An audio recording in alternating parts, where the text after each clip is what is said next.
Chapter 140. Raiden stood at the edge of a grand balcony overlooking the city of Byalia, as castle that once belonged to a tyrant, now was his. As he stared at what had once been a war-torn ruin had, because of him, it transformed into a modern wonder, with modern buildings and bustling streets a testament to his capability. Yet, none of that brought him peace. His hand was tightening into the railing about to crush it, frustration bubbling inside him. While Byalia was in peace, his new territories had faced certain problems. Soft footsteps approached. Merlin strolled up behind him, a knowing smile dancing on his lips. My. If you grip that railing any tighter, you might just take the whole balcony down with you. His tone was light, teasing, but as always, there was wisdom beneath it. The people practically revere you as a god, Raiden, he added, his voice now softened with a note of caution. And yet, even gods face rebellion. Raiden's frustration was shown as he spoke. I'm not a god, Merlin. I am a guy trying to fix this goddamn mess. The world is falling to pieces, and every time I try to fix one thing, another falls through the cracks. It's just like trying to play a rigged game. Merlin joined him in the balcony, leaning casually against the railing, as though the fate of the world was just a casual topic. Ah, yes, the classic, rigged game, of world domination. He gave a melodramatic sigh. But you know, you've accomplished in weeks what most leaders could only dream of in a lifetime. You fixed Byalia, turned it from rubble into a beacon of hope. But ruling, my dear Raiden, that's the real game. And that's when things get interesting. Raiden turned to face Merlin as he said, I didn't sign up to babysit a bunch of power-hungry idiots who can't see past their own noses. Every time I take a step forward, they're pulling me back because they're scared of losing their little slice of control. Merlin chuckled, a mischievous glint in his eyes. Oh, they should be scared. But that's exactly why they resist you. He leaned in, his voice becoming wiser. Fear is a powerful motivator, Raiden, but it's also a double-edged sword. Keep ruling with an iron fist, and they'll fight even harder. You can't just muscle your way through every problem. Raiden gave a frustrated laugh and turned away to walk inside. What the hell am I supposed to do, huh? Play nice? Beg for their approval? I'm not some politician shaking hands and kissing babies on TV. I'm doing what needs to be done because no one else will. These idiots, fucking mongrels, don't realize the amount of threat Earth faces. Any time now, soon, the war will begin. Merlin's eyes narrowed, though his playful tone remained. I'm not suggesting you beg for their approval. That's way too boring. He grinned. But if you make them see why they need you, why the world needs you, then they'll stop fighting you and start fighting for you. Before Raiden could respond, Scathach entered the balcony, her face unreadable, as always. Raiden, she said in a voice as tranquil and cold, there are reports of unrest. Small factions are growing both in South America and Eastern Europe. Raiden rolled his eyes, irritation dripping from every movement. See what I'm talking about, Merlin? Every goddamn time. It's like they cannot help themselves. He turned back to Scathach. Let me guess, some idiot thinks he can be a hero and save his people from me. Scathach nodded slightly. It's small at the moment, but it'll snowball if left unchecked. Raiden's fists clenched. I'm done playing nice. I'll wipe them all out. Before he could take another step, Merlin raised a finger, wagging it with mock disapproval. Ah. That's exactly what they're hoping for. He tapped his chin thoughtfully. If you come crashing down like a hammer, they get to paint you as the big bad tyrant. And then they rally even more people against you. So predictable. Raiden's eyes flashed with frustration. What am I supposed to do, Merlin? Let them run wild? You think I'm gonna sit here and watch everything I'm trying to build burn because some idiots want to play revolutionary? Merlin laughed, light and breezy. Oh, perish the thought. Of course not. But you don't have to swing your sword at every problem, you know. He tapped his staff lightly on the ground, sparks of magic flowers flickering playfully as they showed images of people. You've got allies. Scathach, Arthur, Diana, Dick, and many more. They're more than capable of handling these little rebellions without you stomping around like a thunderstorm.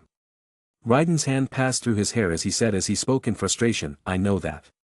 But every time I take a step back, something goes wrong. You think I don't want to delegate? You think I enjoy this? Merlin's voice softened, though the playfulness lingered. I know. It's tough being the boss. But leading isn't about doing everything yourself. It's about knowing when to step in and when to trust others. He winked. Besides, if you do everything, where's the fun in that? Adding to Merlin, Scathach said, let me deal with them, Raiden. I can handle these challenges swiftly and without mercy. If you step in every time, they'll never respect the new order. But if I do it, they'll know you have forces beyond their imagination. Raiden sighed, fine. Send a message to those rebels. Tell them they have one chance to back down. If they refuse. He glanced over at Scathach, his voice hardening. Crush them. But make sure to get intel on them. I don't see how me fixing their countries led them to a rebellion. Something is suspicious here. The night was dark in the rebel camp, as Scathach moved through the shadows analyzing their movements, spear ready in her hand. Her conclusion? Disorganized. None of them even realized that Silent Predator was in their midst. The so-called rebels did not stand a chance. One by one, they went down, silently. Scathach was taking them out with precision lethal strikes that left no sound. In minutes, the camp was thrown into disarray, with the few remaining insurgents scrambling in panic as they started to realize their members are disappearing. The survivors barely knew what hit them. When the dust settled, only a few remained breathing. Scathach was over one such man, turned to flee, now tied and bound, shaking at her feet. She fell to one knee beside him, the point of her spear pressed against his neck. Who sent you? She asked, her voice cold. One lie equals death. The man shook his head violently, tears falling from his eyes. I don't know. I swear, I was just hired. Scathach's grip on the spear tightened, pressing the spear on his neck, drawing blood. She asked. Hired by who? I don't know their names. It was just a job, okay? Some high-paying clients. They gave us the gear, the orders. Said it was an easy gig, stir things up, make it look like a rebellion. That's all I know. I swear, please. Please. Scathach leaned in. You expect me to believe that you don't know who you're working for? The man swallowed hard as panic flashed across his eyes. I swear, lady. We're mercs, all right? Hired guns. We don't ask questions, just follow orders. We didn't care who it was as long as we got paid. Scathach watched him for several moments, weighing the truth in his words. He was shaking, terrified, crying, and it was clear he didn't know the whole story. But she did. Mercenaries didn't start revolutions, they were blades, not hands. Whomever hired you, they never intended to let you walk away from this, she said icily. You were always disposable. The man's eyes suddenly went wide with realization. No, please. Scathach raised her hand. I'm done with you. In one swift strike, she slit his throat. Standing, she scanned the camp as she started to analyze the situation. She looked around at the gear the mercenaries had been using, high-end, military-grade stuff. It was decidedly too much tech for a ragtag group of rebels. Someone with resources had supplied them, someone with a vested interest in destabilizing Raiden's rule. Russia or China, could even be both. She didn't have the proof yet, but she had enough to suspect them. They couldn't manipulate the people, after all, who would start a revolution against someone who brought peace, order, and happiness to his country. So instead, they hired mercenaries. Scathach mentally sent a message to Raiden. I've neutralized the threat, she said calmly. Just as you suspected, something is suspicious here. Raiden stormed across the chamber, his fists clenched as anger burned in his chest. The thought of Russia or China stirring up rebellion under his nose made his blood boil. He turned sharply to Merlin, his voice sharp and unyielding. I promised I'd handle them myself. I gave the warning, they didn't listen. I will crush them. Merlin, leaning back casually in his chair with an amused smile, twirled his staff lazily. Ah, Raiden, always so quick to jump into the fire.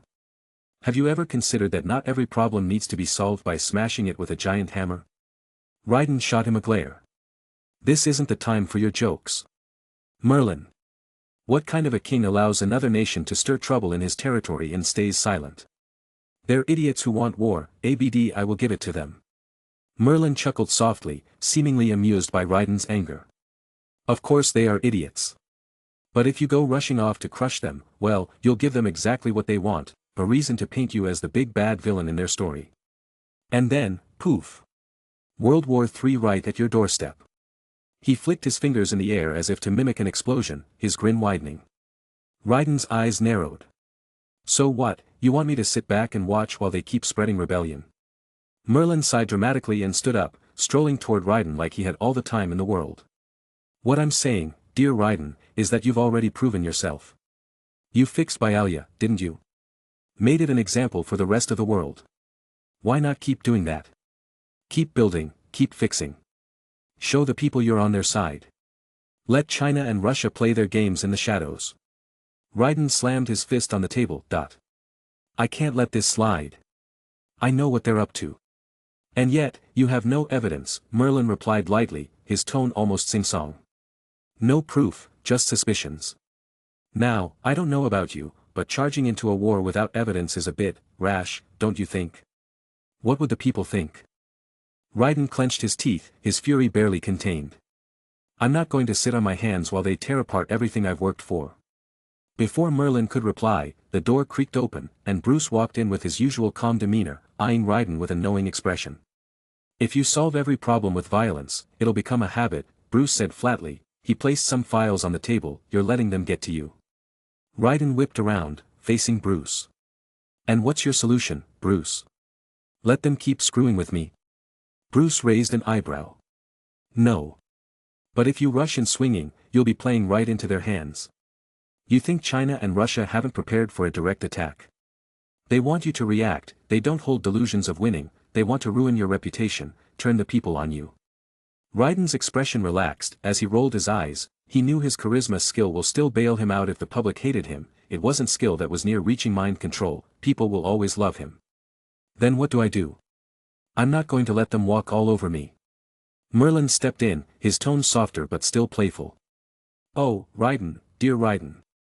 Have you ever heard of patience? It's a wonderful little thing. The people, those who really matter, are on your side. They see what you're doing. They believe in you because you're fixing things. You're giving them something better. Raiden glared, still unconvinced. And how does that help me right now? Bruce leaned against the wall, arms still crossed. If you keep fixing things like you did with Byalia, you won't need to fight them. The people will fight for you. Merlin grinned mischievously. Yes, yes. Exactly. You see, the beauty of this whole being a ruler thing is that you don't have to fight every battle yourself. Let the people defend your cause. They already know you're not just some power-hungry tyrant. You've shown them something better. So keep doing that, and they'll rise up for you. So what, wait. Bruce nodded. You keep building. Keep leading. Let the people see that you're fixing the world. When the time comes, they'll stand by you, not the ones hiding in the shadows. Merlin smiled warmly, though his tone was still full of mischief. Oh, Raiden, patience is such a virtue. You've got all these lovely people behind you, ready to rally. You're not conquering them, you're showing them a better way. And believe me, once they see that, China and Russia won't stand a chance. Their own people will choose you over them. Fine. I'll keep working on the people. But if they push me too far, I'm not holding back. Merlin chuckled, twirling his staff playfully. Of course, of course. But don't worry, when the time comes, they'll be the ones running scared. And you won't even have to lift a finger. Bruce gave Raiden a nod of approval. You're doing the right thing, you're listening. Chapter 141. Raiden sat on the roof of his new castle high above the sleeping city of Byalia, with the stars scattered across the endless sky. There were no sounds in the night except those rare ones that gave him a single moment of solitude, yet his mind wasn't still. His gaze moved across the night, star after star, in search of some sort of answer, and found nothing. It was the soft sound of footsteps, unmistakable in their silence. Scathach, as always, moved with the grace of a shadow, her presence unyielding, unflinching. She sat beside him in silence, relaxed in her posture but not in her gaze, which watched him staring into the night. After a moment of silence, Scathach broke it. Something has been consuming you, Raiden. She shot a sideways glance his way. You have been different lately, more aggressive, more distant. What is really going on? Raiden sighed, not taking his eyes off the stars. I'm just worried about the world, he admitted. Darkseid, his threat, it's always hanging over me. I can't shake the feeling that we're running out of time, that I'm not doing enough to prepare. Scathach watched him, trying to read his inscrutable expression. You are concerned about dark side, yes, but there is more, something deeper. This aggression, it is not all about outside threats. I think it has something to do with the scar on your chest. She leaned in, her voice dropping deadpan serious. What have you done about it? How far are you in the healing process? Raiden's jaw clenched slightly, and he finally turned to meet her gaze, the weight of his frustration evident in his eyes. None of the servants could figure it out. Every attempt to trace its origin has come to naught. It's as if the wound itself defies reason. It's not a curse, not an injury. I don't even know what it is. Without knowing that, how the hell am I supposed to heal it?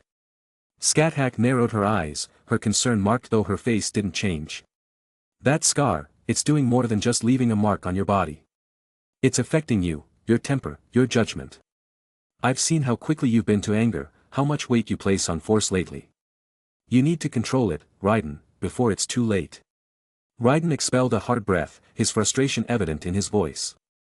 You think I don't know that? I'm trying, Scat-Hack. But every day, this thing is burning inside me, and I don't know if it's getting worse, or I'm just losing my grip. Scat-Hack didn't say anything for a moment before her voice gentled, though the weight of authority was still there within. There's something else you need to confront, Raiden. You haven't been back home, not truly. Not since the fight with your girlfriends a few months ago. Her words hit with the precision of a blade, direct and unflinching.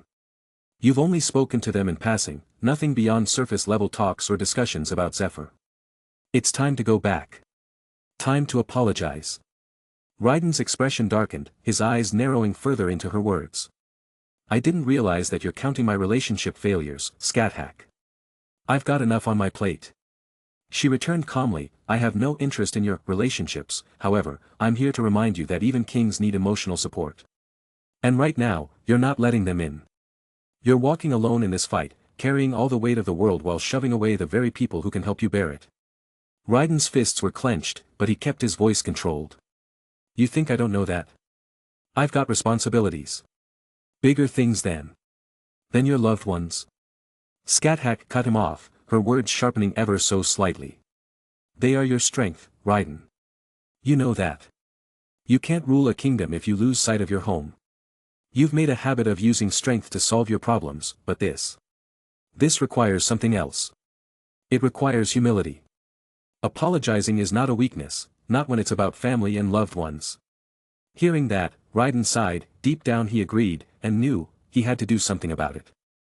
Raiden stood outside the living room to his own family section in the castle, he owned the entire castle, half of the world, yet what lay beyond this door, was more important to him than all of that, and it was not only important, but a challenge. Apologizing to Corey and Raven felt like being confronted with a challenge greater than any battle.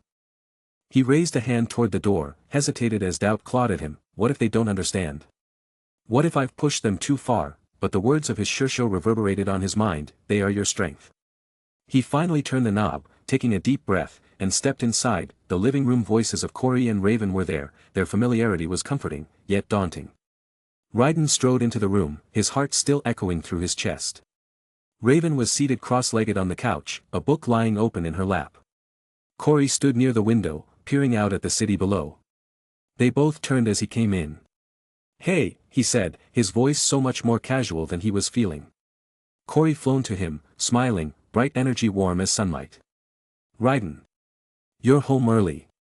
Her arms laced around him in a little affectionate hug, her heat pressed against him, making him feel at him. Raven gave him a little, knowing smile, her calm demeanor a pronounced contrast to Corey's vibrant excitement. We weren't expecting you until later, Raven said, laying her book down. There was softness in her tone, which spoke volumes of him already sensing something deeper beneath his urbane facade. Raiden forced a smile through. Yeah, I finished early, he returned, scrubbing the back of his neck as Corey pulled back and floated beside Raven. Just wanted to come by and see you too.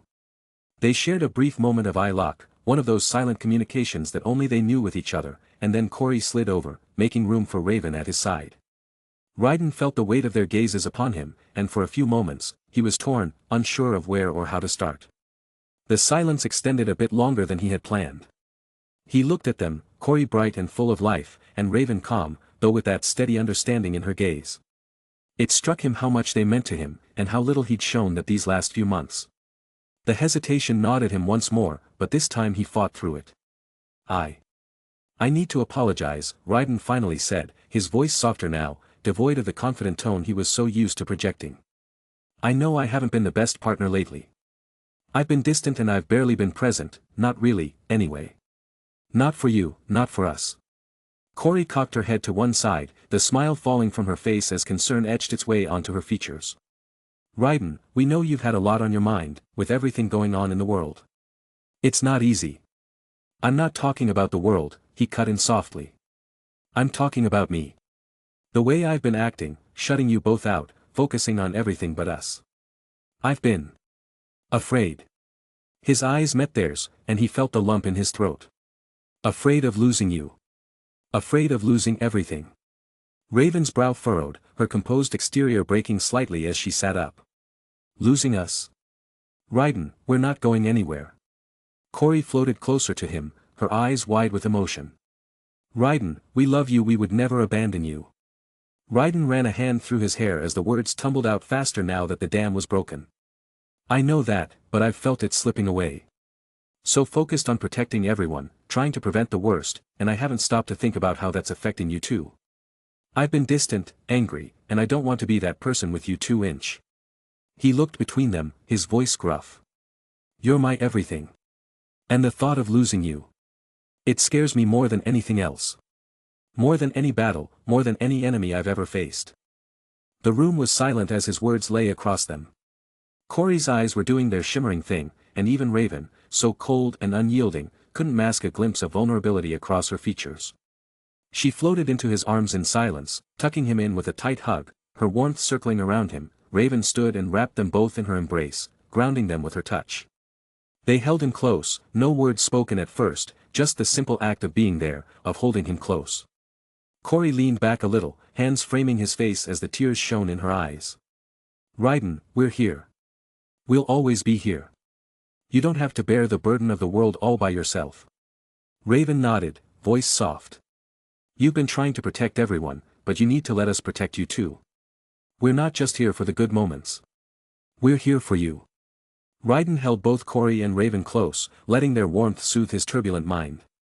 Their words, their love, it grounded him.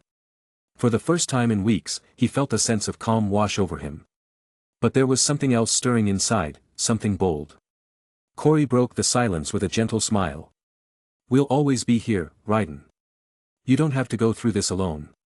Raven, still resting her head on his shoulder, added softly, we're not going anywhere. You're stuck with us. Raiden let out a deep breath, nodding as the weight of their love settled in. And then, as if a light flickered on in his mind, a mischievous grin spread across his face. Before he could stop himself, the words came out with playful intensity, then we need to be married. Both women looked at him in surprise, blinking as if they hadn't quite heard him right. Corey tilted her head, her eyes sparkling with curiosity. What? Raiden stepped back slightly, his grin widening. You heard me. We should get married. Why wait? If I'm gonna be the king of the world, then you two should be its queens. Raven raised an eyebrow, her lips quirking into an amused smile. You're serious, aren't you? Corey's mouth broke into a wide smile, her excitement barely contained. Married? As in now? Yes. Love it. She practically bounced in place, her golden eyes gleaming with joy. Why didn't we think of this earlier? Raiden shrugged, chuckling as he pulled them both in closer again. Guess it took me a while to do this. But why not? It's about time, don't you think? Raven crossed her arms, pretending to be aloof but failing as a small smirk tugged at the corners of her lips. Married to a king, huh? That sounds interesting. Raiden laughed, shaking his head. With the two of you by my side, it's going to be perfect. And besides, he winked, I'd rather have queens who can kick some serious ass. Corey giggled, wrapping her arms around Raiden's neck and leaning in. I've always liked the sound of Queen Coriandar more than Princess. And it has a nice ring to it. And, with Queen Raven by my side, we could be sister queens. Raven shook her head but couldn't hide her smile. You're really going for this, aren't you? Raiden looked between them, his grin broadening. Absolutely. So what do you say? Corey was already nodding enthusiastically. Yes. 1,000 times yes. Raven rolled her eyes but then leaned in, kissing Raiden gently before whispering, yes. But I swear, Raiden, if you make me wear one of those poofy dresses, I will never forgive you. Raiden chuckled, his eyes glinting with a playful fire. Oh, now I want to do that even more. Now then, ladies. I have to prove my worth to you 2-inch. Before either could respond, he swept both women into his arms with surprising ease, causing Corey to giggle and Raven to let out a rare, amused laugh. What are you doing? Raven asked, her voice filled with faux suspicion as she raised an eyebrow. Raiden grinned mischievously and slapped Raven's ass. Carrying my future queens to their chambers. I think a certain king has some royal duties to attend to tonight. Chapter 142. The grand meeting room was adorned with the flags of the nations Raiden had brought into unity, a testament to his work in uniting a fractured world. Representatives from various corners of the globe, each hailing from nations Raiden had aided, reporters were all over the place reporting on the event, as one by one the representatives started to arrive. And here we are, on what can only be described as a truly historic day for Gaia. This is the first ever summit of the Unified Nations of Gaia, a meeting that will shape the future of our world, and for the first time in history, it's being broadcast live, unfiltered, for all to witness. The stakes are enormous as the leaders of our newly united nations come together to address the most critical issues of our time. The camera zoomed in as a large, black vehicle pulled up to the grand entrance. Arriving now, we have Arthur Curry, the King of Atlantis, representing not just the oceans but one of the most powerful, independent nations still standing. Atlantis has yet to fully integrate, but today's discussions may change that. With him, the fate of the seas is at the table. Arthur stepped out of the car, his golden armor winking in the bright sunlight as he strode, exuding confidence, toward the front entrance, the trident firmly held in his hand. And just behind him, we have Diana of Themyscira, Wonder Woman herself. The Amazon princess is here today representing the proud and ancient island nation of Themyscira. A powerful ally to any who would fight for peace, Diana's presence today signals the continued commitment of the Amazons to this global unification effort. Diana emerged gracefully, her armor glinting in the sun as she gave a firm nod to the cameras and walked resolutely into the castle. The camera panned to a line of limousines just starting to make their arrivals. Now, we see representatives from all over the world. The delegate from the European Federation arrives next, a coalition that has seen both triumph and turbulence during this unification process. Today, they're here to make their voice heard on the future of global leadership. The suited representative walked out, greeted by flashes from the press. And arriving from the Pan-African Union, a collective of nations unified in vision yet still retaining their unique identities, another critical player in today's talks. Their stance on unity without sacrificing culture will no doubt play a significant role in the upcoming discussions. Inside the current temporary capital of Unified Nations of Gaia, Bialia, say the representatives, in an oval table, each facing one another, with the discussions having already started with whispers, until Raiden raised a hand, the noise subsided. The meeting began, with the first topic hitting the table like a hammer. Arthur was the first to speak, his deep voice exuded his opinion. We've made great progress with unification, but it's not enough. The remaining superpowers, nations like Russia, China, and the United States, are still holding out. How do we bring them into the fold without sparking a war? They won't give up their sovereignty easily. A representative from one of the unified African nations chimed in, we've suffered too much under colonization and the imposition of foreign powers. Even now, we're worried that the unification might repeat history, with the strongest nations absorbing the smaller ones. What guarantees do we have that we won't be overshadowed? There was a ripple of agreement across the table. Raiden remained silent, his hands folded as he observed the exchange with interest. Bruce leaned forward. He was here, representing as part of the advisor team of Raiden. Unification has benefits, but we're ignoring the logistical nightmare. The world is massive. Different governments, administrations, how do we even begin to handle it? You can't just create a one-size-fits-all system. We're dealing with cultures, languages, and histories that stretch back millennia. Merlin interjected, his voice calm but laced with a hint of irony. Not to mention, there's the question of power. Every nation will want a say in how things are run. Who gets to decide what laws apply where? Does the king, he glanced toward Raiden and winked, become an emperor? Will the systems we put in place truly represent the people, or will they just reflect the will of the most powerful? Merlin placed a trap, hoping someone would argue against Raiden's right, but failed, as the only one to react was his wife. Corey frowned slightly and sent an angered look at Merlin, but remained quiet, watching Raiden to see if he would step in. He didn't. Raiden's face remained expressionless. He knew Merlin was throwing out a test. A representative from Europe spoke up, even if we agree on the idea of unification, where do we establish the capital? We cannot govern a world as vast as ours without a centralized place for the leadership. Should it be in Europe? It is, the center of the world. It is where much of the old world influence still remains. This earned a lot of angered looks and complaints from the other countries, to which Raiden had to step in speaking. He's merely stating his opinion, as you all are. Stop with this childish blabbering and continue, don't dwell on ideas. Diana gave a measured nod to Raiden's words, as she spoke. There's also the question of trust. How do we ensure the new system doesn't lead to corruption? We can't exactly be everywhere. Raven finally spoke, her voice soft but sharp. This isn't just about borders or governance. Culture runs deep. Languages, traditions, religions, uniting the world without erasing these differences will be the hardest task. If we push too hard, we'll be sowing seeds of rebellion. People won't easily give up their identity. The room fell into a murmur again as more voices chimed in. Some agreed, others disagreed, but the overwhelming atmosphere was one of doubt and confusion. Raiden remained silent, his eyes scanning the table, noting who spoke, who stayed silent, and the subtle tensions between old allies and new.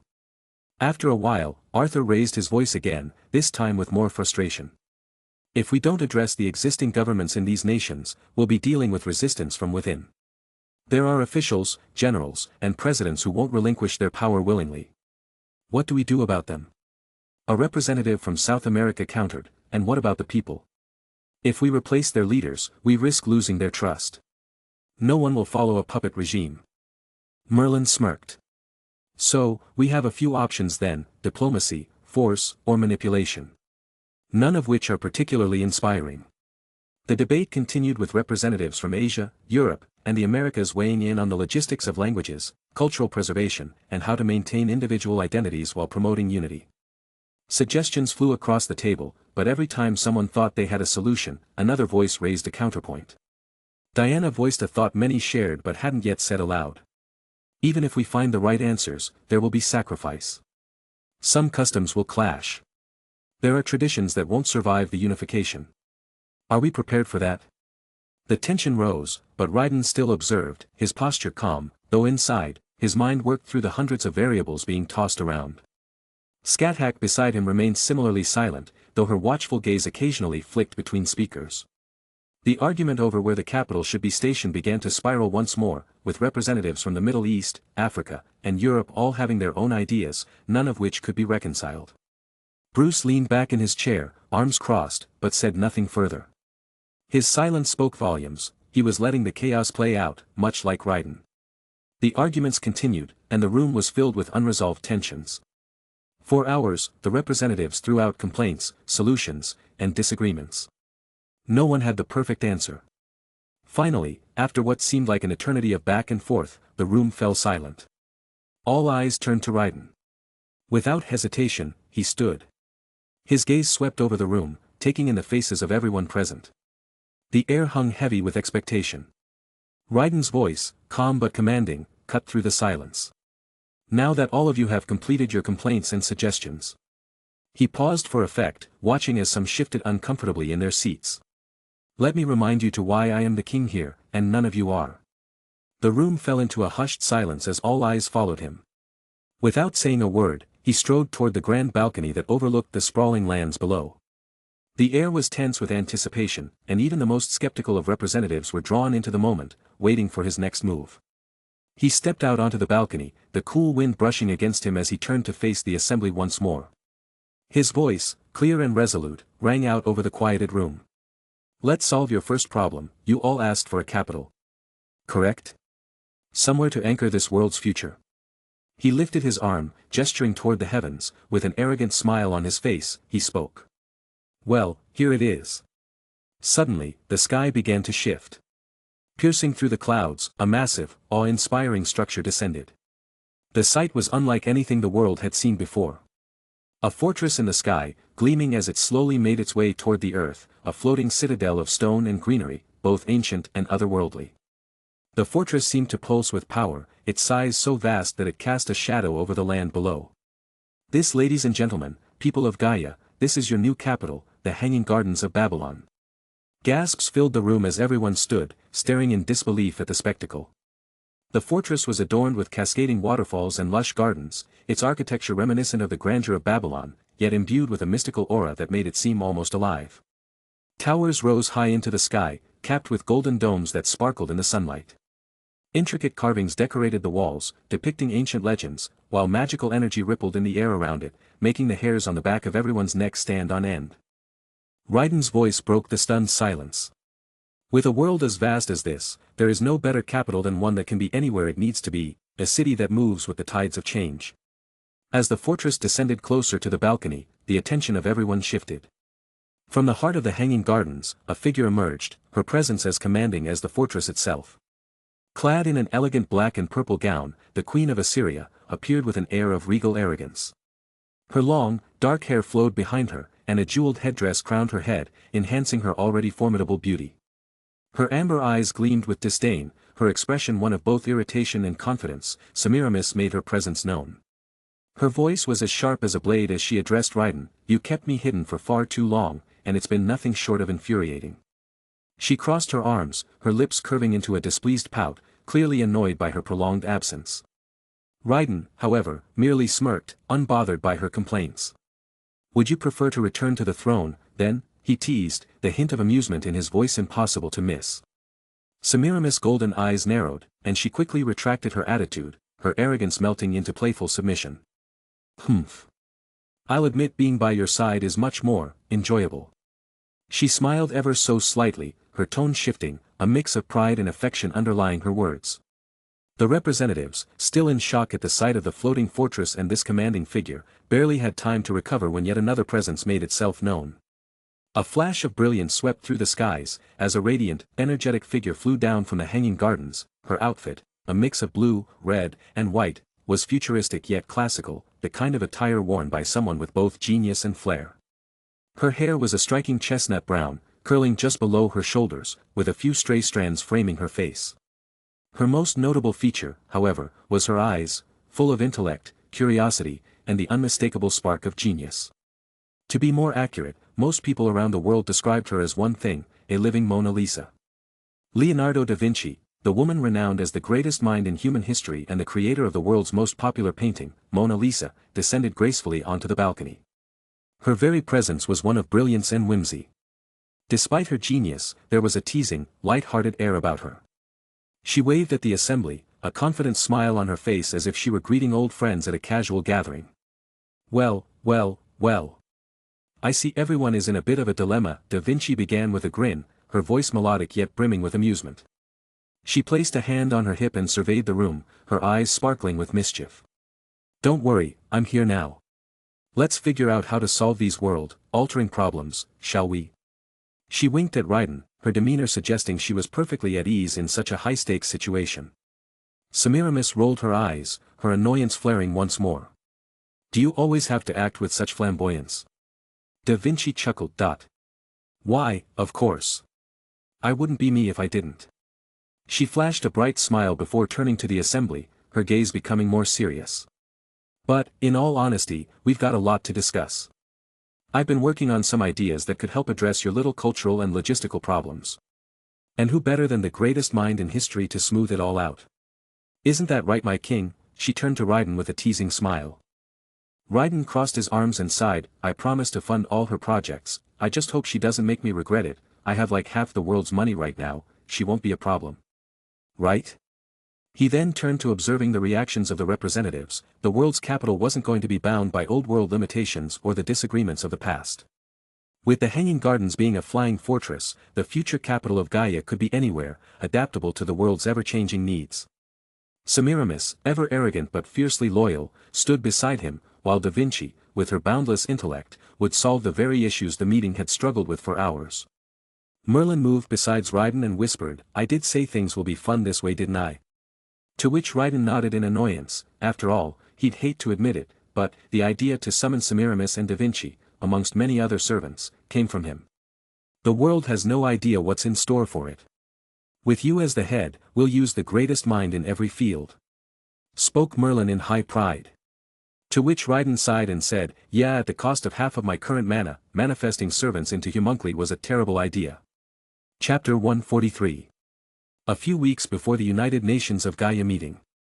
The basement of Bialia's royal castle was, to say the least, nothing special: dusty stone walls, dim lighting courtesy of a few scattered lamps, and the creak of old wood every now and then. It was the perfect setting for what Ryden and Merlin had in store. Crates and old artifacts filled the room to its length, but at the middle, some space had been left free. There was a table before them, cluttered with rare materials, arcane instruments, and vials full of luminous liquid, all prepared well in advance by Ryden. Ryden stood next to Merlin, his gaze fixed at the table, as were Merlin's. It was ready. It was time to begin. "You sure about this?" Ryden asked, not hiding his skepticism. Merlin smiled as always, a mischievous glint in his eye. "What, you doubt my abilities?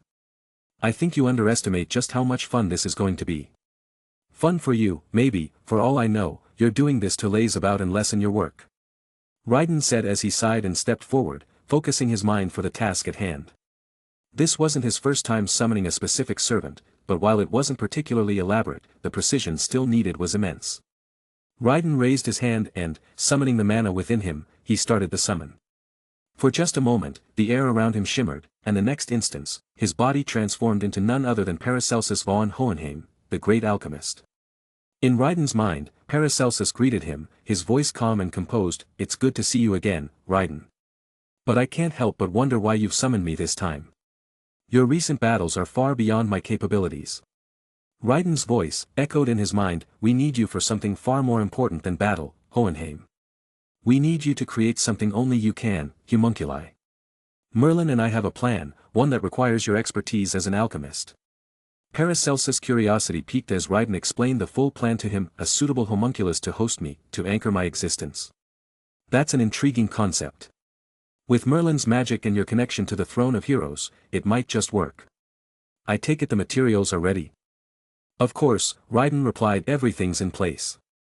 We just need to create a vessel that will be suitable for you to inhabit.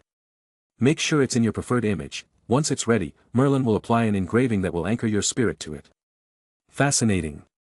Well, of course, just like last time, I shall guide you, and you do the heavy work," spoke Hohenheim, somewhat excited about the idea of returning to life. He had many experiments and work that he never got the chance to finish. Ryden took immediate control, his actions quick and punctual. He worked with precision, gathering the prepared materials and starting the chemical process involved. The rare metals, the gemstones imbued with enchantments, specially distilled fluids mixed with mana, the homunculus was created. Complex but familiar to Ryden was this procedure. He had done it before. As time passed, the homunculus began to take shape, sprouting from an idea into a living, breathing vessel. Merlin watched in silence as Ryden worked, for once not smirking but instead closer to admiration. He knew Ryden could handle this task, though his own role would come soon enough. Once the form of the homunculus was complete, Paracelsus observed the result through Ryden's eyes. "Magnificent. It's perfect." Ryden stepped back, and Merlin moved in, stepping forward to add his own contribution. With a quick flick of his wrist, Merlin began to inscribe a glowing rune across the chest of the homunculus, etching carefully into the intricate design that would serve as an anchor to Paracelsus' spirit. The engraving pulsed with power as it connected Ryden's magic, linking the homunculus to him directly. "Just about finished," Merlin said, stepping back with a satisfied smile. "Now all that's left is to transfer him." Ryden concentrated his magic once more, and with one last burst of energy, the spirit of Paracelsus began to flow from Ryden's form into the newly created homunculus. It was a smooth transfer, almost seamless, as the anchor engraving did its work, binding Paracelsus into his new body. It opened its eyes, heaved a deep breath as life coursed through it. Standing, Paracelsus stretched his new hands and wiggled them in wonder at the feel of his remade body. With a mixture of gratitude and amazement, he turned to Ryden. "I must say, this is even better than I imagined," he said, his voice now coming from his new form. "I owe you both for this." Ryden merely nodded slightly. "Be prepared. This is only the beginning." Now with Paracelsus's body perfected, and the idea of summoning servants was possible, Ryden, Merlin, Scathach and Paracelsus started their discussions on who to summon. After a moment of silence, Scathach broke it, her voice direct and firm, as always. "If we're planning to summon more servants to aid in Ryden's campaign, we should consider warriors. We need strength, not just intellect. King Arthur, Brynhildr, or Arjuna could provide the power we need. Raiden listened carefully, nodding slightly at her suggestions. Warriors of their caliber were indeed impressive allies in battle, and given the enemies they'd faced so far, additional combat strength was tempting. But before Raiden could speak, Merlin was already shaking his head, stepping forward to counter her argument. Not a chance, Merlin said, his voice laced with certainty. You're thinking like a warrior, Scathach, but we must think more strategically.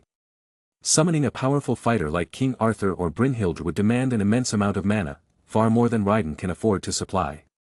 He's still needed in future battles, and if we drain his energy keeping a powerful warrior materialized, we'll only weaken him. Scathach narrowed her eyes slightly, but didn't argue further. She understood the logic, but that didn't mean she had to like it. Raiden sighed and leaned back, the weight of his responsibilities feeling heavier with each passing day. He hadn't said much, simply observing the conversation between Merlin and Scathach. But now, he spoke up, his voice steady. So, what's your plan then, Merlin? If we can't summon warriors, who do you suggest? Merlin's smirk widened as he looked around the room, clearly enjoying the moment. We need servants like Paracelsus, scientists, mages, people who don't require a lot of mana but can still offer immense utility. I have just the candidate in mind. Semiramis, the Queen of Assyria, famed for her unparalleled skill in poisons, and of course, her creation. The Hanging Gardens of Babylon.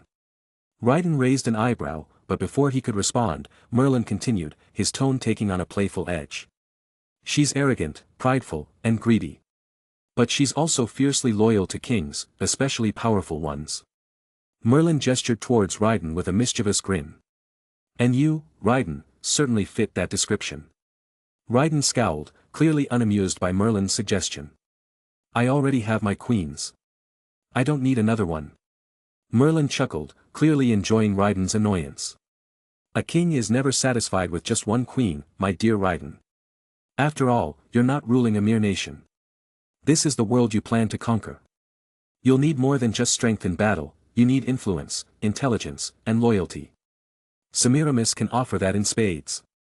Scathach glanced at Raiden, her expression unreadable, but her silence suggested that she was weighing Merlin's words carefully. As much as she detested the idea of relying on someone like Semiramis, Merlin's logic was sound. Raiden, however, remained unconvinced. I don't need to collect queens like trophies, Merlin. I'm focused on the mission at hand. If Semiramis is as arrogant as you say, she'll be more trouble than she's worth. Merlin shrugged, his grin not fading. Perhaps. But she's also one of the most useful allies we can summon in this situation. Her loyalty to powerful kings will work in your favor. And let's not forget, she's the one who can create the Hanging Gardens, something that will be vital in the future. Raiden sighed again, feeling the weight of Merlin's argument pressing on him. He knew Merlin was right, but the idea of bringing someone like Semiramis into the fold wasn't exactly appealing. Fine, Raiden said, standing up. But if she turns out to be more of a headache than an asset, I'm holding you responsible. Merlin chuckled. Oh, don't worry.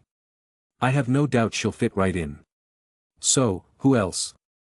Raiden asked. If we're summoning more servants, we'll need another addition. Paracelsus, still adjusting to his new homunculus body, spoke up with a calm, measured tone. If I may offer a suggestion, he began, glancing at Raiden and then Merlin. I believe another scientist or mage would be beneficial. Someone who can assist me in the more technical aspects of our work. Perhaps a figure like Nikola Tesla or even Albert Einstein. They were both brilliant minds of their times. Raiden considered it, but Merlin, with his usual mischievous smile, quickly interrupted. While Tesla and Einstein are certainly impressive, I have someone even better in mind, Merlin said, waving his hand dismissively at Paracelsus's suggestion. Someone who isn't just confined to one area of expertise. Someone who transcends science, art, and invention. Raiden arched an eyebrow. And who would that be? Merlin's eyes gleamed with excitement as he leaned forward. Leonardo da Vinci.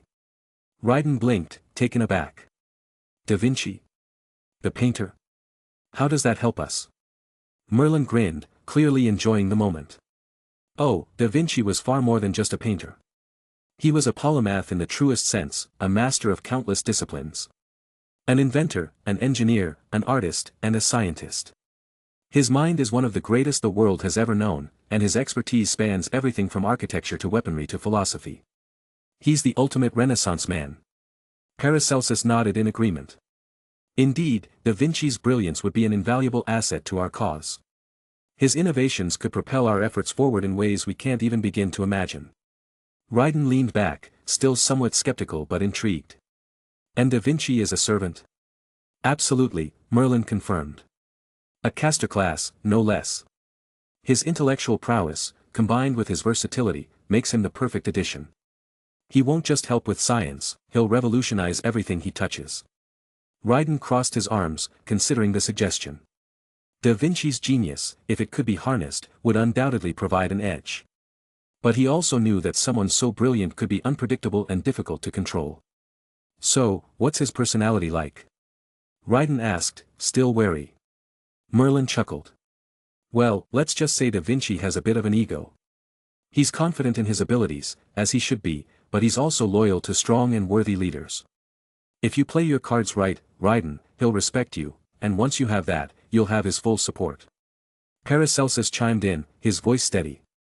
Da Vinci's mind is unparalleled, and with the proper direction, he could be the key to solving some of the more complex problems we face. Ryden sighed, shaking his head. All right, fine. We'll summon him next. But I don't need another arrogant genius on my hands, Merlin. Merlin chuckled softly, clearly pleased with the decision. Trust me, Ryden, you'll find him worth every bit of trouble. Da Vinci is not just an asset, he's a game changer. Ryden, though still skeptical, gave a firm nod. Let's hope you're right. Because this world we're building needs more than warriors, we need minds like his. Chapter 144. Magic was flickering in the air. Ryden summoned the next servant into being. Skin flowed off his body, reforming into an elegant form in dark silks and bedecked with gold. Long raven hair spilled down his back, and the delicate yet dangerous presence of Semiramis, Queen of Assyria, was summoned. Semiramis spoke in a sultry arrogance, servant, assassin class. My name is Semiramis. Now then. First, you must prepare a throne for me. Then we shall talk. If you do not have one, then you will have to serve as my chair. Her lips curled, eyes daring Ryden to protest. Ryden's eyes darkened. I think you do not understand how this all works, he said coolly. You're in my body. I control you. Now enough of the throne nonsense and know your place. Semiramis's smirk didn't waver. She let out a soft, mocking laugh. Control me, you say? You must be new to this. A king doesn't have to state his control. A true king has it naturally, or are you still playing at being one? Ryden's jaw tightened, his tone thick with annoyance. I'm not playing at anything, and you do well to remember that. You may have been a queen of some random small country back in the day, but no here, I am the king, and I already have enough queens that surpass your glamour. She tilted her imaginary head, her eyes sparkling with humor. More than one. Ambitious, aren't we? Then surely a real king wouldn't shy away from having yet another. Ryden's lip curled over in distaste. I don't need another queen. Semiramis gave a lazy wave of her imaginary hand, pretending to dismiss him, yet her brain was already abuzz with thought. There was no denying his power, she well and truly could feel the influence he had. After all, like all servants, she had been watching him from the throne. Interesting, she silently pondered, this one may prove to be worth so much more than I anticipated. If I play this well, then maybe this would be to my advantage. Perhaps I shall be his queen after all. Not pressing the matter further, she modulated her tone, her voice a little softer, more conciliatory. Very well then, my king. If you have such grand plans, I will assist you. For now. Already on it, Paracelsus replied with a casual air. He moved quickly, gathering the necessary materials and preparing to create the homunculi. Within less than 20 minutes, he had completed the process. Ryden's eyes widened in surprise. You're kidding. It took me 3 hours last time. Well, it's about experience, my lord, experience and efficiency, explained Paracelsus. Everything prepared, they went ahead with the transfer of Semiramis into her new body. Semiramis purred, her fingers dancing across her form as she settled into the new body. In one predatory, graceful stride, she was in Ryden's space. She was intoxicating beauty laced with danger. Her lips curled into a smirk as she pressed in farther, her eyes glinting with her intention. My king. She whispered, her hand brushing his arm with deliberate slowness, her voice dripping with seduction. Surely, you would find me more useful if I were to serve you in ways beyond mere battlefields. She let her fingers trace the contours of his chest, leaning in, her breath warm against his neck. We could rule together. I could give you more than just my power. Raiden, unimpressed and completely uninterested, took a step back, meeting her gaze with cold indifference. When will you be ready to create the Hanging Gardens? Semiramis stiffened. The seductive smile that was locked upon her face faltered for a second as irritation crossed her eyes. As in a sharp and an annoyed tone she said, "Humph. So focused, aren't you? If you think I'll build the Hanging Gardens just because you ask, you're mistaken. A queen deserves better treatment than this." Raiden raised an eyebrow as if his expression could not miss the irony of her blatant defiance. Better treatment, you say? He stepped closer this time, and his hand rose to cup her cheek, tilting her face up to meet his gaze. His eyes were cold, but his touch was deceptively gentle. Semiramis' breath caught as he leaned in, his lips brushing against her ear as he whispered, "If you don't build it, I'll send you right back into the depths of the throne." Anger and embarrassment colored her cheeks, her face a mask of disbelief and fury. She jerked away from his touch, the fists clenched at her sides. "You would dare treat me this way? I am a queen, not a mere tool for your whims." Raiden's calm, unwavering demeanor only seemed to fuel her ire further. "A king must have control over his kingdom, Semiramis. And I expect you to play your part." Fuming, Semiramis crossed her arms, her glare fixed on him. "I'm not making the Hanging Gardens out of air. You're going to have to provide the materials, a great deal of materials." The gentleness of Raiden's face softened, but it was the sure posture of a king that shone through. "Resources? That can be arranged." The friction between them was palpable as Semiramis ground her teeth.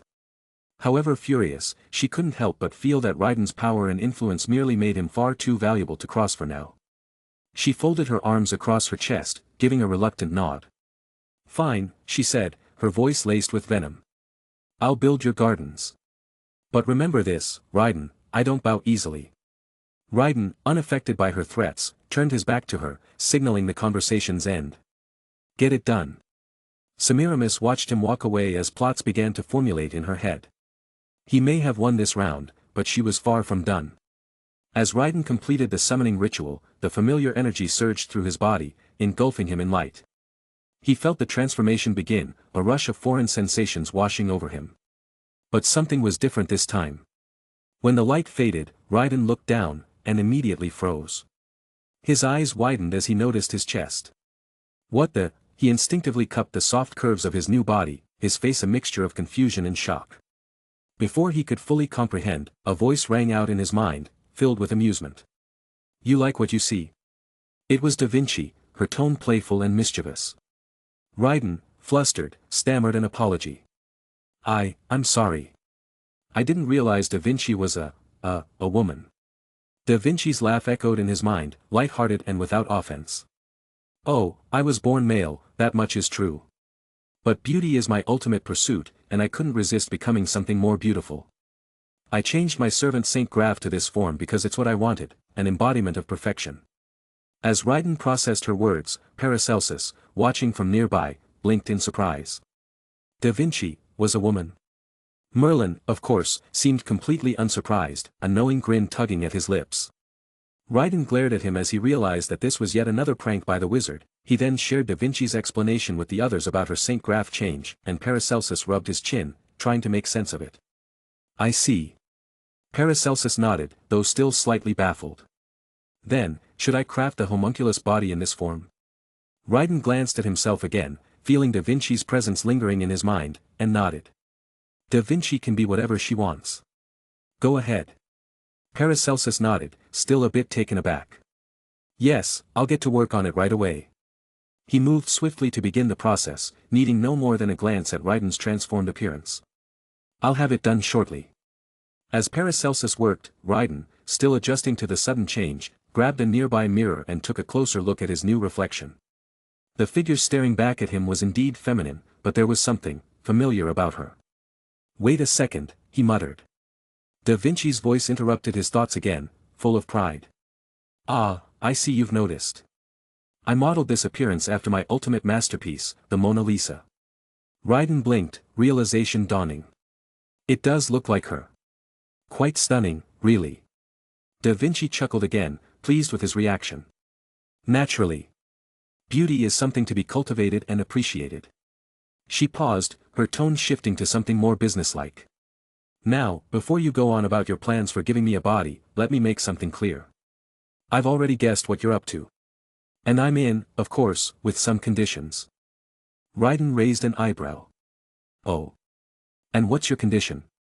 Da Vinci's response was swift. Simple. I want access to unlimited resources, money, materials, anything I need.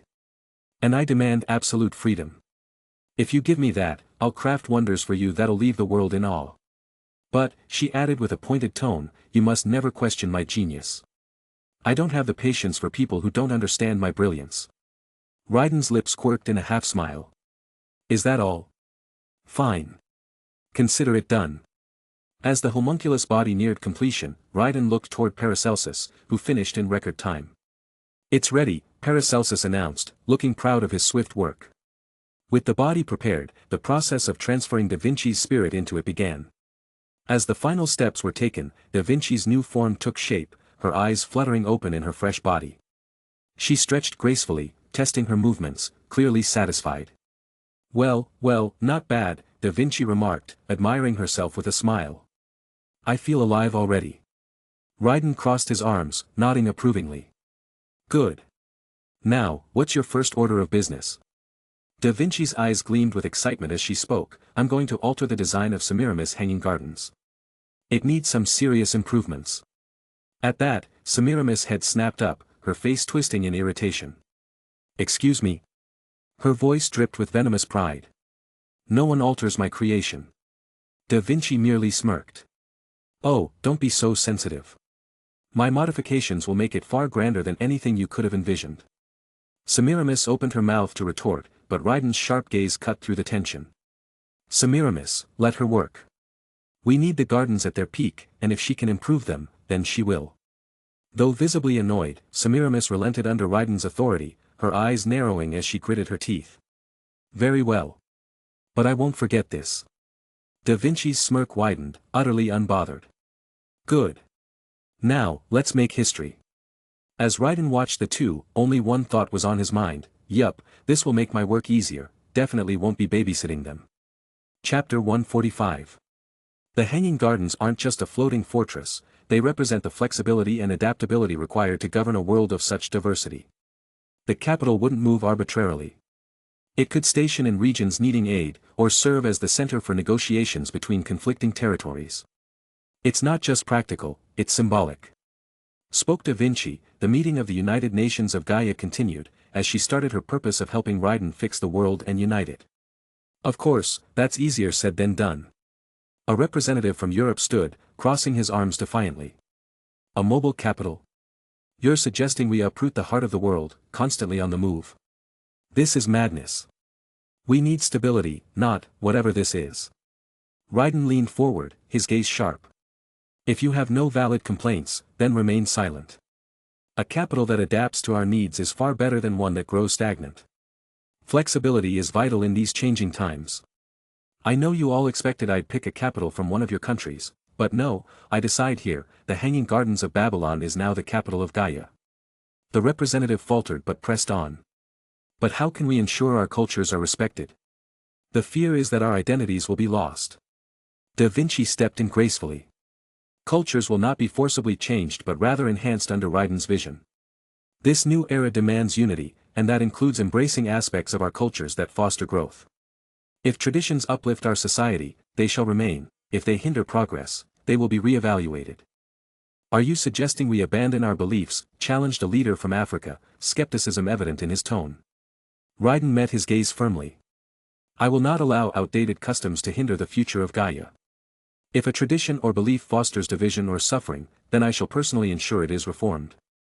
The African leader leaned forward, concern creasing his brow. But who decides what is outdated? This could lead to tyranny. Raiden's expression remained steady.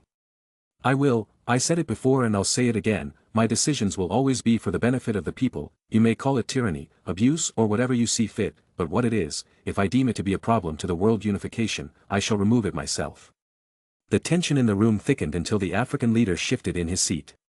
I appreciate your efforts in healing the lands, Raiden, but what about our resources? They need to be harvested, controlled, and managed effectively. Currently, we lack the means to handle this responsibility. Raiden smiled, confident in his response. We've already anticipated such issues, this is why I brought Da Vinci, she has already solved the problem. He gestured to Da Vinci, who revealed a human-sized robot that flied out of the hanging gardens as it entered the meeting room. This is the Gaia Homunculi AI, its official name shall be Gaia Cores, Da Vinci announced proudly. Currently, it's designed for resource harvesting and infrastructure building, however in the future, it can assist in hospitals, schools, and emergency services to help tackle some of the most dangerous challenges we face. The leaders murmured among themselves, skepticism creeping back into the room. But AI could be dangerous, one of the representatives warned. What if it turns against us? Raiden's voice rose, calm yet commanding. You needn't worry. Each unit of the Gaia cores is imbued with my magical signature, giving me complete control. Even if I were in a different dimension, I could disable them at will. They are tools for bettering the world, not destroying it. In fact, they will never be armed. Still, what about the long-term implications? Another representative pressed. Dependence on AI could become a vulnerability. Da Vinci interjected, these robots will work alongside humans, enhancing our capabilities rather than replacing us. They are not a crutch, they are a stepping stone toward a better future. We as humans will be more focused on other works, while these cores shall do the heavy lifting such mining and construction work. As the discussion intensified, the representative from Africa shifted the conversation again. And what about our economies? With our currencies in chaos, how do we establish a fair trade system? Da Vinci smiled knowingly. For that, I propose a new currency, one based on solid, tangible assets, such as gold. The African leader raised an eyebrow. Gold? How do we ensure that it is accessible to all? Raiden leaned back slightly, a glint in his eye. Allow me to demonstrate. He raised his hand, and with a swift motion, a golden gate materialized behind him, gleaming brilliantly. As it opened, a flood of gold poured forth, shimmering under the chamber's lights. I possess 10 times more gold than the current reserves of every nation combined. Gasps echoed around the room. The European representative stammered, where did all this come from? Thanks to Gil. Abusing my powers like this, I see. But it matters not, as long as you fix this lazy world that is too complacent. Oh, and don't call me again for such trivial things, spoke Gilgamesh. Gilgamesh's hatred of the modern world stemmed from him not liking how it's run, how people grew complacent and lazy. Raiden's actions, and the unification, actually put a smile on the arrogant king's face. He believes he would have done better, but he was proud that someone was at least fixing the world. Back in the meeting, Raiden's voice held firm as he explained, each nation will receive gold proportional to its power and contribution to the global economy. This gold will be safeguarded, and its value will adjust according to each nation's efforts. Should a nation falter in its duties, adjustments will be made. This ensures a fair, balanced system. Isn't that a risky proposition? The African leader asked, concern etched on his face. What if a country abuses this? Raiden nodded, acknowledging his concern. Trust must be earned. I will oversee this process myself. Should any nation exploit its resources, it will face consequences. However, this system encourages cooperation and growth. If you contribute positively, your economy will flourish. Da Vinci added, we will establish a council to monitor these changes, ensuring that every nation has a voice in the process. Transparency will be key to preventing corruption. Finally, Raiden stood, commanding the room's attention. I want to address everyone present, both in this chamber and those watching from their homes. I will not rest until Earth is a haven for all who live in it. No longer will there be hierarchies of superiority based on birth. I shall provide equal opportunities for everyone on this planet. However, I do not guarantee you all live a life of luxury. I provide you with an equal start, but you must all work for it, work together, unite under my name, and we shall fix this broken world, and become not nations, but a unified planet of Earth. The studio was brightly lit, cameras positioned to capture the spirited discussion among the panelists seated at a sleek table. The screen behind them displayed the words, Gaia's Future, a debate on King Raiden's vision. The atmosphere was electric, with reporters ready to dive into the hot topic of the day. Welcome back to CNB News, the mediator, Sarah Collins, said, adjusting her glasses. I'm your host, and today we're discussing the implications of King Raiden's recent address to the United Nations of Gaia. With me are two prominent voices, Alex Green, a staunch supporter of Raiden, and Mark Richards, who has voiced strong skepticism about the future of Gaia. Thanks for having me, Sarah, Alex began, leaning forward. His enthusiasm was palpable. I believe Raiden's vision is exactly what we need. His commitment to healing the planet and uniting nations is unprecedented. It's time for America to join forces with Gaia and support this transformative movement. Mark shook his head, a skeptical look in his eyes. Come on, Alex. A hero known only for his battles. How can we trust a king who's spent most of his time fighting in other dimensions to lead a nation? What experience does he have in governance or diplomacy? Gaia is bound to fail under such leadership. Failure?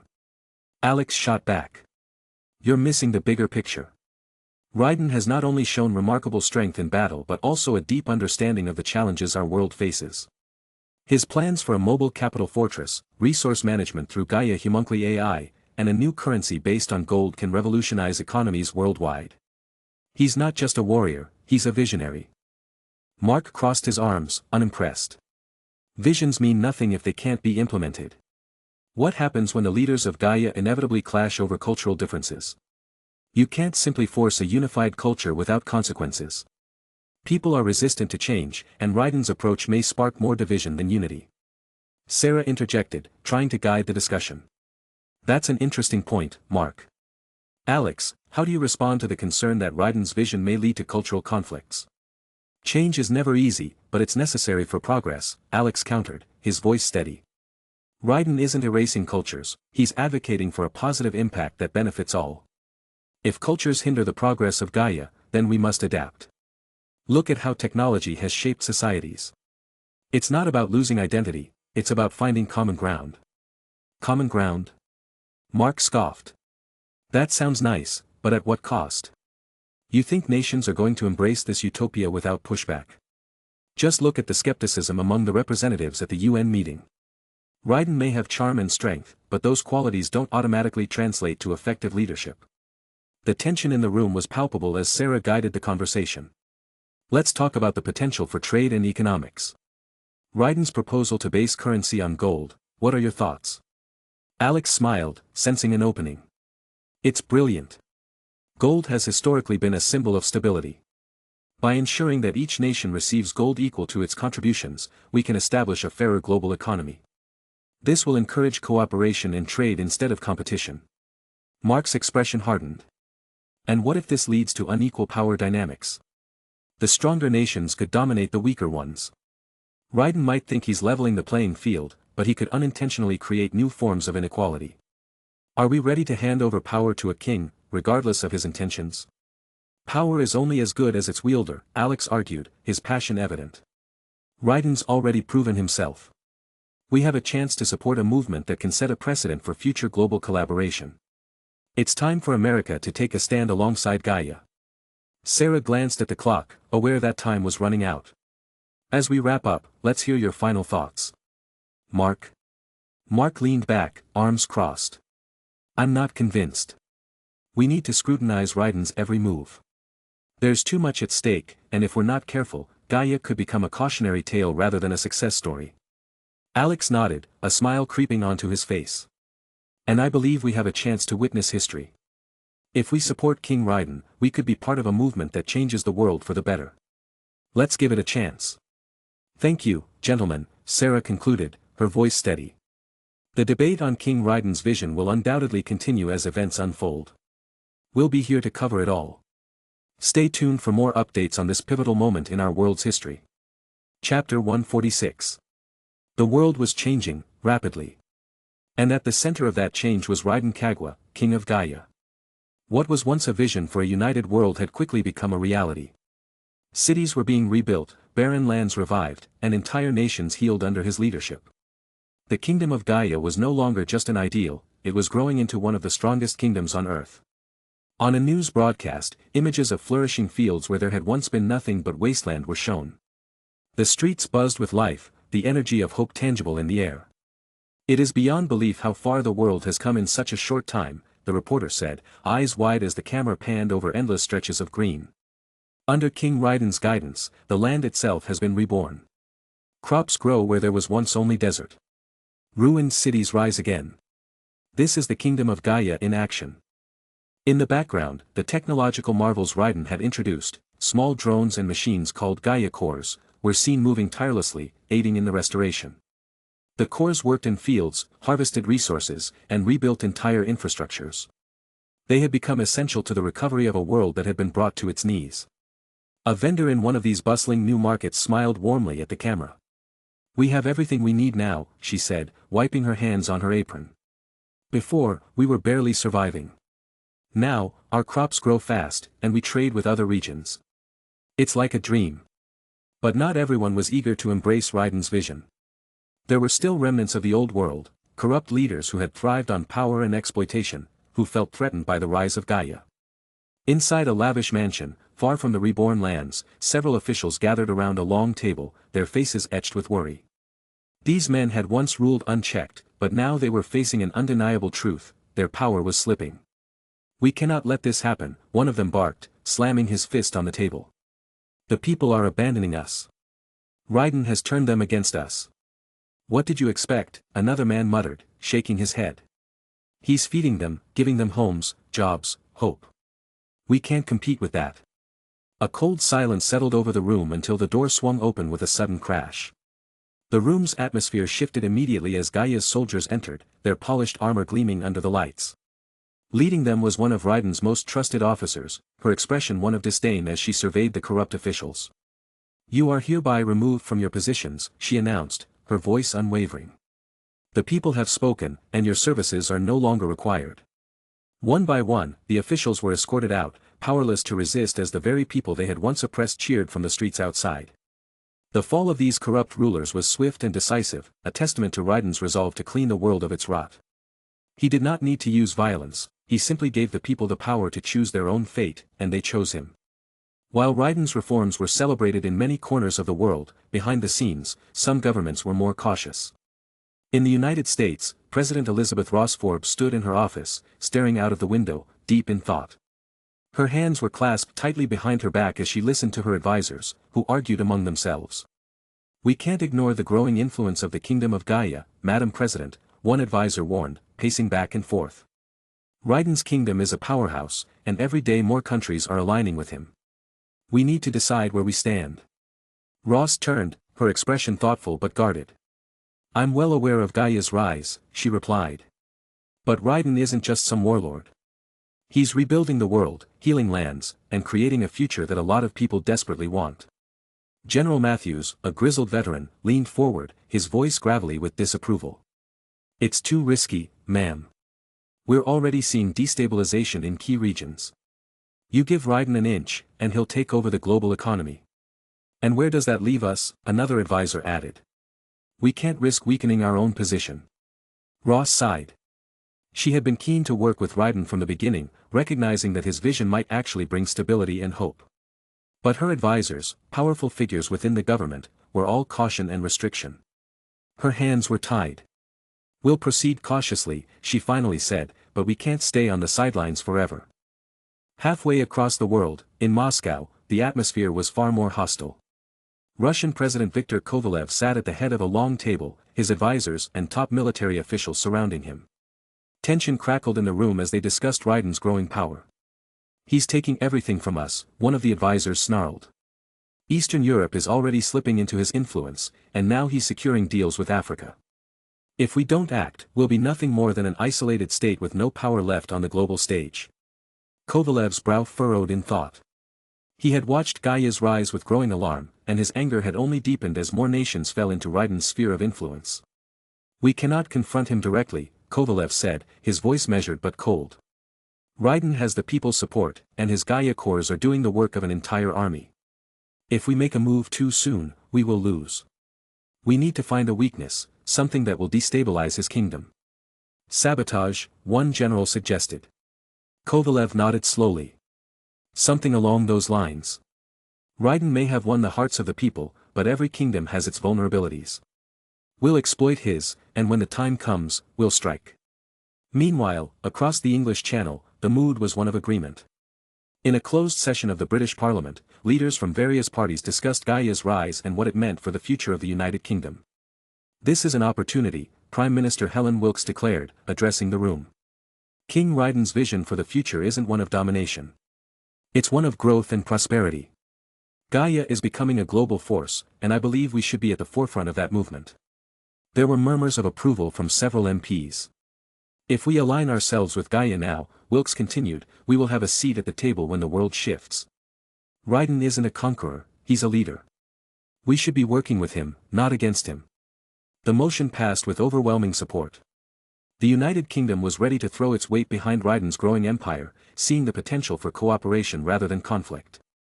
But not all nations shared that sentiment. In Beijing, General Minjun Song and his top officials were locked in a tense discussion. China, surrounded by many of Raiden's newly claimed lands, was now feeling the pressure. As Gaia expanded its influence in Africa and Southeast Asia, the Chinese government found itself increasingly isolated. We cannot let this continue, General Song said, his tone sharp and decisive. Gaia is encircling us, and Raiden's influence grows by the day. We have news that Korra is about to join hands with his movement. If we don't act now, we risk being shut out of global power. One of his senior military officials leaned forward.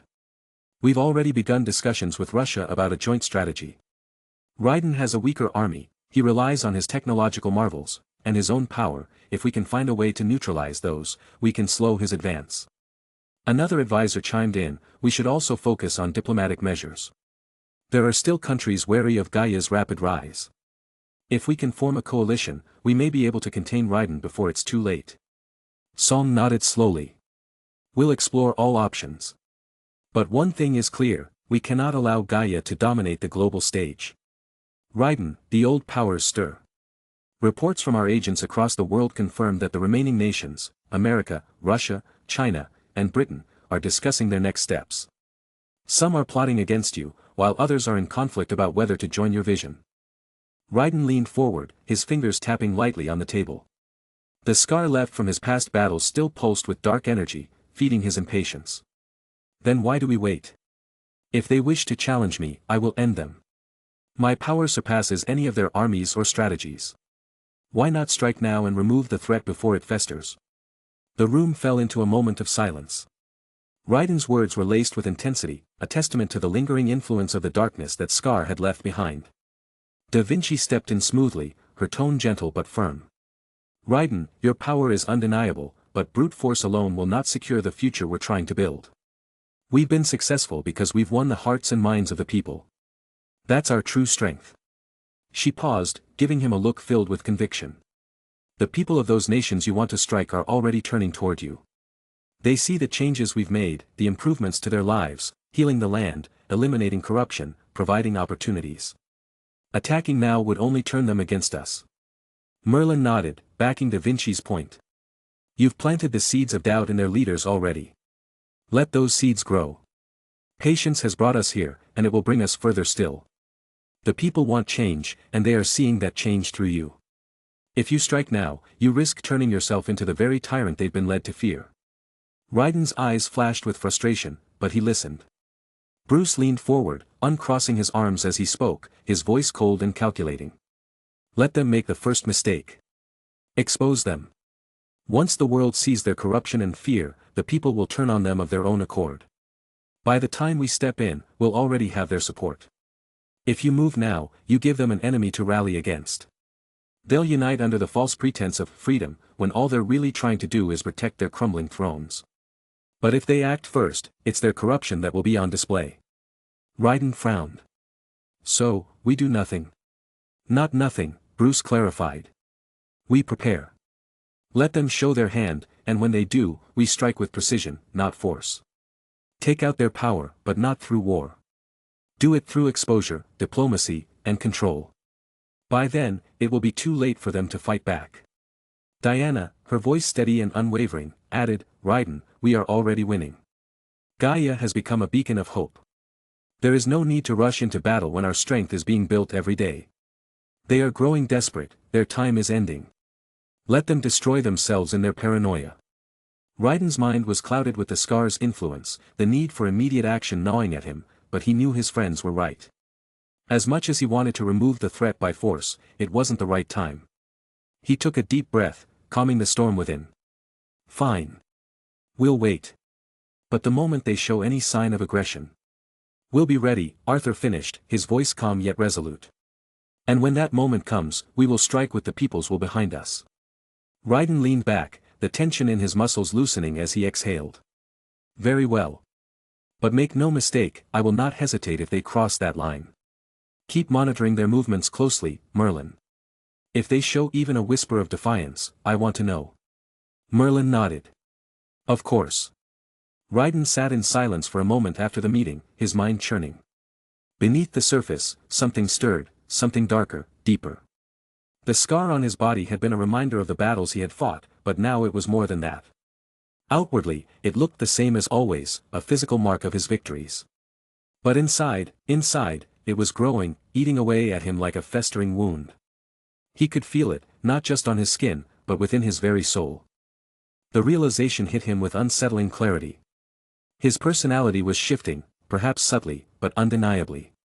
The way he thought, the way he felt, it was all being gnawed at by this force. The scar wasn't just a reminder anymore, it was a manifestation of something else. Fear, anxiety, no, not fear for himself, but fear for the future. He was worried about the battle to come, the one that truly mattered. The one with his greatest, strongest enemy yet. Dark side. Raiden's eyes flickered with a rare vulnerability, though only for a moment. He knew what was coming. These old remnants of Earth's powers were nothing compared to what lay ahead. The world was already bending to his will, slowly but surely. But that wouldn't matter if they weren't prepared for the true enemy. His gaze drifted toward Merlin, the ancient sorcerer who had been by his side since the start. Raiden's voice cut through the silence of his own thoughts. Merlin. Merlin turned his head slightly, sensing the gravity in Raiden's voice. What is it? Shift the focus of our intelligence gathering, Raiden ordered, his tone more somber than usual. It's time we take full advantage of our deal with the Green Lantern Corps. Their reach into space is unmatched. I want them to gather information, anything they can find about the movements of Darkseid and his forces. Merlin's expression hardened, realizing the weight of Raiden's request. You're sure it's time? The remnants of Earth's old powers still need to be dealt with. Raiden shook his head, his eyes cold with certainty. The world is as good as mine now. These remnants, their distractions, desperate shadows clinging to the past. They don't matter. We can handle them. But the force that's coming, that's what we need to prepare for. He stood up, the power radiating from him, though his thoughts were still focused inward. Darkseid is the real threat. And if we aren't ready when he arrives, none of this will matter. Everything we've built, everything we've achieved, it will all be wiped away. The war we need to focus on isn't with these old powers, Merlin. Raiden's eyes burned with determination. It's with Darkseid. Merlin nodded slowly, understanding the gravity of the shift. I'll reach out to the lanterns immediately. We'll gather whatever information we can. Chapter 147. In a faraway corner of the galaxy, the oppressive atmosphere of apocalypse hung heavy, its skies choked with fire and ash. Massive, jagged towers of metal loomed in the distance, casting eerie shadows across the war-torn landscape. In the heart of this infernal planet, within the grand throne room, stood Darkseid, the Lord of Apocalypse, the God of Tyranny. His colossal form exuded raw power, his red, glowing eyes piercing through the dim light that filled the room. Before him, kneeling with utmost reverence, was his trusted advisor, Desaad. Clad in his ominous robes, the figure of Desaad trembled slightly, knowing full well the expectations that his master had of him. My lord, Desaad's voice quivered, a mixture of fear and respect. The conquest is complete. All of your legions are back. The parademons, the furies, every soldier and general, all ready to resume their true purpose. Desaad lifted his gaze slightly, observing Darkseid's unreadable expression. Even in his terror, there was a sense of pride. The Dark God had conquered countless worlds, bending civilizations to his will. Their armies had been absorbed, their resources plundered, and their very essence consumed by apocalypse. Everything was going according to plan. Darkseid remained silent for a moment, his gaze fixed far beyond the walls of his domain, staring into the vast expanse of space as if he could already see the next world to fall under his dominion. Earth. A low, rumbling chuckle emanated from him, his smile as cold as the void. Good. The time has come, Darkseid finally spoke, his voice like a force of nature, commanding attention and fear. Earth will be next. The invasion begins. Desad, still on his knees, dared to look up further, his eyes gleaming with the sickly satisfaction of knowing his master's long-awaited plan was in motion. Shall we prepare for full-scale war, my lord? Darkseid's smile widened, though it never reached his eyes. Yes. But this time, it is more than just conquest. He took a step forward, his boots echoing against the stone floor of his throne room. Raiden Kagawa, the one who stands between me and the anti-life equation. His reign will come to an end. The fool thinks himself a king.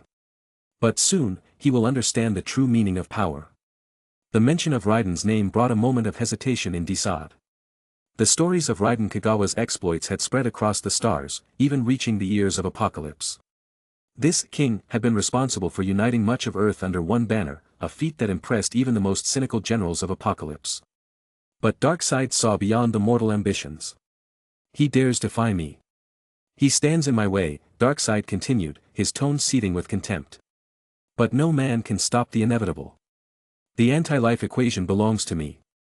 And Raiden's resistance, no matter how great, will fall just like the others. Darkseid turned, his gaze now fully directed at Desad. Prepare the legions. Unleash the furies. Let the parademons blacken the skies of Earth. And when the invasion begins, ensure Raiden Kagawa knows this truth, there is no escape from Darkseid. In the grand expanse of Raiden's throne room, perched high above the clouds within the mystical hanging gardens, a serene atmosphere filled the air.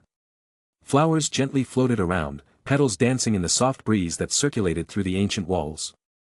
The sky beyond the throne was clear and bright, with the golden light of the setting sun casting an ethereal glow over everything. Merlin appeared from the shadows, his robes trailing softly behind him as he stepped forward. A gentle flurry of flower petals floated around him, his presence as mysterious as ever. His eyes, deep with wisdom, settled on Raiden, who sat atop his throne with the weight of the world on his shoulders. The gentle breeze brought with it an air of calm, though Raiden could already sense the gravity of what was about to be said. My lord, Merlin's voice broke through the tranquil atmosphere. I have received some news from the skies. Raiden's eyes narrowed at those words. His instincts sharpened, and with a swift motion, he waved off the remaining advisors and generals standing before him.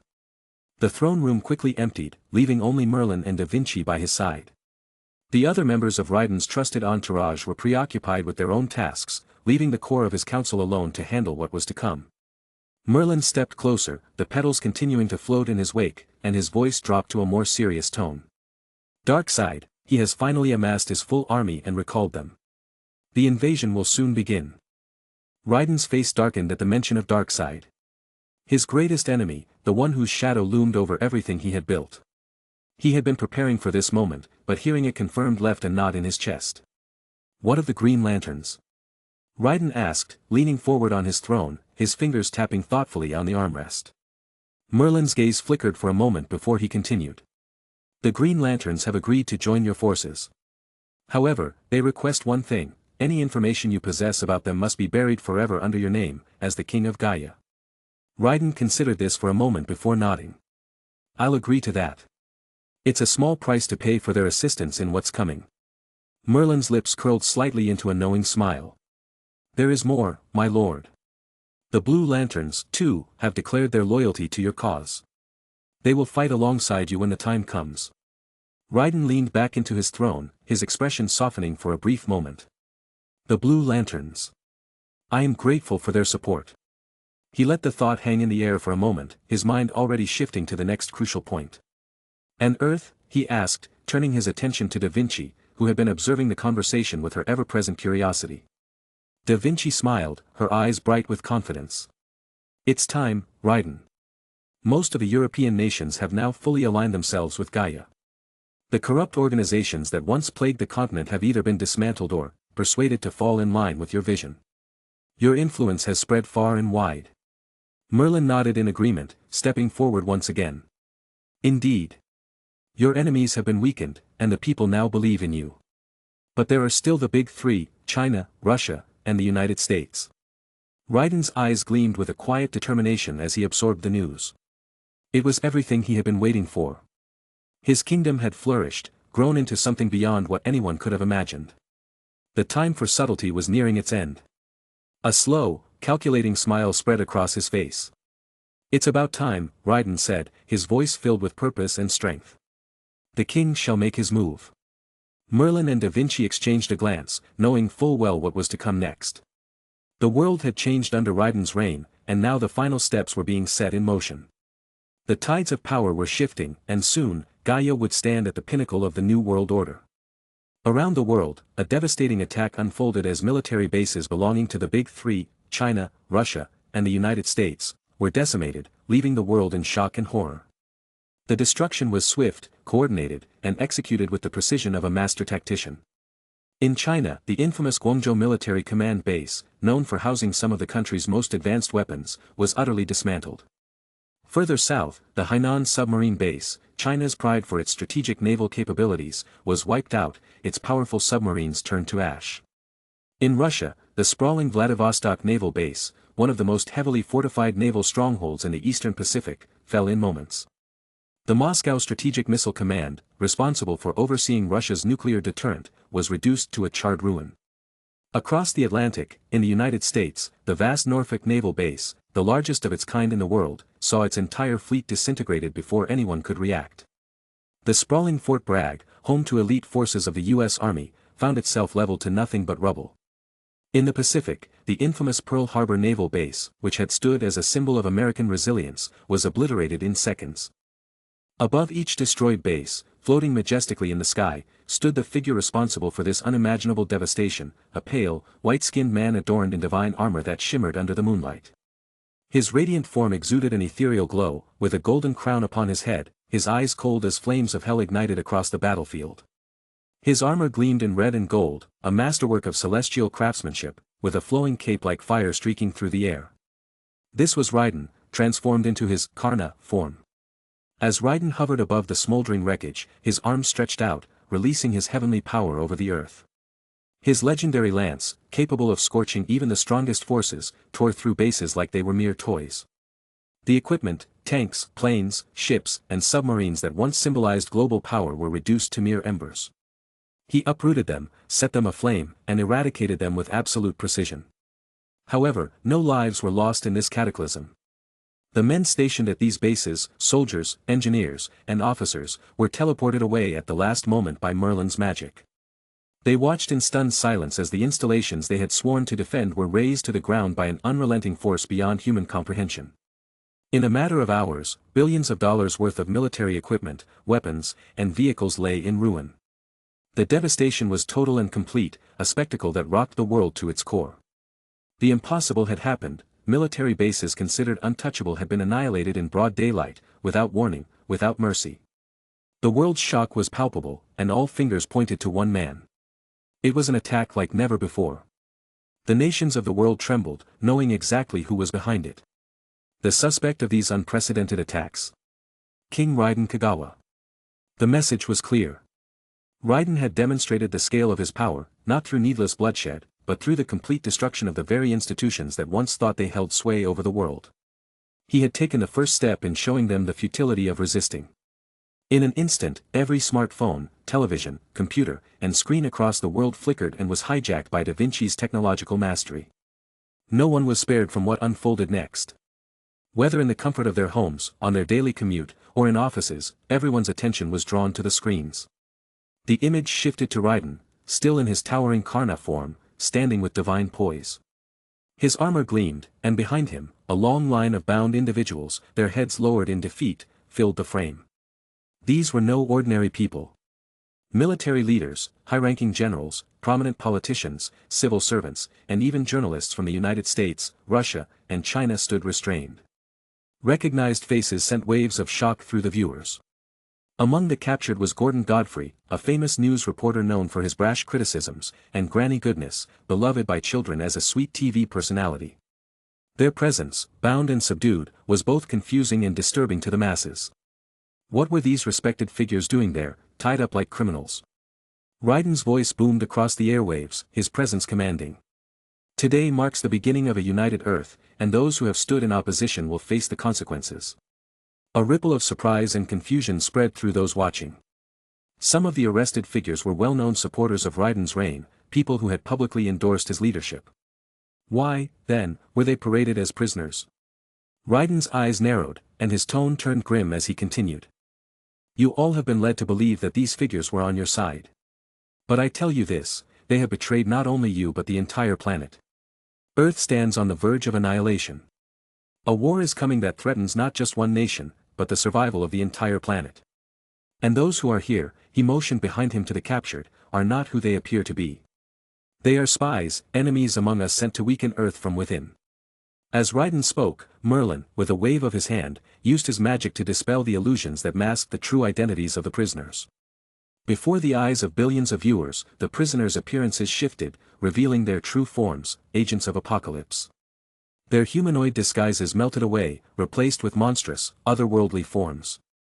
Their skin was rough and scaly, eyes burning with hatred, and twisted grins adorned their faces. Shock, horror, and disbelief washed over the people watching. These beings, Raiden declared, were sent by the forces of apocalypse to infiltrate our world, to destabilize and destroy from within. But I will not let that happen. Without another word, Raiden raised his hand, and in a blinding flash of red-hot flames, the agents of apocalypse were engulfed, their bodies disintegrating into ash. The world watched in stunned silence as the traitors were eliminated in mere seconds. The screen flickered again, now showing files, documents, and pieces of evidence flashing in rapid succession. Each piece of evidence exposed the spies' true intentions, revealing years of infiltration, sabotage, and deceit. The documents showed communications, plans, and plots orchestrated by the Big Three, Russia, China, and the United States, to undermine Raiden's rule. Every spy, every operation was meticulously detailed, proving beyond a shadow of a doubt that these countries had been trying to destabilize Raiden's kingdom. Raiden's gaze hardened, and his voice grew colder as he addressed the leaders of the Big Three. To Russia, China, and the United States, your endless attempts to undermine and sabotage Gaia, my kingdom, have been laid bare for all to see. Every plot, every spy, and every secret you've tried to hide has now been exposed. This is the result of your arrogance and your refusal to see reason. He turned his attention back to the people watching worldwide. These nations claim to want peace and stability, but they don't. They want control. They want to enslave you, to keep you under their rule while they hide behind lies. They have no interest in saving the world or protecting you. But I do. The world listened in rapt attention as Raiden delivered his final message. The power now lies in your hands. If you wish to remain under their rule, so be it. But if you desire true freedom, if you want to be part of a united Earth that stands strong against the forces that threaten to destroy it, then join me. I will free you, but only if you choose it. As Raiden finished his address, the screen flickered off, leaving the world in stunned silence. A choice had been laid before them. Would they remain loyal to their current governments, knowing the truth of their corruption and collusion with forces seeking Earth's destruction? Or would they rise, choosing Raiden's vision of a unified, free world under his protection? Chapter 148. The Oval Office buzzed with tension. President Elizabeth Ross Forbes stood with her advisors, each of them still reeling from the aftermath of Raiden's global display of dominance. The destruction of their military bases, the broadcast of his attack, it had shaken the foundation of the United States government. Whispers filled the room as they debated what would come next, all eyes anxiously darting to the door. Suddenly, the door opened, and Bruce Wayne walked in. Business mogul, philanthropist, and now, Gaia's envoy. He was dressed impeccably in a tailored dark suit, his presence commanding the room without the need for a mask. He strolled in with the ease of a man who owned the world, radiating an air of control that left everyone, including the president, silent. Mr. Wayne, President Ross Forbes said, trying to maintain her composure, but the surprise in her voice was evident. I wasn't expecting you. Bruce gave a polite smile, moving closer with calculated steps, every movement deliberate. Madam President, he began, his voice calm yet authoritative. I'm here to deliver a message on behalf of Raiden. The president's expression hardened, but she gestured for him to continue. Go on. You've seen what Raiden can do, Bruce said, standing in the middle of the room, his hands resting comfortably in his pockets. The military strikes today were a demonstration, a show of restraint, believe it or not. Raiden could have decimated your entire infrastructure, but he didn't. He's offering the United States a chance, one final opportunity to align with Gaia. Ross Forbes' face tightened. Are you threatening us, Mr. Wayne? Bruce's eyes flickered with a cool intensity. No, Madam President. If Raiden wanted to threaten you, this conversation wouldn't be happening. He doesn't see the United States as a threat. He's already focused on the real war, the one coming for all of us. But he's offering you a choice. Join Gaia, align with his vision for Earth's unity, or... He paused, his tone never raising, but the weight of his words made the room feel smaller. Or be swept aside. You have 1 week. The president's lips thinned, and she squared her shoulders. And if we refuse? Bruce's eyes didn't waver. Then Raiden will no longer have reason to be merciful. He's given you this week to decide. After that, well, I suggest you don't test him. Without another word, Bruce adjusted his suit, a calm smile still playing on his lips as he turned and left the room, leaving a suffocating silence in his wake. The Kremlin was a fortress, a symbol of Russia's power and security.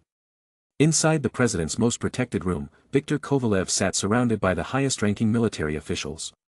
Layers of security, surveillance, and elite guards stood between him and the outside world.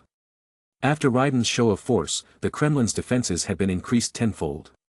But deep down, Kovalev knew, if Raiden wanted him dead, no amount of security would be enough. The shadows in the corners of the room seemed to come alive, darkening and twisting as if bending to the will of something ancient.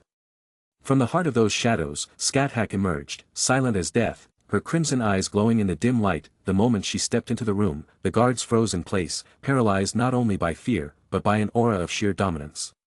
President Kovalev felt the blood drain from his face as she moved towards him, her steps as light as a predator stalking its prey. She hadn't needed to break through walls or bypass defenses, Skathak had simply appeared in the most secure room in all of Russia. Kovalev's heart hammered in his chest, but he forced himself to speak. You are Gaia's assassin, here to coerce me into submission. Skathak's lips barely twitched into a smile, her eyes cold as ice. I am not here to coerce you. Raiden doesn't need to convince you of anything. If he wished it, you would be nothing more than a name in history. But he has spared you today, to offer you one last chance. She stepped closer, her presence suffocating. You've seen what Raiden can do, Victor. He destroyed your military bases, eliminated spies from Apocalypse in your ranks, and allowed you to live. But know this, Raiden is already focused on the true threat, and you are no longer relevant to him. Align with Gaia, or you will be dealt with, swiftly. Kovalev clenched his fists, trying to summon his courage. And if I refuse? Skathak's smile vanished. Then Raiden will erase you and your country from the map. You have 1 week. With that, she stepped back into the shadows, and as quickly as she had appeared, she was gone, leaving nothing but the cold reality of Raiden's mercy hanging in the air. In the heart of Beijing, deep within China's most secure military command center, General Minjun Song sat in a heavily guarded room, flanked by high-ranking officials. Every defense measure was in place, elite guards, state-of-the-art surveillance, and the strongest of barriers. Yet, even in the midst of their heightened security, a sense of dread hung over the room. Without warning, the air shimmered with a soft glow. White lilies and cherry blossoms materialized out of thin air, floating serenely around the room as though they had been summoned by an unseen hand. The flowers danced through the air, defying the harshness of the room's steel and concrete. In their midst, Merlin appeared. He stood calmly, staff in hand, his robes flowing elegantly as if he had just walked through a meadow. His eyes sparkled with mischief and wisdom as he regarded the astonished officials. The guards raised their weapons, but hesitated, spellbound by the magical display before them. Good evening, General Song, Merlin said cheerfully, as though he had just entered a garden party. I do hope I'm not intruding. The general stood, his jaw clenched in anger. You've breached China's most secure facility, as if it were nothing. Merlin's smile widened, but there was an edge to it. Oh, it was nothing. Had Raiden wished it, your defenses would have crumbled long before I arrived. But we're not here for destruction, General. We're here to offer you a choice. General Song's eyes narrowed. A choice. Merlin waved his staff gently, and the flowers settled onto the floor like soft rain. Raiden has already dealt with the spies from Apocalypse within your ranks. He could have annihilated your military, but he spared you, for now.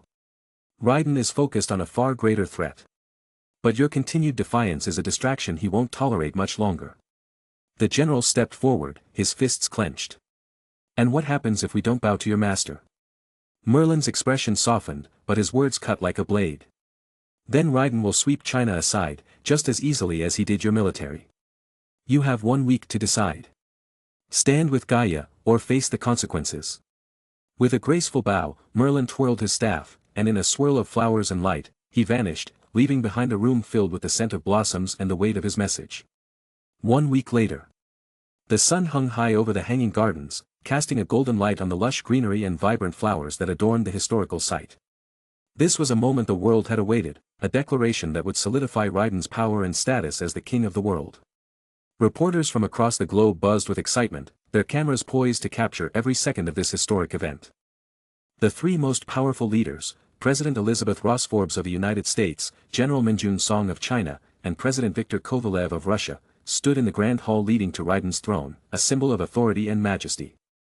As they entered the ornate room, they were struck by the magnificence of their surroundings, towering columns of shimmering stone, intricate tapestries depicting Raiden's victories, and a massive throne that seemed to dominate the space. Atop that throne sat Raiden, his regal presence impossible to ignore. Clad in ceremonial armor that gleamed under the light, he radiated power and authority. As the leaders approached, they felt the weight of his gaze upon them, a predatory calm that sent a ripple of unease through their ranks. As they reached the foot of the throne, Raiden's voice cut through the air like a blade, cold and commanding. "Kneel." The response was immediate and varied. General Song, with a steely gaze, stepped forward defiantly. "China bows to no one," he declared, his voice echoing off the walls. Kovalev, with a dismissive wave of his hand, added, "I am not here to submit." President Ross Forbes, trying to maintain composure, stated firmly, "We are here to join hands, not to kneel, Raiden. You would do well to watch your tone." As the cameras rolled and broadcasted their defiance around the world, the leaders attempted to put on a facade of strength, but Raiden was unyielding. He merely leaned back in his throne, relaxed yet intimidating, a predatory grin tugging at the corners of his mouth. "Kneel." This time, an invisible force rippled through the room, a manifestation of Raiden's power that brought each leader to their knees, a wave of energy constricting their will. They protested, struggling against the force. General Song shouted, his voice rising above the rest. "Raiden, you are finally showing your true face." "Indeed, you are a tyrant," Kovalev agreed, his brow furrowed with anger. "Power has gone to your head." Elizabeth fought against the force holding her down, her voice filled with righteous indignation. "You are breaching our agreement. Forcing us to kneel is nothing more than a tyrannical move." Ignoring their outcries, Raiden stood from his throne, towering above them as they remained powerless at his feet. His voice boomed with authority. "Foolish leaders. What do you think I am? Who do you think chose me? Why am I on this throne and not you? Because I am the king. I am eternal. I am the people." The tension in the air thickened as he continued, his words sharp and resonant. "I came from nothing, all the way to this throne. I lost my parents at 10, and I suffered at the hands of the world. I was lost in space. But one thing about me never changed, I am an advocate for a correct world." He stepped closer, his eyes ablaze with passion. "When I was granted power, I didn't monopolize it for myself. I used it to correct the world and help the people. I did not forget where I came from." Raiden's voice turned thunderous, reverberating in the hall as he declared, "When you kneel to me, you do not kneel to a tyrant. You kneel to the king of the world. You kneel to the people. You kneel to Gaia." The leaders looked up, their expressions shifting from defiance to shock, realizing the enormity of his declaration. Raiden's voice rang out with clarity, his message piercing through the shroud of resistance. "No more corruption. No more pain. No more suffering. No one will take advantage of the people. I am a king who truly deserves his position." As the last echoes of his words faded, a murmur began to spread throughout the room. The gathered officials, previously stunned, found themselves nodding, a wave of acceptance washing over them. Raiden's conviction was undeniable, and the reality of the situation began to sink in. Then, outside the grand hall, the chants began, a chorus of voices rising from the crowds that had gathered to witness this historic moment. "King Raiden! King Raiden!" They echoed through the air, resonating in the hearts of the people, fueling the flames of revolution and unity. Raiden stood tall, a fierce grin breaking across his face as the cheers grew louder. The world had witnessed the birth of a new era, and with it, the confirmation of his reign. King Raiden was not just a title, it was a promise of change, of unity, and a hope for a better world. As the leaders remained kneeling, Raiden's voice rang out once more, filled with a mix of authority and compassion. "Welcome to a new world order. Welcome to Gaia." Chapter 149. The fortress of solitude stood as it always had, a majestic and tranquil refuge amid the icy wilderness of the Arctic. It was a place where Superman could reflect, where he sought solace away from the world's troubles. Today, however, peace eluded him. His brow furrowed, his arms crossed, as he stood staring out over the frozen expanse, thoughts weighing heavily on his mind. Raiden had done the impossible. He had united the world, conquered it without spilling the blood of innocence, without causing unnecessary suffering. What gnawed at Superman was not jealousy or resentment, it was fear. Raiden had accomplished exactly what he set out to do, a feat that even Superman, with all his power, had never achieved. But the questions that plagued him now weren't about Raiden's success, but what it meant for the future. Could this man, who had bent the world to his will, really be trusted with such immense power? Raiden had proven Superman and his doubters wrong, but what if the day came when Raiden abused that power? What if, behind his speeches of unity and justice, lay the seeds of tyranny? Superman had seen good people corrupted before, heroes who had strayed from their path, and the devastation that followed. As he paced back and forth in his fortress, he tried to reason with himself. Raiden has saved lives, reached those I couldn't, ended suffering in places I didn't even know existed. But, should I trust him? Should I bow to him like the rest of the world? A shadow of doubt darkened Superman's eyes. If I act against him now, will I just be sowing more division, more chaos? Am I becoming the very thing I always feared, someone standing in the way of peace because I cannot accept that someone else has achieved what I could not? He clenched his fists, conflicted. The weight of responsibility was heavy on his shoulders, heavier now than ever before. His whole life had been about doing the right thing, upholding justice. But today, for the first time in a long time, he wasn't sure what the right thing was. Suddenly, the atmosphere in the fortress shifted, a subtle change that made the hair on the back of his neck stand. Superman turned, and there, standing in the entrance of his most private sanctuary, was Raiden. No longer just the man from a distant land, but now the king of the world. Raiden's presence was as commanding as ever, his eyes calm yet piercing. He wasn't wearing the ceremonial armor he had donned for public appearances, nor the mantle of a ruler. Instead, he stood there simply, yet his authority was undeniable. The tension in the room was palpable as the two titans locked eyes. Superman, Raiden greeted, his voice steady but holding an unspoken understanding of the tension that lay between them. Superman said nothing at first, his thoughts racing as he stared at the man before him. He could feel Raiden's power, his confidence, and it unsettled him more than he cared to admit. Raiden broke the silence, stepping forward but maintaining a respectful distance. "You don't trust me, do you?" Superman's jaw tightened, but he finally spoke. "It's not about trust, Raiden. It's about power, and what it can do to someone. You've conquered the entire world without a single innocent life lost. But what happens when the weight of that power becomes too much? What happens if... No. We are not doing this talk it out bullshit, you will kneel, whether you like it or not."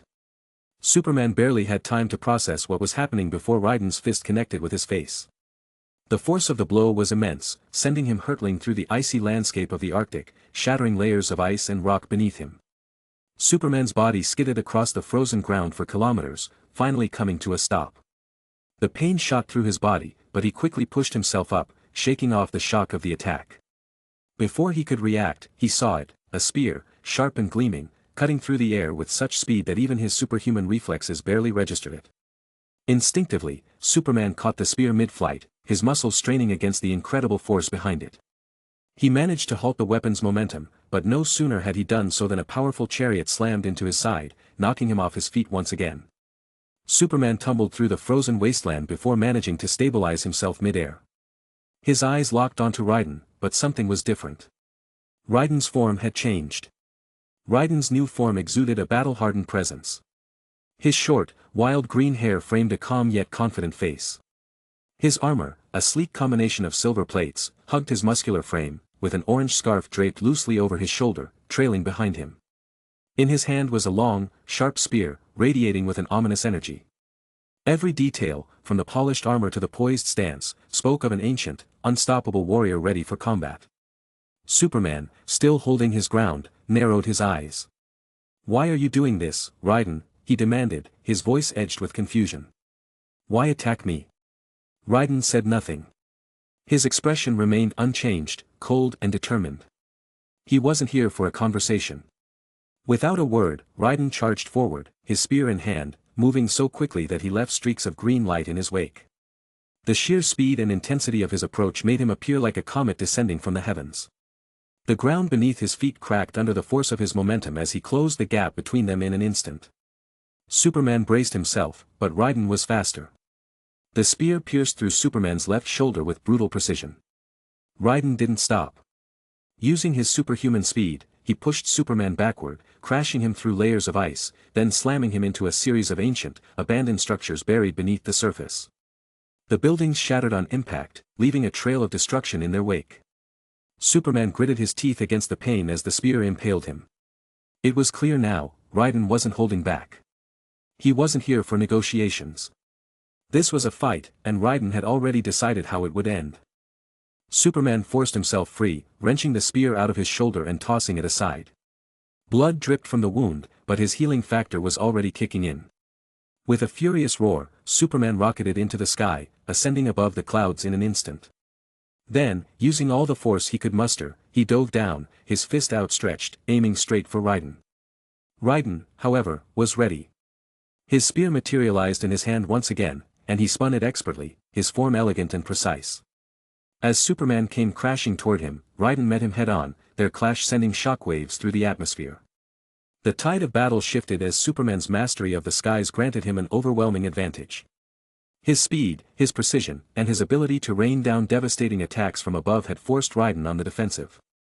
Though Raiden's chariot was a symbol of power and speed on any battlefield, it paled in comparison to Superman's raw aerial dominance. Below, the once pristine Arctic landscape had become a war zone.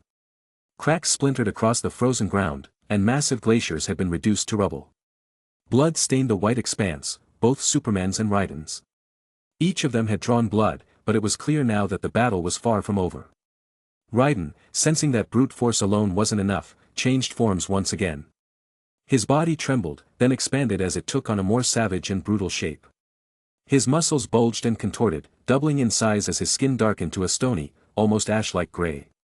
Thick veins pulsed with unnatural power, and his once sleek, battle-hardened form became an avatar of primal rage. His eyes, now glowing with a fierce, golden intensity, burned with the raw ferocity of a beast unleashed. Wild black hair flared behind him, almost like a mane, as he took on a more monstrous, animalistic appearance. In his hand, he wielded a massive weapon, a jagged, axe-like sword hewn from some ancient, unbreakable stone. Its brutal edges gleamed, ready to tear through anything in its path. Superman's heart sank slightly. He recognized this form, it was the same one Raiden had used when they first crossed paths. This was Berserker Heracles, a being of pure destructive force, and Raiden, in this state, had access to a relentless power that could overwhelm anyone. Raiden didn't give Superman time to think. With a savage roar that echoed across the frozen wasteland, he lunged forward, his gigantic weapon raised high. Superman braced himself, but even his incredible reflexes were tested as Raiden swung his weapon with terrifying speed and force. The impact sent shockwaves across the ice, shattering a large section of the glacier beneath them. Superman barely managed to dodge the full brunt of the attack, but the blade still caught his side, sending him flying through the air. Raiden didn't stop. He launched into his ultimate technique, 9 lives. Each swing of his sword became a blur of destruction, 9 strikes in rapid succession, each faster and stronger than the last. Superman raised his arms to defend himself, but the relentless barrage was unlike anything he had ever faced. The first strike slammed into his arm, numbing it. The second tore across his chest, shredding part of his suit. By the fourth strike, blood was dripping from his wounds, staining the ice below. On the 9th and final strike, Raiden's blade pierced through Superman's shoulder, carving deep into his flesh. A searing pain coursed through him, but Superman had been waiting for this moment. Despite the agony, he didn't falter. He had counted on Raiden's aggression, and now, he saw his opening. With a thunderous shout, Superman swung his fist directly into Raiden's chest. The punch was delivered with all of his might, a strike capable of shattering mountains and toppling gods. The sheer force of the blow created a massive shockwave, scattering the ice and snow around them. Raiden's body was blasted apart, his torso, arms, and head disintegrating into nothingness. For a moment, only his legs remained standing, frozen in place. Superman didn't let himself relax, though. He knew Raiden was far from dead. Raiden was not someone who could be killed so easily. His body had always possessed a supernatural resilience, and even now, Superman could feel the air around them tremble as Raiden began to regenerate. Pieces of his form reconstituted themselves, swirling in the air like particles reforming into a whole. As Raiden's body began to rebuild, Superman took a few steps back, creating space between them. His breathing was heavy, blood dripped from his wounds, but his eyes remained sharp, focused. He knew the battle had reached its peak, there would be no more holding back. Raiden's regeneration was swift. His body reconstructed itself with frightening speed, and soon, he stood whole again, his golden eyes burning brighter than ever.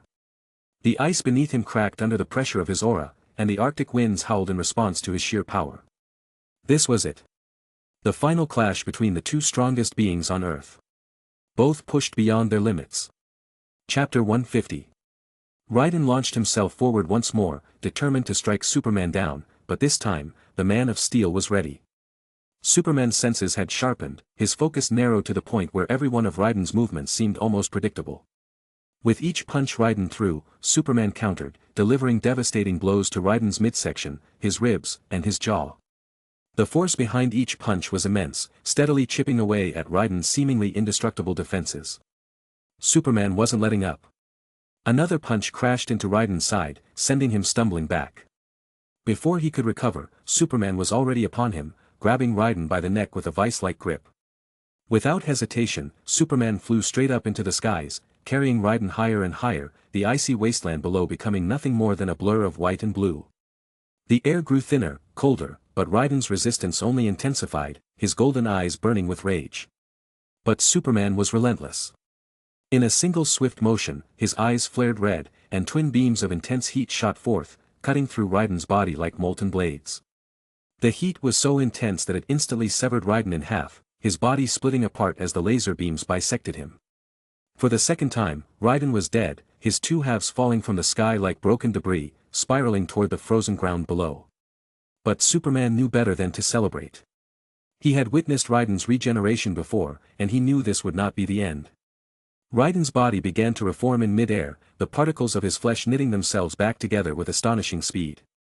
But before Raiden could fully regain his bearings, Superman was already diving down, faster than sound, a blur of red and blue. He slammed into Raiden with both fists, the impact so powerful it shattered the ice below them, sending shockwaves across the Arctic. The ground gave way, and the two of them plunged into the freezing waters beneath the shattered surface. Underwater, Superman's heat vision ignited once again. His lasers shot through the dark, icy depths, cutting into Raiden's body once more. He didn't hold back, the heat from his eyes burning through Raiden's flesh, searing him from the inside out. Superman's strength pressed Raiden deeper and deeper into the water, pinning him against the icy floor, the pressure crushing down on him from all sides. Raiden, unable to fight back, drowned, his body once again succumbing to death's cold grip. For the third time, Superman had killed him. But Superman knew this wasn't the end. He knew Raiden would revive, as he always did. Breaking the surface of the icy waters, Superman flew upwards, rising into the sky. His chest heaved with exertion, his breath fogging the frigid air.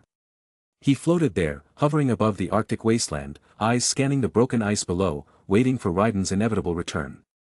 Superman floated above the Arctic wasteland, his senses on high alert. Then, something strange began to happen. The air around him grew hot, unnaturally hot for the frozen tundra. The ice beneath him started to melt, the water below it evaporating into steam. Superman's eyes widened in shock as the entire landscape was engulfed in a searing heat, and then, without warning, a laser, similar to his own heat vision, blasted him square in the chest. It sent him hurtling even higher into the sky, the impact catching him completely off guard. Raiden emerged from the rising flames with a speed Superman could barely comprehend. His appearance had once again changed dramatically. The figure that stood before him exuded a commanding presence, dressed in a sleek black bodysuit lined with intricate gold armor. The golden accents shimmered along his arms and legs, adding a regal yet menacing aura. Short, white hair crowned his head, framing sharp, ethereal features, and a glowing crimson gem pulsed ominously at the center of his chest. Spiked gauntlets covered his hands, clearly designed for battle, and behind him, translucent wings flickered with an eerie, pink-red hue, casting an unsettling light in the frozen sky. In his grip, a long, ornate spear crackled with chaotic energy, the sheer destructive force radiating from it. Superman barely had time to react. Raiden's speed was unmatched, his movements too fast for even Superman to track. With a powerful thrust, Raiden drove his spear forward. Superman raised his arms in defense, barely managing to block the blow, but the intense heat from the spear was too much. Flames erupted from the weapon, engulfing Superman's arms. His suit began to melt, the fabric disintegrating under the intense heat, and then his skin followed, burning beneath the flame's searing touch. Superman gritted his teeth in agony, feeling his strength waver as his arms gave way. Raiden capitalized on the moment, pulling the spear back before delivering a vicious side strike. The force of the blow sent Superman flying through the air, crashing into a nearby mountain with enough power to crumble the rock beneath him. Superman struggled to stand, his vision blurry, his body reeling from the assault, but Raiden was already upon him. Before Superman could even blink, Raiden's spear was embedded in his chest. Though Raiden had missed Superman's vital organs, the spear still pierced deep, blood pouring from the wound.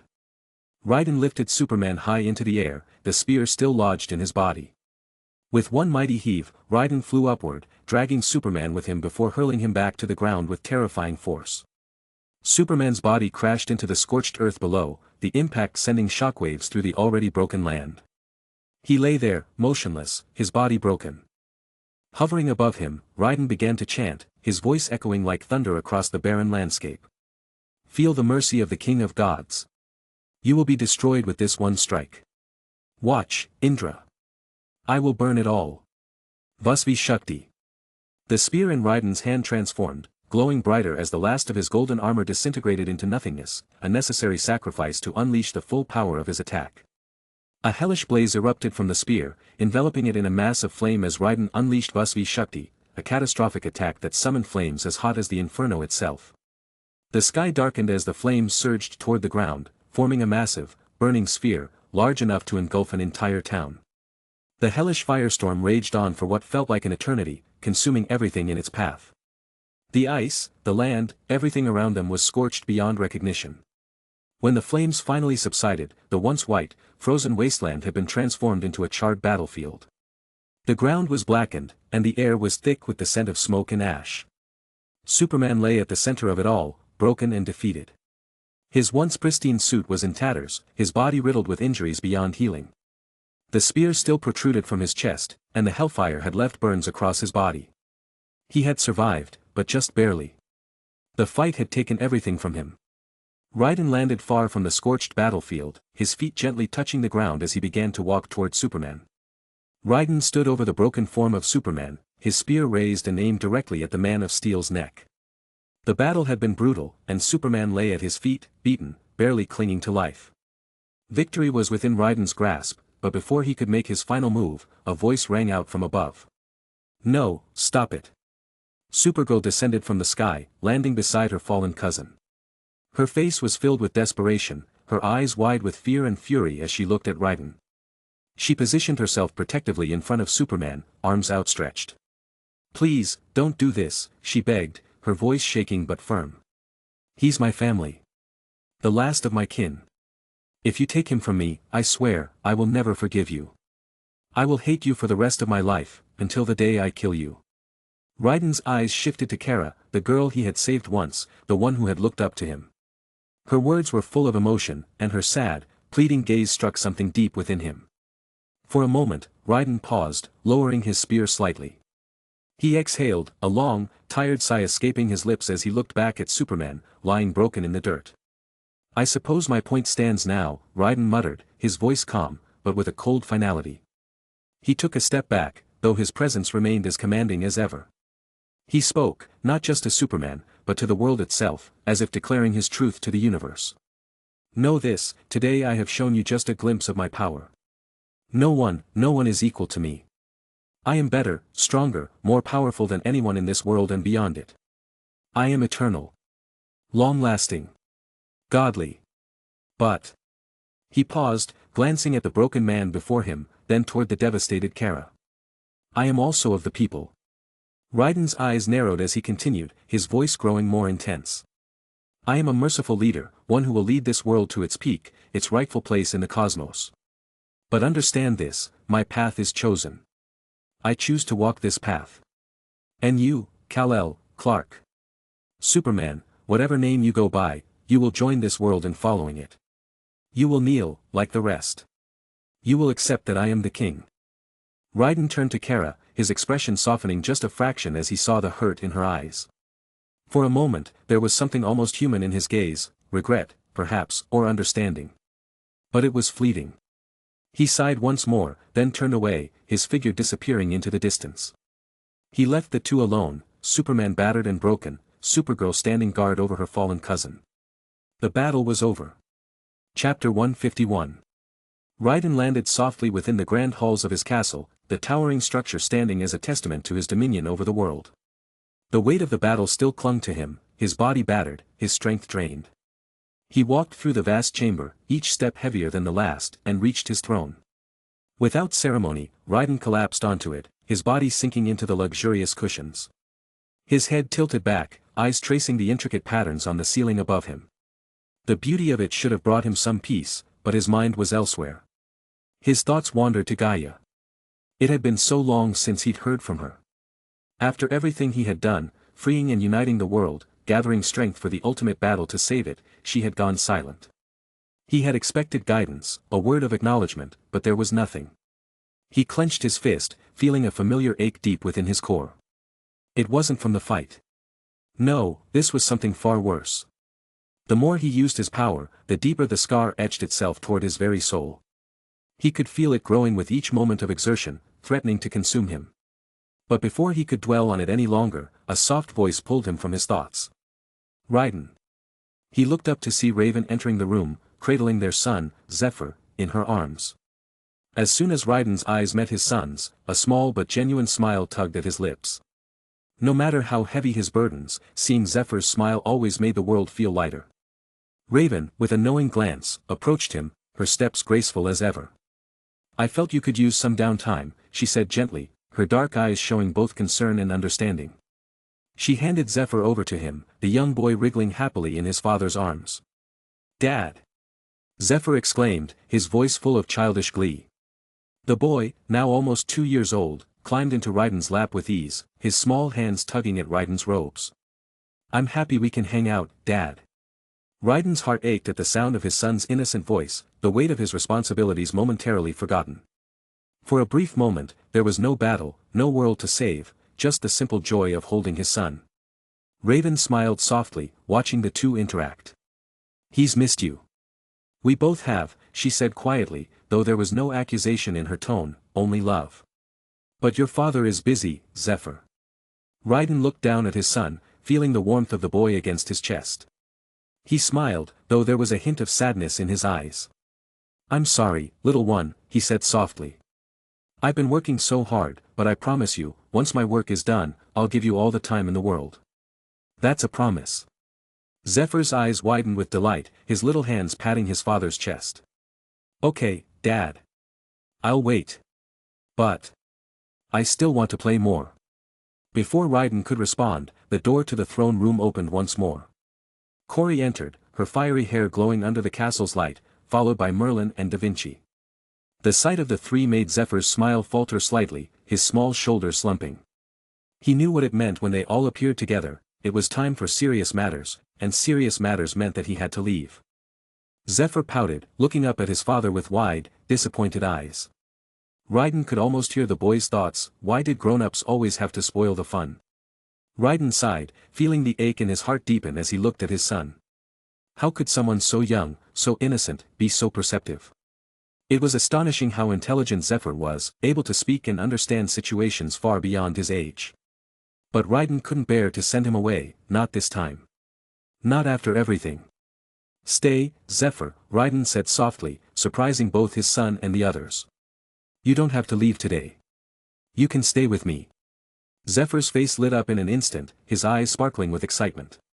Really, Dad? I can stay? He asked, his voice filled with disbelief and joy. Raiden smiled and nodded, watching as his son practically bounced in his lap. Yes, you can stay. Thank you, Dad. Zephyr squealed, wrapping his tiny arms around Raiden's neck in a hug so full of love it almost brought tears to the king's eyes. Coriandar walked up to Raiden, her warm presence immediately softening the tension in the room. She leaned down, giving him a gentle kiss before placing one on Zephyr's cheek. Zephyr giggled, wriggling slightly in his father's lap. Not in front of everyone, Mommy Cori, Zephyr said with a playful smile, his cheeks turning a slight shade of red. The light-hearted exchange brought smiles to everyone present. Even Raiden, despite the weight of his responsibilities, felt a sense of peace as he chuckled quietly. Merlin and Da Vinci both stepped forward to greet Raiden and the young prince. "My little intelligent friend." Da Vinci greeted, her eyes twinkling as she bent down to ruffle Zephyr's hair. Zephyr beamed, always happy to see her. "Auntie Da Vinci." Zephyr exclaimed with delight before sticking his tongue out playfully at Merlin, causing the room to erupt in laughter. Merlin sighed dramatically, pretending to be offended by the child's teasing, though there was a subtle smile tugging at his lips. "I'll get you back for that someday, young prince," Merlin joked with a wink, earning more giggles from Zephyr. As the laughter subsided, Da Vinci's expression turned more serious, though she maintained her usual warmth. "Raiden, you're giving me more work now, you know," she said with mock exasperation.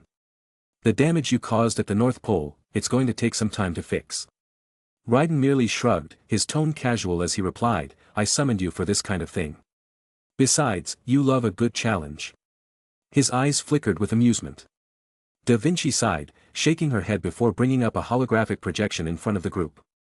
"Speaking of challenges, the project is progressing well. Let me show you the new updated Gaia cores." The projection shifted, displaying a series of spherical devices, each humming with energy. These will handle more advanced tasks, like maintaining the environment, managing waste disposal, and other essential duties. They're designed to support the world on a larger scale. Raiden studied the image for a moment, nodding in approval before Da Vinci swiped to reveal another projection, a massive army of drones. Sleek, powerful, and brimming with the latest technology.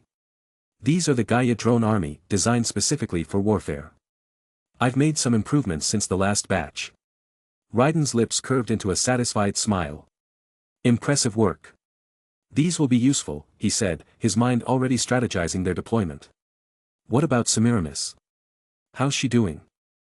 Merlin groaned, shaking his head.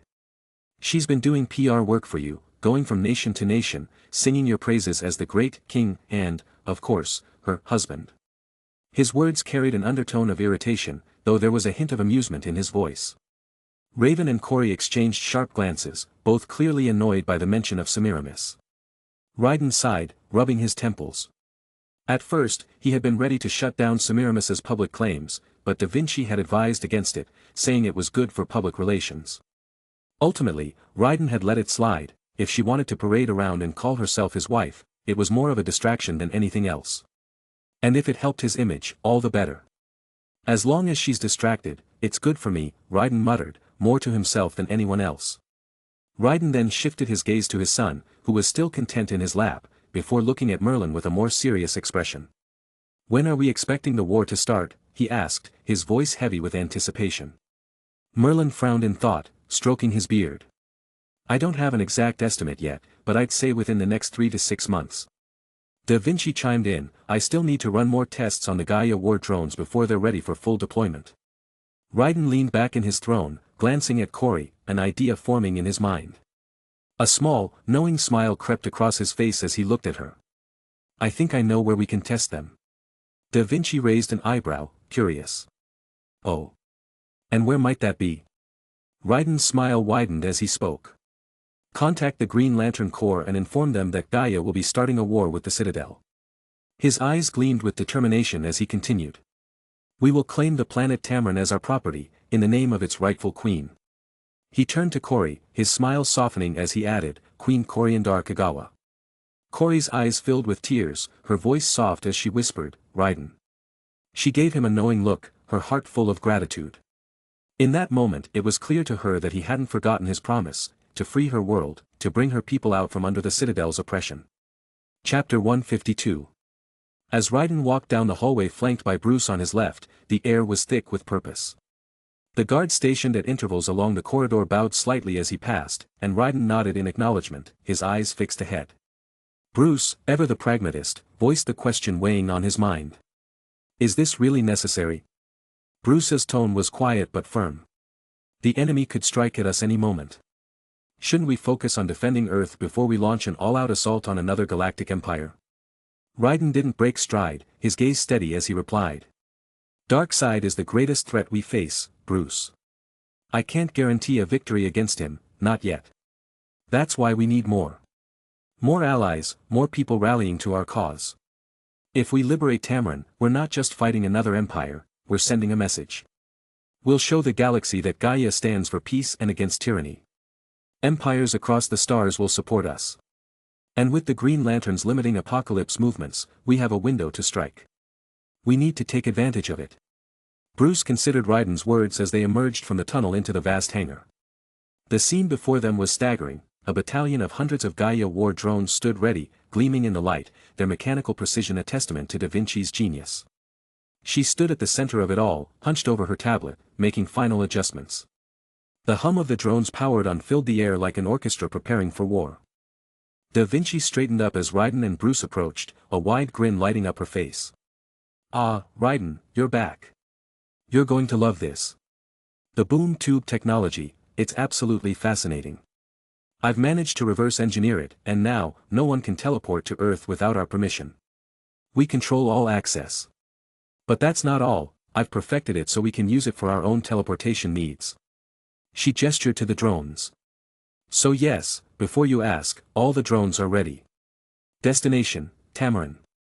Raiden's eyes gleamed as he admired the rows of war machines, marveling at the breakthrough Da Vinci had achieved. To reverse engineer boom tube technology without mother boxes, something no one in the galaxy had ever managed, was nothing short of miraculous. Bruce's gaze swept over the massive army of drones, then shifted to Raiden, his brows furrowing. "You've planned for everything, haven't you?" Raiden turned to face him, his voice calm but resolute. "I wouldn't be leading this charge if I wasn't certain we could do it, Bruce. I've prepared every detail. This isn't reckless. It's calculated. I will fulfill my promise, to Tamaran, to Corey, and to everyone who believes in this vision." Bruce's eyes lingered on Raiden, measuring him, before he gave a slight nod. Though the plan was audacious, Raiden's confidence was unshakable, and perhaps that was exactly what they needed. Lord Vigan sat behind his lavish desk, his cold eyes gazing through the massive windows overlooking the chaotic scene below. Today had been another successful raid, his forces capturing more of the rebel resistance fighters. The Tamaranians they had apprehended would soon be sent to the slave camps, where they would labor away in the mines. His empire was growing richer by the day, and soon the wealth of rad-ion rocks would allow him to expand beyond the Vega system. A knock interrupted his thoughts. Vigan turned sharply as one of his officers entered and saluted. "Lord Vigan, sir. We've captured 30 more resistance fighters. They'll be sent to the camps immediately." However, the officer hesitated. "There are reports that Queen Blackfire isn't pleased with the way the Tamaranians are being treated." Vigan smirked, waving his hand dismissively. "Ignore her. Blackfire's nothing but a puppet. I am the true power here. Do as I say, we need more miners to dig up the rad-ion. Our empire will soon spread beyond Vega, and when it does, we will conquer worlds."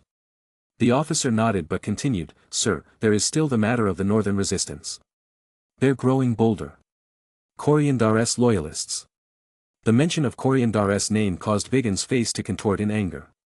"Those idiots. Clinging to the past and their emotions. Their so-called princess has long abandoned them for a life among Earth's heroes. They're wasting their efforts. They should surrender." Suddenly, the door to his office burst open, and another soldier rushed in, out of breath. "Sir. We're under attack. Something's in the skies." Vigan shot up from his chair, furious. "What? Who dares?" He marched toward the window, fully expecting to see some pathetic rebel uprising. But what he saw instead made his blood run cold. A massive ship, larger than anything the Citadel Empire had ever built, hovered in the skies above, casting a shadow over the ground below. Its immense size was enough to strike fear into the heart of any man. And then, more ships began to emerge from a golden gate, one after the other, each as colossal as the last. The sky was soon filled with them, blocking out the sun. His fury turned into disbelief.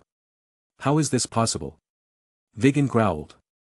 As he stared at the overwhelming sight of the invasion force, a voice boomed through the air, shaking the very ground beneath them.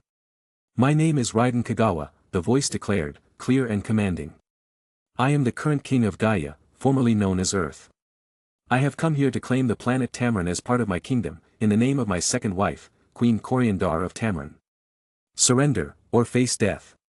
The choice is yours." Vigen's heart raced as the message echoed across the landscape, his hands clenched into fists. He had never seen anything like this. His grip on Tamarin was slipping, and he could feel the iron fist of Raiden's power closing in. As expected, the Citadel wouldn't surrender. Raiden knew this well and had anticipated their defiance. With a swift motion, he ordered half of the Gaia mother ships to take formation around Tamarin, creating an unbreakable blockade to prevent any reinforcements from approaching the planet. His eyes shifted to Corey, who stood beside him, adorned in her ceremonial princess dress from Tamarin. Her dress was a striking vision of elegance and warrior spirit. A deep, royal purple fabric clung to her form, with intricate gold embroidery tracing ancient Tamaranian symbols across the bodice and flowing down the hem. The skirt, flowing and layered, was designed for both grace and movement, billowing with every step she took. Her shoulders were adorned with ornate golden pauldrons, a reminder of her status as both royalty and a warrior. Her long, flame-like red hair cascaded down her back, contrasting against the regal hues of her attire. Around her neck, a pendant shaped like the Tamaranian sun rested, a symbol of her birthright. "You look stunning," Raiden said, his voice soft but full of admiration. Corey nodded, her emerald eyes burning with determination. "I feel ready," she replied, her voice carrying both excitement and gravity. Raiden smiled faintly, correcting her with a confident tone. "You are ready. It's time to take back your home." Her eyes welled with emotion for a moment, and she smiled at him warmly. "Yes. Yes, I am ready." Her voice grew softer as she turned to him. "Raiden, I love you, and thank you. For everything." Raiden gave her a brief, reassuring nod, and Corey turned towards the assembled Gaia war drones, her voice ringing with resolve. "Attack!" In an instant, hundreds of thousands of drones burst forth like a swarm of locusts, blotting out the sky. Though each drone was the size of a fighter jet, they moved with deadly precision. They were equipped with the finest weapons Gaia had to offer: rockets, lasers, anti-missile systems, and anti-plasma shields. Completely self-sustaining, these drones would not stop until their objective was achieved. Their target? Every citadel fortress on Tamarin. The air was alive with the whirring sound of machinery, the glow of laser cannons, and the thunderous boom of rockets. As the drones descended upon the citadel strongholds, they left destruction in their wake, methodically dismantling every defense the citadel had painstakingly built. Sitting upon a throne she never truly desired, Blackfire stared out into the vast horizon of Tamarin, her expression cold but laced with regret. The seat of power beneath her felt like a burden, a symbol of her greed, her ambition, and her betrayal. Once, the allure of ruling had consumed her, driving her to take what wasn't hers. But now, the weight of her actions pressed down heavily upon her shoulders, filling her with the bitter taste of remorse. Her mind wandered to thoughts of her own end, the demise that she could now feel drawing near. Perhaps it was what she deserved. The end was something she should have faced long ago, something she could no longer avoid. Then came the news, the message she had been waiting for, the message she had dreaded and longed for in equal measure. The ghost of the resistance, the symbol of defiance against the citadel, was back. But now, the ghost was no longer a whisper in the shadows. He was a king, Raiden Kagawa, the one who had once fought for her people from afar. And alongside him, her sister. Her heart raced in her chest, and for the first time in years, Blackfire felt something beyond regret. It was relief. "You're finally back, Corey." Chapter 153. One would expect a grand war, a battle that would span months, perhaps even years. After all, conquering an entire planet is no small feat. However, the power displayed by the Gaia war drones was so overwhelming that each citadel fortress crumbled under the full force of 50 of them. These drones, equipped with cutting-edge weaponry and relentless AI, dismantled even the most fortified strongholds. Their rapid strikes left the citadel forces scrambling, barely able to organize a counterattack before another wave obliterated their defenses. But it wasn't just the drones that made the difference. Coriandar, now crowned queen, had reignited hope within the people of Tamarin. Her return was a beacon of resilience, a symbol that their once broken world could be freed from the tyranny of the citadel. The resistance, long demoralized, was now revitalized, rising from the shadows in organized attacks that coordinated perfectly with the drone onslaught. Resistance fighters, once scattered and hiding, emerged in droves. Empowered by Coriandar's presence, they began liberating territories across the planet. They attacked citadel supply lines, stormed outposts, and launched guerrilla strikes on smaller garrisons. What was once a disjointed effort fueled only by desperation became a true uprising, now organized and focused on driving out their oppressors. In the skies, Tamaranian warbuds, remnants of a lost era, fought alongside Gaia's drones, delivering the citadel a taste of the long-forgotten ferocity of the Tamaranian people. They were no longer slaves. They were warriors. The citadel's strongholds fell like dominoes. Fortress after fortress succumbed to the relentless force. The mighty citadel empire, once thought invincible, found itself outmatched. Their leaders, sitting in palaces built on the suffering of Tamaranians, had no escape. They were trapped between the might of Gaia's advanced technology and the spirit of a people whose resolve had been restored. After 3 relentless days of warfare, Tamaran was nearly liberated, with 80% of the planet reclaimed from the citadel's control. Reinforcements from the citadel's mother planet were too slow to arrive, leaving the occupying forces to crumble under the combined might of Gaia's drones and the reignited resistance. In the capital, Vigan, the citadel's appointed leader, was unraveling. His stress was visible as he screamed in frustration, lashing out at his commanders. In the chaotic meeting room, where blame was tossed around like a wildfire, tensions ran high. The once mighty citadel leaders now devolved into panic, pointing fingers at one another in desperation. Vigan's anger exploded as the door swung open, revealing Blackfire, Komiandar, clad in her Dark Queen attire. Vigan's face twisted in rage. "Ah, look who showed up," he spat, his voice dripping with venom. "This is all your fault. You should have killed your sister when you had the chance, you foolish bitch." His words were followed by a chorus of insults and jeers from the other citadel leaders, each one piling on in a frenzy of hatred. But their voices were abruptly silenced. In an instant, a blast of dark energy erupted from Komiandar, and Vigan's head was vaporized, his lifeless body crumpling to the floor. Blood splattered across the shocked faces of the remaining leaders, who froze in terror. Before they could react, Komiandar unleashed her fury. One by one, the citadel leaders fell, their bodies hitting the floor as dark energy surged through them, ending their lives. As the last of the leaders fell, Komiandar stood alone, her regal form drenched in blood. She walked out of the meeting room without a word, her expression cold, preparing herself for the final battle that awaited her. The war for Tamaran was far from over, but now, it was her war. Raiden descended from the skies of Tamaran's capital, his figure framed by the towering Gaia mothership behind him. Komiandar, now the symbol of hope and future queen of the planet, flew beside him, her presence radiating strength. Together, they waited, their eyes fixed on the horizon. Blackfire, Komiandar, rose from the ground, floating upward toward them. Her gaze lingered on the immense Gaia mothership, its power undeniable, having released the swarm of drones that decimated the Citadel's forces. She then turned her attention to Raiden, her voice heavy with a mixture of regret and resignation. "Are you here to finish me?" she asked, her eyes searching his expression. Raiden raised an eyebrow, his voice calm yet firm. "Are you talking to me?" "For today, I am nothing but a mere soldier," he replied. His hand motioned toward Komiandar. "She is the general, the leader, and the future queen of this land. If you want to negotiate, fight, or anything else, talk to her." Blackfire's annoyance flickered across her face, but she sighed, turning her attention to her sister. Komiandar, she greeted with a hint of bitterness. Komiandar, better known to some as Starfire, met her sister's gaze with a sad smile. Komiandar, she greeted softly, a touch of sorrow in her voice. "I should have known you'd come back," Komiandar said, her voice laced with regret. "I had given up hope on this place. I brought shame to our family, led to the suffering of millions on our planet. I do not ask for forgiveness, but I ask you, my sister, to be the one to end me." Komiandar sighed, her expression full of empathy. "You still blame yourself for that?" she asked softly. "The Citadel was coming, regardless.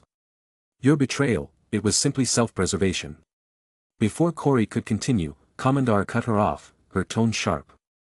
"I had thought you had changed, that you learned something. But I see that nothing has changed." She turned to Raiden, her frustration evident. "You won't interfere?" Raiden crossed his arms and nodded. "If she never asks me, I'll stand here and watch. Try to kill her, however, and I'll end you." Komiandar's gaze hardened. Without another word, she launched herself at Kori, her dark energy surging as she attacked. Kori braced herself, ready for the clash of powers, knowing that this battle, between sisters, was inevitable. The skies above the capital of Tamaran darkened as Komiandar and Komiandar clashed in a whirlwind of energy and emotion. Each blow exchanged between the two sisters was not just physical, but layered with years of history, betrayal, and pain. Corey was defensive, her posture soft yet resolute. "Komi," she called out, her voice strained as she deflected her sister's dark energy blasts, "you don't need to do this. You didn't fail us. It was the citadel that tore our world apart." Commandar's eyes burned with anger as she hurled another blast toward her sister. "You don't understand," she shouted, her voice cracking with a bitterness born from years of regret. "I chose to betray Tamarin, to side with them. I was weak, and the people suffered because of it. I should be punished." Corey spun mid-air, avoiding the strike, her own energy flaring around her. She pushed forward, unleashing a series of rapid starbolts aimed to disarm rather than harm her sister. "You think this will fix anything?" Corey yelled, her voice pleading. "Komi, you are not the monster you think you are." Commandar's eyes narrowed, her fists glowing with dark energy as she rushed toward Corey, striking with a power fueled by her guilt. "You call yourself a queen, Coriandar. Then you should know that a queen must punish those who have committed crimes, especially when the guilty one is herself." Corey blocked her sister's attack but staggered back from the force. The pain in Commandar's voice tore at her heart. She saw beyond the anger and realized that her sister wasn't fighting out of hate, but out of self-loathing. "You're not beyond redemption," Corey insisted, her energy shimmering brightly. "You don't need to be punished, you need to heal." Commandar growled, surging forward with renewed fury. "You still don't get it, do you?" she spat, striking at Corey with every ounce of her strength. "This is not about redemption. This is about justice. I hurt our people. I betrayed you. I chose power and greed over my family, over our home." Her eyes welled with tears even as her attacks remained relentless. Corey's heart ached as she struggled to defend herself, absorbing the brunt of Komi's assault. Each strike from her sister was filled with more than just power, it carried years of pent-up guilt and anguish. Corey understood now. This was more than a battle, it was a reckoning for both of them. "You want me to punish you," Corey said, her voice softening despite the chaos around them. "You think that's what I should do as a queen, as your sister?" She paused, her eyes locking with Commandar's. "But I don't believe in punishing you for something that wasn't entirely your fault." Commandar lashed out again, tears streaming down her face. "You think I deserve forgiveness?" she screamed. "You think this is something I can just move past?" Corey dodged, her body glowing brighter as she found her resolve. "Yes," she shouted back. "Because I love you, Komi. I never stopped loving you, even when you turned against me. Even when you betrayed our people." Commandar's dark energy flared violently, but there was hesitation in her strikes now, her movement slowing as Corey's words hit her deeper than any attack could. "You don't get it," she whispered, her voice trembling. "I can't forgive myself. I can't let this go." Corey floated in front of her sister, lowering her defenses. "Then let me help you," she said softly. "But killing you won't fix anything. It won't heal our people. It won't bring back what we've lost." For a moment, there was silence. The air between them hung heavy with the weight of unspoken truths. Commandar's fists faltered, her energy dimming as the guilt that had fueled her began to wane. But in its place, a deeper pain remained, a pain that only she could understand. Raiden, watching from the sidelines, had remained silent throughout, his arms crossed. He understood the lesson Commandar was trying to teach. As a ruler, Coriandar needed to learn that justice sometimes demanded punishment, even when the heart sought forgiveness. But he would not interfere. This was her battle to fight. Corey finally spoke again, her voice firm. "You're right, Komi," she said, her tone shifting from compassion to resolve. "As queen, I need to make hard decisions. I need to protect our people, and that means holding those who've wronged them accountable." Corey's words made Commandar freeze, her eyes widening with both relief and fear. She had expected death. She had wanted it. But instead, her sister was offering something else. "I will not kill you, Commandar," Corey declared, her voice carrying the weight of her new title. "Death is too easy, too quick of an escape. You will face justice, but not the kind you seek." Commandar blinked in confusion, her energy fading as she hovered in the air before her sister. What do you mean?" she asked, her voice shaky. Corey's expression hardened. "You will be sentenced to 20 years in prison for your betrayal, and once you've served your time, you will dedicate 50 years of service to the Tamaranian crown." Commandar's eyes widened in shock. "You're sparing me?" No, Corey replied firmly. I'm holding you accountable. You will spend the rest of your life rebuilding what you helped destroy. You will face our people and serve them, not as a ruler, but as a soldier who fights for the future of Tamarin. Tears filled Commandar's eyes as the weight of her sister's judgment fell upon her. It wasn't the punishment she had wanted, but it was the justice she needed. Slowly, she nodded, her voice barely above a whisper. I accept, my queen. Coriandar, queen of Tamarin, floated down gently, extending a hand to her sister. This is not the end, Komi. It's a new beginning, for both of us. Chapter 154. Coriandar stood tall on the balcony of the royal castle, overlooking the sea of Tamaranian faces that filled the capital streets below. The people, who had suffered under the citadel's oppressive reign for far too long, now gathered to celebrate their freedom and the rise of their new queen. The excitement was palpable, but there was also a quiet reverence, a collective breath held as they waited for the words of their ruler. Draped in royal attire, her fiery hair flowing freely in the breeze, Cori raised her hand to signal the beginning of her speech. Her eyes softened as they swept over the crowd, seeing the hope and relief reflected in their faces. She took a deep breath and began.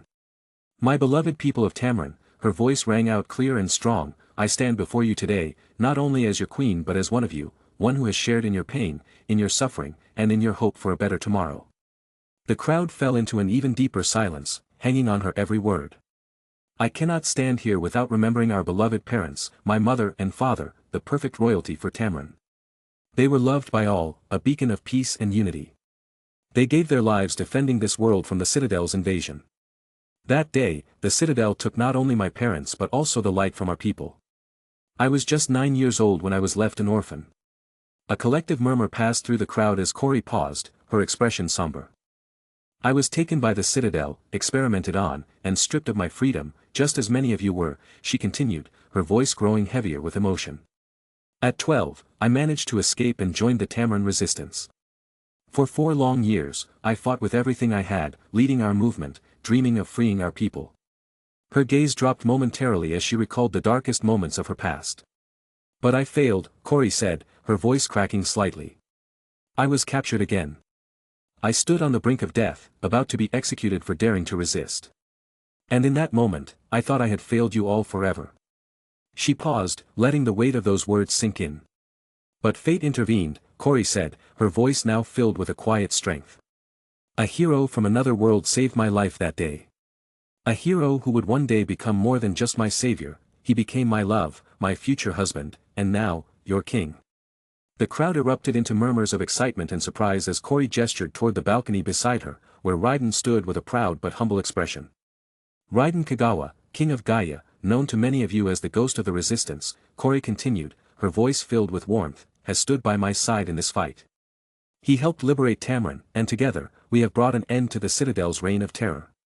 I thank him, not just as your queen, but as a woman whose life he saved, as someone whose heart he has touched. Raiden nodded respectfully to the crowd, his stoic demeanor softened by the love he felt for Cori and the people of Tamarin.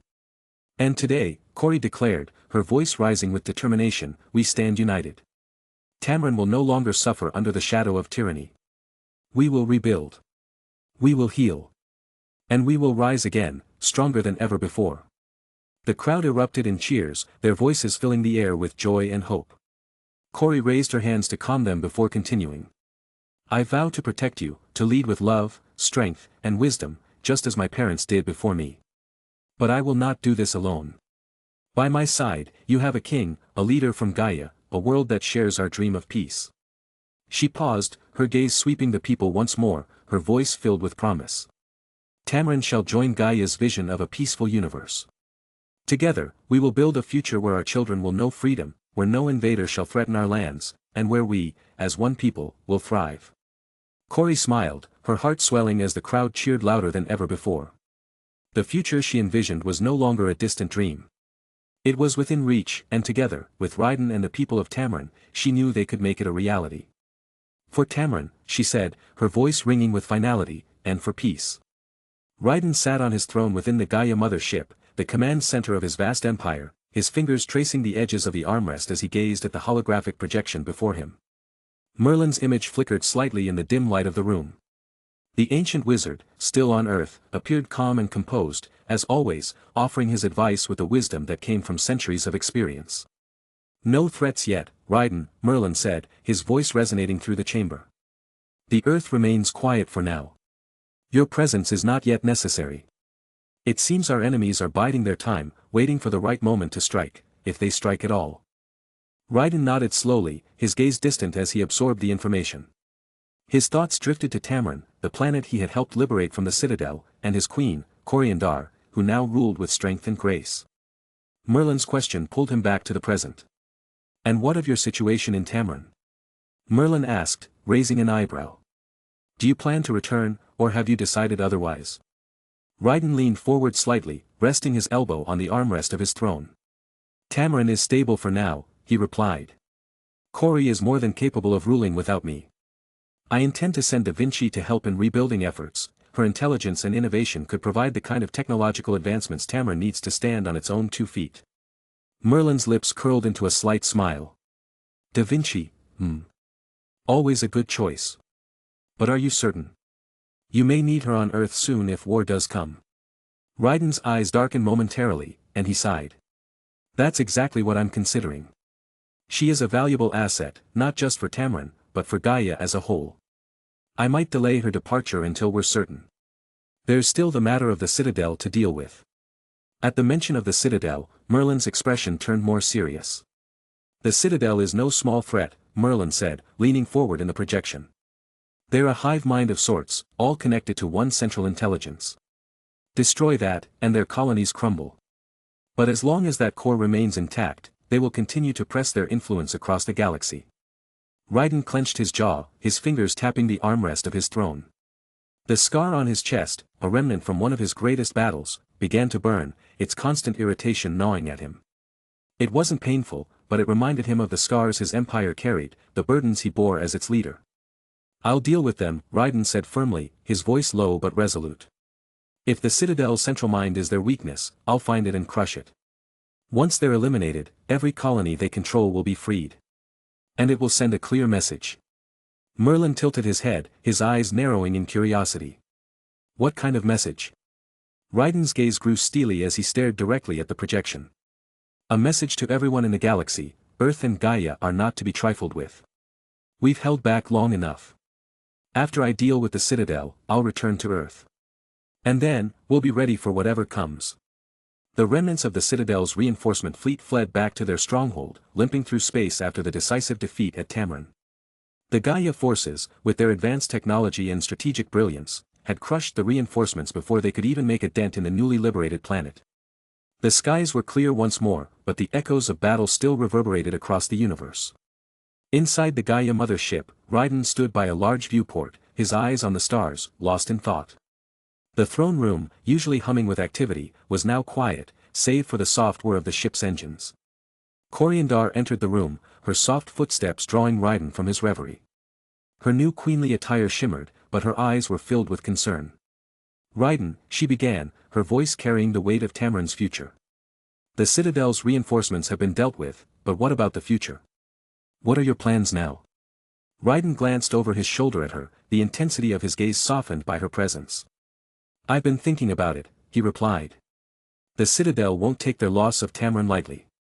But I'm planning something. They'll regret ever underestimating us." Cori stepped closer, her eyes searching his face for answers. "The Citadel has fortified its other colonies after losing Tamarin," she said, her voice tinged with sadness. "The people of those planets, they're suffering.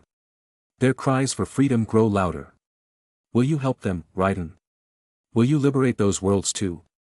Raiden turned fully toward her, his expression thoughtful. He placed his hands on her shoulders, feeling the weight of her plea. "Cori," he began, his voice steady but filled with gravity, "I won't expand Gaia's reach beyond what I can control. I have no desire to become a conqueror.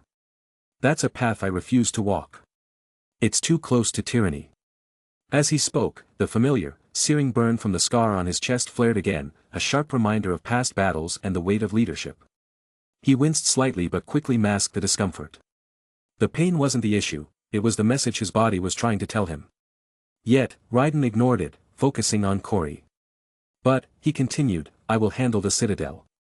Their central power is what keeps these colonies under control. Once I bring them down, their hold will crumble. The colonies will be free to govern themselves. There will be no need for Gaia to stretch its influence further. Corey frowned slightly, worry etched across her face. And you believe they'll manage on their own? That without Gaia, they'll have the strength to rebuild and find peace? Raiden nodded, resolute. They must. It's not for me to decide their future. Liberation isn't about ruling over them, it's about giving them the chance to stand on their own feet. I won't turn Gaia into an empire built on conquest. My fight with the Citadel is to end their tyranny, not to replace it with my own. Corey's gaze softened as she looked into Raiden's eyes, understanding his intentions but still troubled. She knew the cost of leaving worlds to rebuild alone, the dangers of chaos that could follow. Yet, Raiden's words carried a conviction she trusted. And when you deal with the Citadel, she asked quietly, will you return to me? To Tamarin? Raiden's expression softened, a faint smile touching his lips. You are my queen, Coriandar. My place will always be by your side. Once the Citadel is no more, I'll return. Gaia and Tamarin will stand together, side by side, as they should. Chapter 155. The Citadel's main council chamber buzzed with tension. Rows of advisors, generals, and high-ranking Citadel officials argued furiously about the threat Raiden posed. Their words echoed off the polished metal walls, a cacophony of strategies, doubts, and warnings. His forces are laughably small against ours, one general sneered, his metallic fingers tapping against the table in irritation. What can he hope to accomplish? This is mere arrogance. A second voice chimed in, sharper and filled with doubt. Perhaps he seeks negotiations. We should at least hear him out, no one would come alone unless they wanted to talk. A third voice snapped in quickly, its tone harsh. Did you see Tamarin? The destruction of our reinforcements? That was not the work of someone who comes to negotiate. He thinks he has the strength to face us head-on. The voices grew louder, each one offering opinions or objections, but the argument came to an abrupt halt as the Citadelian progenitor raised a single hand. The room fell silent as all eyes turned to the figure at the head of the table. Clad in a powerful, robotic frame, the progenitor's original body had long since passed, and what stood before them was a vessel of steel and wires that housed the Citadel's founder and mind. His eyes, cold and calculating, surveyed the room, ensuring their attention. The man has shown his intent, his willingness to destroy, the progenitor said, his voice deep, layered, and mechanized. He may be driven by ambition, or perhaps by vengeance. It is of no consequence. He scanned his officers, silencing any lingering arrogance. Every ship, every soldier, every resource is to be mobilized. Prepare for all-out war. Underestimate Raiden Kagawa, and you sign your death warrant. The chamber was still, officers exchanging uncertain glances. Some showed defiance, others dread. But all understood the progenitor's command. He comes to us, knowing he's outnumbered, the progenitor continued.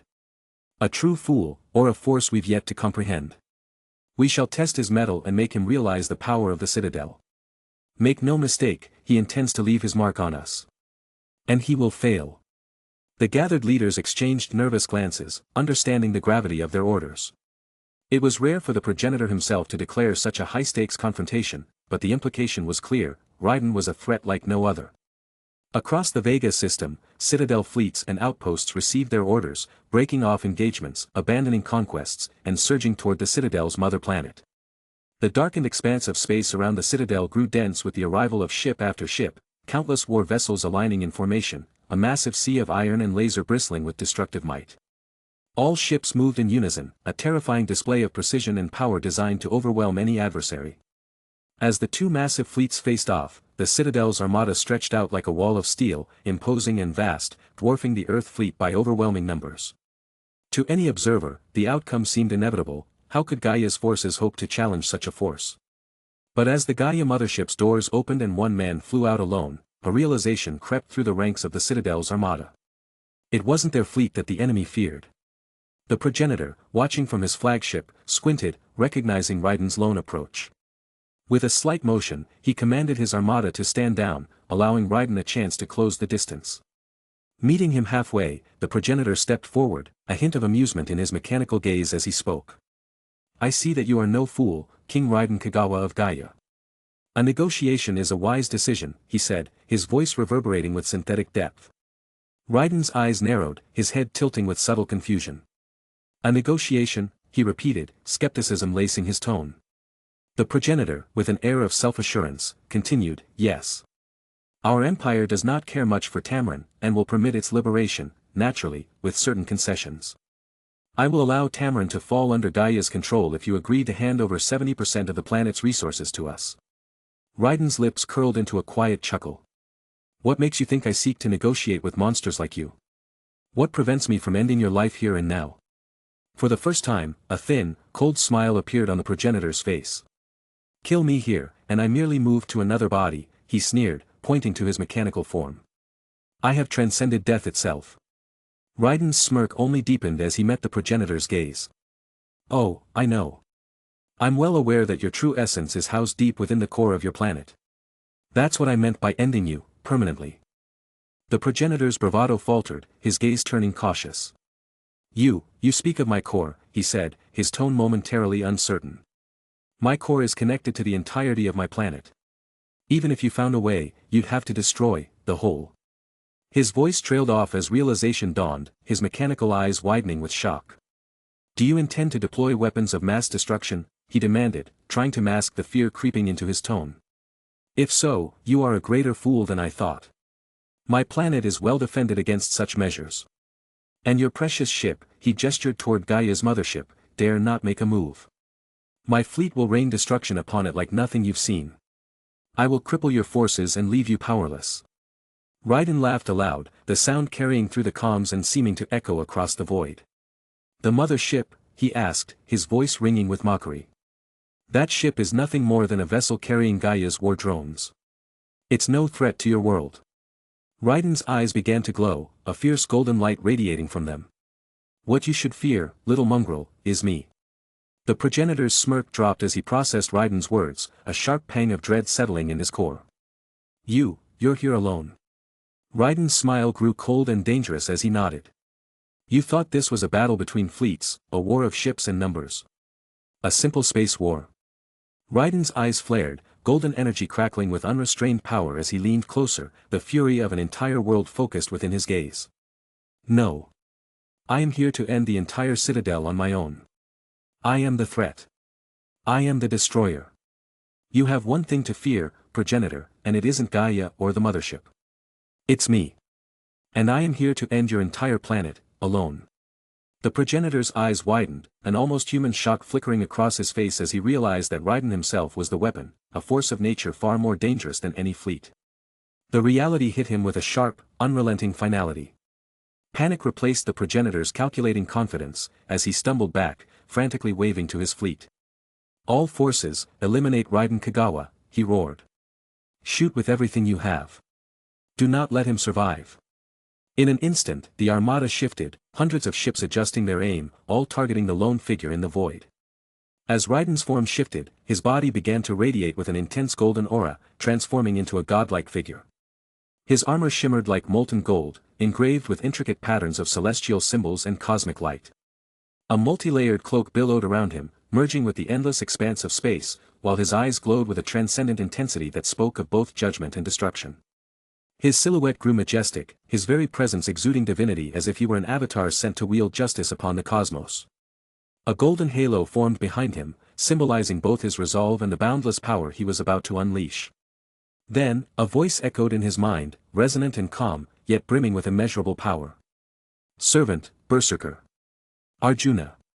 The words rang with an ancient authority, my existence is to destroy evil. And all evils shall be judged. The voice paused, contemplative, a master who summons my power must either be the most foolish of men, or the wisest. Which one are you? Raiden only smiled, his expression determined. I'll let you decide after you see it for yourself. With those words, Raiden's form continued to expand, the golden light intensifying as he grew in size, dwarfing even the Citadel fleet. Within moments, his body spanned the void, towering over the Citadel's home planet itself. Their weapons fired relentlessly, a barrage from thousands of ships that should have obliterated any ordinary enemy. But Raiden's new form absorbed it all, unfazed and unscathed, as his colossal figure loomed above them like a celestial deity poised for judgment. The time had come. Raiden's voice rang through space as he began a sacred chant. Sasra of Genesis and Terminus. Destruction and creation are two sides of the same coin. All creation shall undergo vicissitude, and death shall turn back to life. Yet evil is unnecessary in this world of people. Then, he spoke the name of the divine weapon that would carry out the sentence. Mahapralaya. In a burst of godly light, a massive sword manifested before Raiden, a blade so colossal it dwarfed even his towering form, glowing with raw, chaotic energy. It was a weapon of absolute destruction, a noble phantasm beyond any classification, an anti-world noble phantasm that could rewrite the cosmos itself. On Earth, such power would be curbed by the forces of nature, the counterforce, but here, in the depths of space, Raiden was free to wield its might without restriction. With a simple, graceful motion, Raiden lowered the divine blade. The sword descended with a soundless fury, cleaving through the Citadel's planet with overwhelming force. The strike unleashed an explosion of blinding, searing light that enveloped the entire fleet. The sheer energy rippled through space, a wave of destruction so vast that the planet itself was split in half, obliterated beyond recognition. The progenitor and his entire armada were consumed in a brilliant, endless light of judgment. The progenitor's final thoughts drifted into oblivion, laced with a profound terror. A god has descended upon me. He has judged my actions. I have truly sinned. The voice of Arjuna's spirit spoke once more, calm yet resolute. I see. Perhaps you are not the wisest of men, but the fool here is certainly not you. I understand, master. Summon me again whenever you so desire. With that, Raiden felt the golden aura dim as Arjuna's essence receded, leaving behind the remnants of a world cleansed and reborn, an entire empire humbled before the godlike wrath of a single man. Chapter 156. In the shadowed throne room of Apocalypse, a somber, chilling silence hung thick in the air as Das Sad, Darkseid's loyal advisor, knelt before his lord. His gaze was lowered, his voice reverent as he began to recount the clash between the Citadel and Gaia. Lord Darkseid, Das Sad intoned, his voice laced with both awe and disdain, the boy, Raiden of Gaia, has revealed his power. The Citadel fleet, in its entirety, was decimated, their leader obliterated as if he were mere dust. Darkseid's lips curled into a slow, predatory smile. I see, he mused, his eyes gleaming with a dark satisfaction. So, the little boy finally decides to show his hand. Impressive, but ultimately meaningless. His voice deepened, resonant with unshakable confidence. There was a time, long ago, when such power might have given me pause. But now. Now that I have reconnected with my former self, I have become more than I was. His gaze seemed to pierce through the walls of his stronghold, as if already casting judgment upon Gaia. I will destroy him, his planet, and any hope they may cling to. The anti-life equation will rest in my hands, Das Sad, regardless of his defiance. Das Sad looked up with a sly nod, his eyes gleaming as he continued. It also appears that Gaia has made contact with New Genesis, but, without the Highfather's guidance, they are scattered, fragmented. The pressure of their former glory hangs heavy upon them, but they are far from the force they once were. Darkseid's expression twisted into one of contemptuous satisfaction. Yes. It was worth the time and blood spent in my war against New Genesis. 2 years was a small price to pay to weaken them, to cull their strongest warriors from the cosmos. The invasion may have halted, but without Highfather and his champions, New Genesis is no longer a threat. This leaves us free to focus on Gaia. Darkseid's gaze settled upon Das Sad with a razor-sharp focus. Make this known to the generals. Gaia may not be underestimated. I do not wish to lose valuable assets to this newfound resistance. They may be little more than an upstart world, but they are a persistent one. Das Sad bowed low, his head nearly touching the cold, dark stone of the floor. As you command, my lord. I will spread your word across Apocalypse, and the Dark Army shall prepare for war against Gaia. Darkseid leaned back, his voice thick with sinister finality. Then prepare. Let the soldiers of Apocalypse know that we march upon Gaia. It is time to start the invasion. With the obliteration of the Citadel forces, a profound shift began to ripple across the Vega system. Planets that had been under the iron grip of Citadel rule slowly started to regain their independence, each one tentatively adjusting to the unfamiliar taste of freedom. Though the road to recovery would be long, years of rebuilding and stabilization awaited, hope sparked anew in each world of the Vega system. With Gaia emerging as the new overseer of the Vega system, a new era of cooperation was born. The Green Lantern Corps, once banned from the Vega system under Citadel control, was now welcome to enforce order and assist in re-establishing peace. Although Gaia had no desire to govern each individual planet, its influence was undeniable. Raiden, crowned as the ruler of Gaia and by extension the Vega system, was whispered about far and wide. Stories spread across the galaxy of a single man who had single-handedly destroyed War World, and the cautionary message he had broadcast to the cosmos: Gaia and its allies were off-limits. For some tyrannical rulers, Raiden's warning seemed boastful, and they dismissed it as the typical bravado of a new power. But as news of what happened to the Citadel spread, their skepticism transformed into fear. Not only had Raiden destroyed the Citadel's massive fleet, but he had erased the world itself in a single, godlike strike, an entire planet reduced to its primordial state, its inhabitants eradicated. Even the Citadel's progenitor, a being believed to be beyond death, was ultimately severed from existence. Raiden's power was now solidified in galactic consciousness as more than myth. He was a true force to be reckoned with. Rumors of an impending war between Gaia and Apocalypse, the galaxy's two most formidable forces, spread like wildfire. As whispers of this potential clash grew, other galactic powers began re-evaluating their own stances, watching for any indication of a victor or the weakening of either side. If Gaia and Apocalypse were to clash, the galaxy held its breath, knowing the outcome could alter the balance of power. Would the victor ascend as the supreme ruler, bringing the entire galaxy under a single banner? Or would the two powers weaken each other enough to create a power vacuum for others to exploit? Gaia was a hive of preparation. The people were briefed, evacuation plans laid out, and bunkers erected near every populated area. Gaia drones ensured the pathways were safe and accessible, while Earth's heroes, now at full readiness, stood on high alert. Even Superman, now fully recovered from his battle with Raiden, was prepared to protect Gaia once more as a defender. In the heart of Gaia's command center, Raiden was organizing final strategies with Merlin, Da Vinci, and other allies. The Green Lantern Corps had arrived to bolster Gaia's defenses, alongside remnants from New Genesis, hoping Raiden's support could restore their own world one day. The forces of Tamaran were present too, honoring a debt to their new king after he had secured their freedom. As the meeting came to a close, Raiden dismissed everyone except his closest allies. "I have something to show you all," he said, his voice grave, carrying a tone of pain and resolve.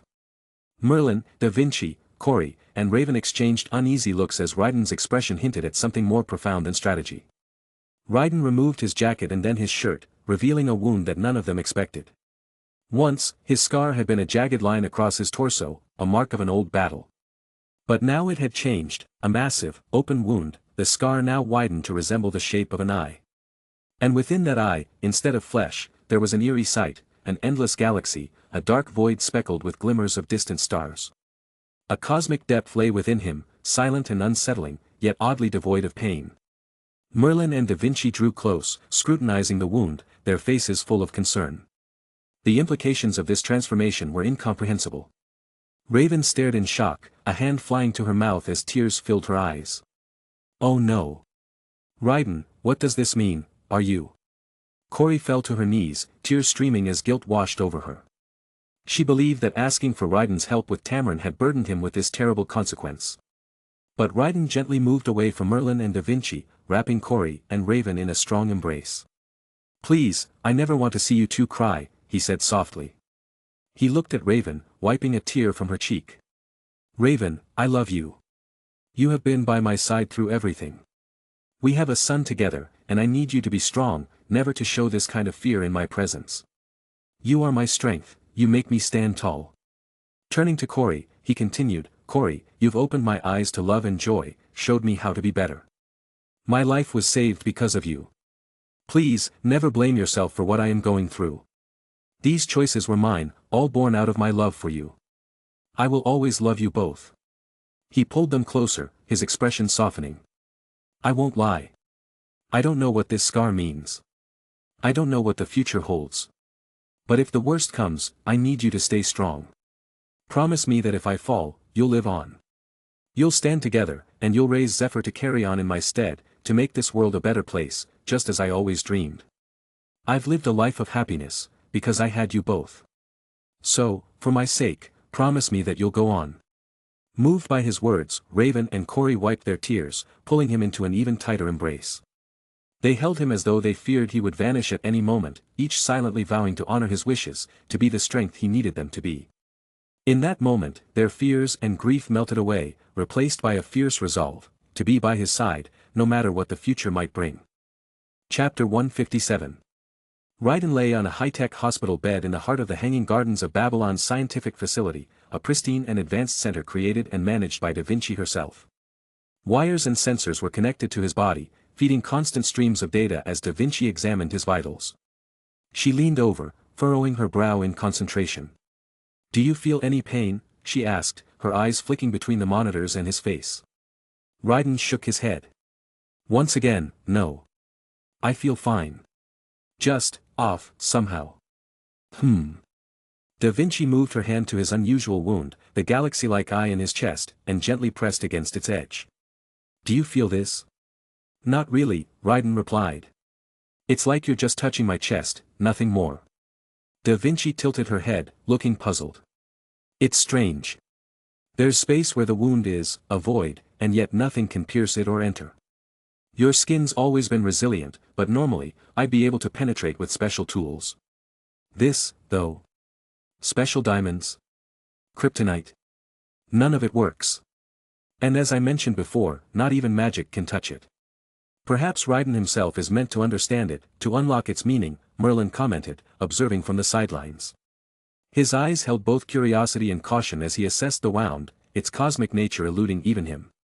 Raiden sighed, unplugging the wires connected to his body as he pushed himself to a seated position, then stood up.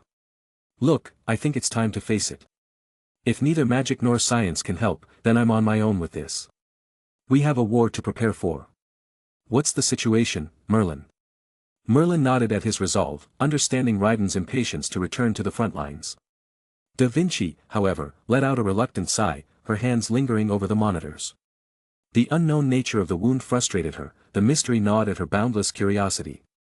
But as a scientist bound to the king's will, she gave a slow, reluctant nod, filing away the unanswered questions for another time. "Very well," she conceded, though her mind was already racing with ideas for future analysis. The meeting room was packed with Earth's most powerful and influential leaders, all united under a common purpose, defending Earth from the impending threat of Darkseid.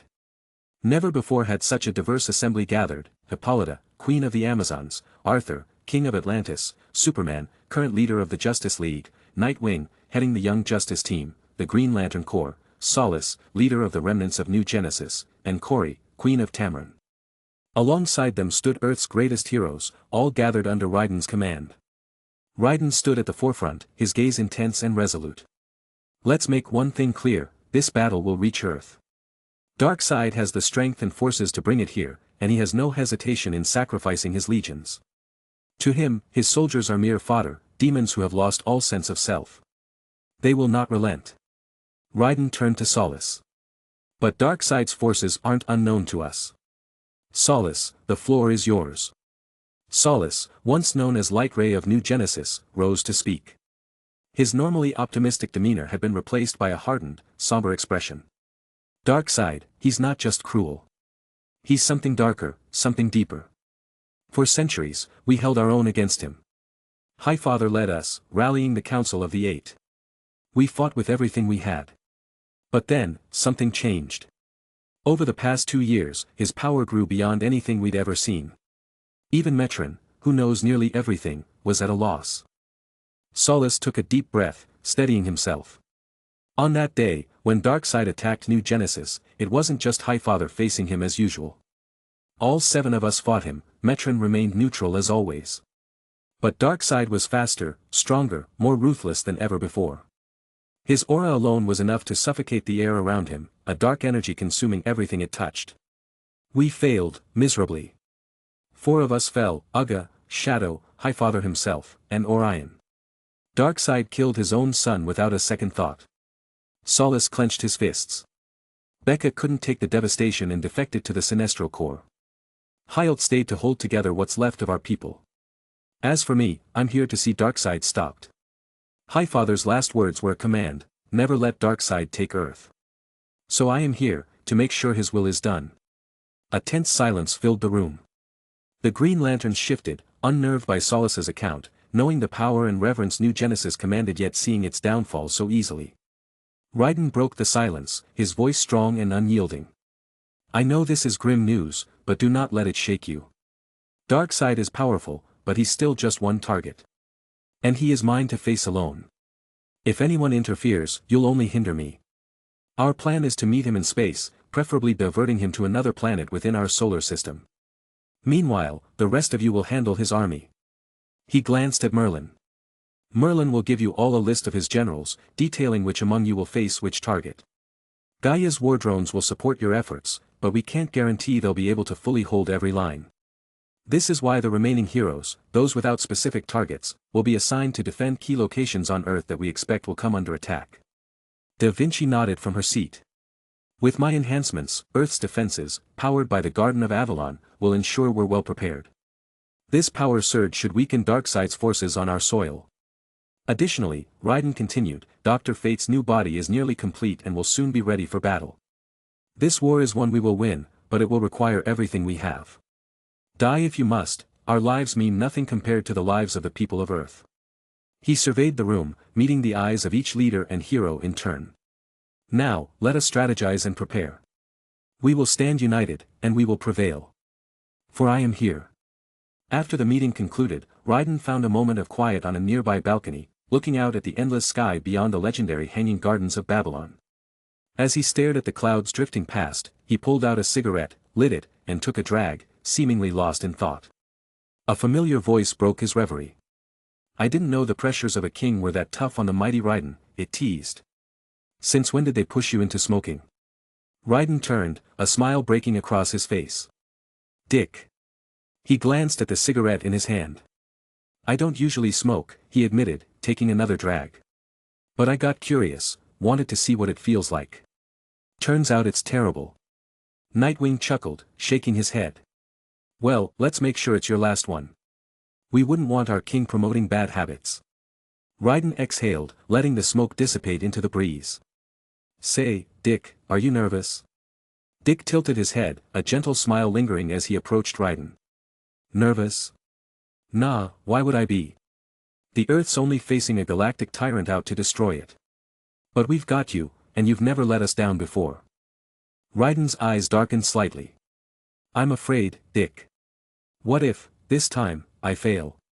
What if everything I've done means nothing in the end? Placing a reassuring hand on Raiden's shoulder, Dick looked at him with sincerity. Honestly? We're all scared. But that's exactly why we trust you. You've changed the world, made it better, no matter the cost. You didn't conquer Earth to rule it, you won our loyalty, our hearts. That's why you're our king. So, stop doubting yourself.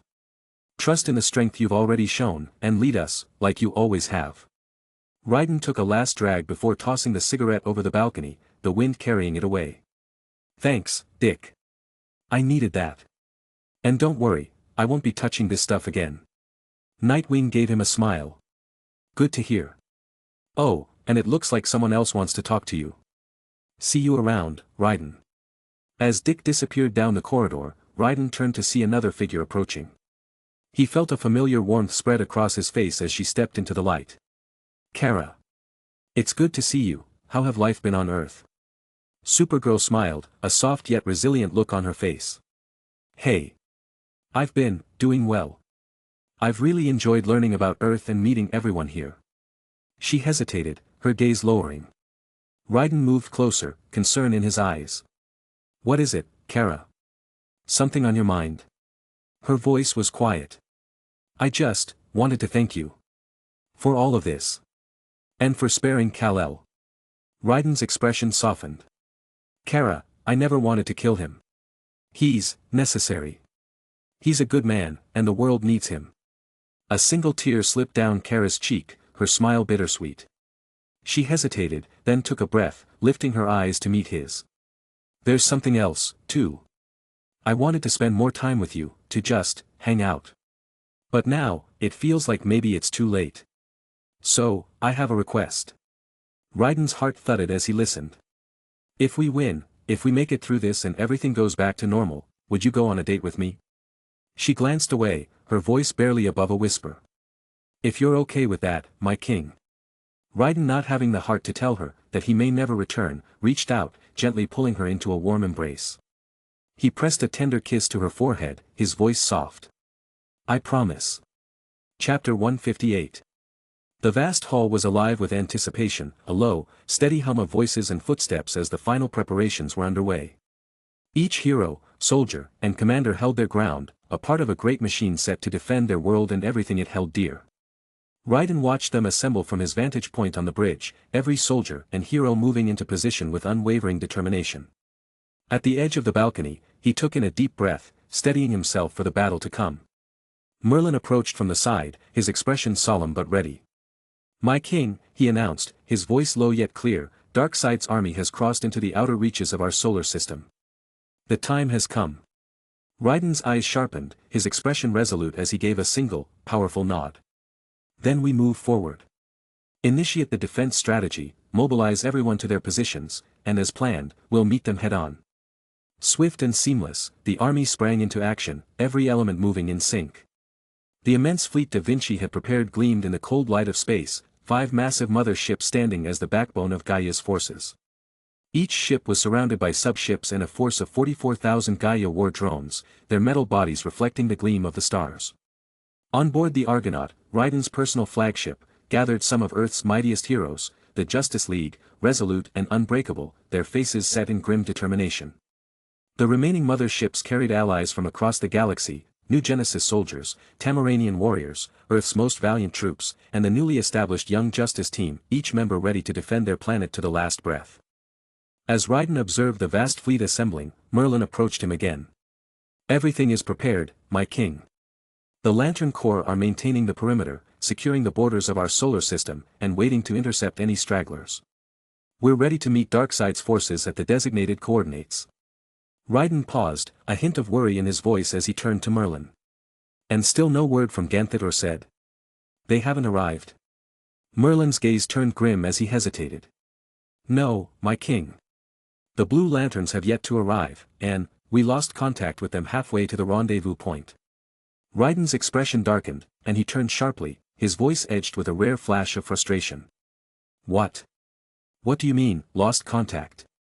And you're telling me this only now? Merlin met Raiden's gaze firmly, his voice level. Forgive me, Raiden. But I didn't want you distracted by uncertainties in the moments before our departure. We cannot afford for our king to have divided focus, not now. Raiden took a deep breath, calming himself. You're right. His voice dropped, almost a murmur. I just hope they're all right. With a final, steadying exhale, he made his way toward the podium, where his forces awaited his words, tens of thousands of eyes fixed upon him, awaiting his guidance, his reassurance. Countless cameras tracked his every move, broadcasting to the homes, cities, and hearts of every person on Earth who depended on their success. Raiden stepped up to the microphone, his gaze sweeping across the assembly. Silence fell over the hall as everyone leaned in, listening. People of Earth, warriors, and heroes, Raiden began, his voice resonant and calm, yet carrying a weight that demanded attention. Today, we stand on the precipice of our greatest battle. This is the war I have spent my life preparing for, the reason I've led us as I have, united us as I have, and protected us as I have. Today, we do not face an enemy who seeks control or dominance. No, this enemy desires our total extinction. Darkseid intends to blot out every light in the universe, to replace hope with eternal darkness. He paused, letting the gravity of his words sink in. The soldiers, heroes, and citizens felt a chill, the weight of the truth pressing down on them. And then, Raiden continued, his voice firm, steady, a voice that ignited sparks in every heart. I could ask you to choose, but I already know your answer. I am your king, and I am also your voice, your will, your dreams. And so, I speak for all of us, and say, No. We shall not allow this enemy to shatter our lives, to annihilate our universe, to destroy the futures of our children. As your king, I will stand on the front lines, and I will face this darkness myself. Raiden's gaze swept over his soldiers, each one straightening under his words. But this battle is not mine alone. Look around you. Today, Gaia's mighty military force stands ready, trained and led by the peerless General Scathach, a warrior without equal. The Justice League, symbols of hope, led by Superman himself, stand beside us.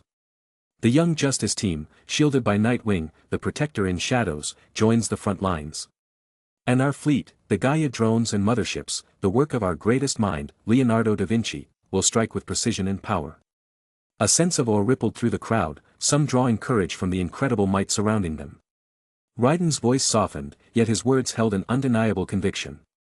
I ask this, people of Earth, pray for us. Send your best wishes to those here today, and to those protecting you beyond the stars. Raiden looked directly into the cameras, his voice a steady comfort, yet carrying a spark that ignited in each listener's heart. I cannot guarantee that every one of us will return. But I promise you this, every one of us will give everything, our courage, our strength, our lives, for Earth. For each of you, for every dream, and every life you hold dear. He held their gaze, then turned to Merlin, his command swift and unyielding. Now, activate the ships. Let the universe see what Gaia is truly made of. As the words left his lips, the hall erupted in a surge of sound. A mighty roar rose from the gathered soldiers, heroes, and citizens, echoing through the vast expanse. Their voices melded into one unified cry, a resounding chant that filled the air, spilling out into the cosmos itself. For Gaia. For King Raiden, they screamed, fists raised, faces lit with fierce pride and unbreakable resolve. The engines blazed to life, casting the fleet in a brilliant glow as the ships took formation, each warrior's voice a promise to protect, to defend, to overcome. Meanwhile, the Blue Lanterns mourned the loss of their fallen comrade, their grief a somber note amidst the brutal clash they faced. They fought desperately, every movement a battle of life and death, against a powerful and unrelenting foe, the first of Darkseid's elite to unleash his wrath. Once known as Eluthan, now feared as Darkseid's ultimate assassin, Kento moved with lethal precision. A figure whose entire existence had been devoted to the art of assassination, he now closed in on the remaining Blue Lanterns, the deadly gleam in his eyes promising swift and merciless finality. One target had already fallen, and now, Kento readied himself to eliminate the others. Chapter 159. As the Lantern Corps flew toward Earth, led by Saint Walker himself, their mission was clear, to support Earth in its final stand. Walker had crafted the ship of light carrying them, allowing everyone aboard the Freedom to prepare. Sean, brimming with excitement, cheered, "Let's go. I'm thrilled. Meeting Brother Raiden will be amazing," he was one of the first members. Razor raised an eyebrow. "I wouldn't get too eager." Raiden was, not exactly the joyful type. He was an angry man. Cersei nodded thoughtfully. True, the stories of his violent campaigns are extensive. Are we certain he's the right leader to support? Ichwanen hummed, his tone contemplative. We may question his methods, but the choice seems clear. We face a ruthless king who seeks to restore the world or a bloodthirsty god intent on ending it. Brother Worth then spoke up. For those of you who didn't know him personally, Raiden isn't bloodthirsty. He's honorable and true. However, he doesn't share our preference for second chances. In his mind, he alone has the right to grant mercy. Commit a crime he judges unforgivable, and you die. Commit one he believes redeemable, and he offers a path forward. That's how he governs. Cersei tilted her head, frowning. Doesn't that make him a tyrant who thinks his word is law? Ichwanen nodded in agreement. Yes, what makes him believe his judgment is infallible? Saint Walker, who had been silent and meditative until now, finally spoke up. Raiden doesn't claim his judgment is correct. That's precisely what sets him apart. He simply deems it necessary.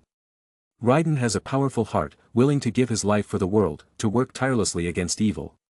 Within him lies the wisdom of many heroes. He believes that if he doesn't step forward, no one else will.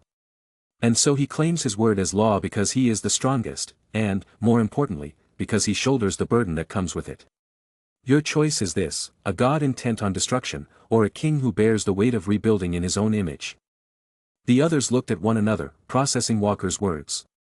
They held Saint Walker in the highest regard, and his belief in Raiden made them pause to reconsider their own judgments. But before they could speak further, Brother Worth's voice broke the silence. Brothers, sister, prepare yourselves. We have company. Suddenly, 5 massive apocalypse ships emerged from the void, flanking them.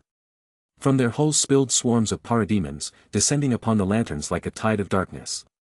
Stand your ground, called out Saint Walker, rallying his comrades. Sean let out an exhilarated laugh, charging forward with a massive construct in the shape of a hammer. Let's go. I'm not letting a single one of these tinheads lay a finger on earth. They picked the wrong core to mess with. Razor, ever the pragmatist, shot him a sidelong glare. Less bragging, Sean. More blasting. Oh, come on, Razor. This is just the warm-up. Sean shot back, blasting through 3 parademons with one swipe. You could stand to loosen up a little. Cersei was already in motion, her energy shields deflecting blasts aimed at her teammates. Sean's right. At least try to enjoy yourself, Razor, though maybe keep the lectures to a minimum, She grinned, hurling a parade mon back with a flick of her wrist. HNN let out a rumbling laugh as he struck down 2 parademons that had slipped through their defenses. I'll admit, I missed this. Nothing like a little teamwork to keep us on our toes. Just don't fall behind, Sean. Ha. Me. Fall behind? Not a chance. Sean's laugh rang out as he clashed with another wave of enemies, reveling in the thrill of the fight. Meanwhile, St. Walker stayed calm at the front of the group, his voice a steadying presence as he issued orders. Cersei, focus on covering our flanks. Razor, you're with me, let's cut a path to the core of the enemy formation. Sean, HNN, watch the rear and keep them from surrounding us. Got it, Brother Walker.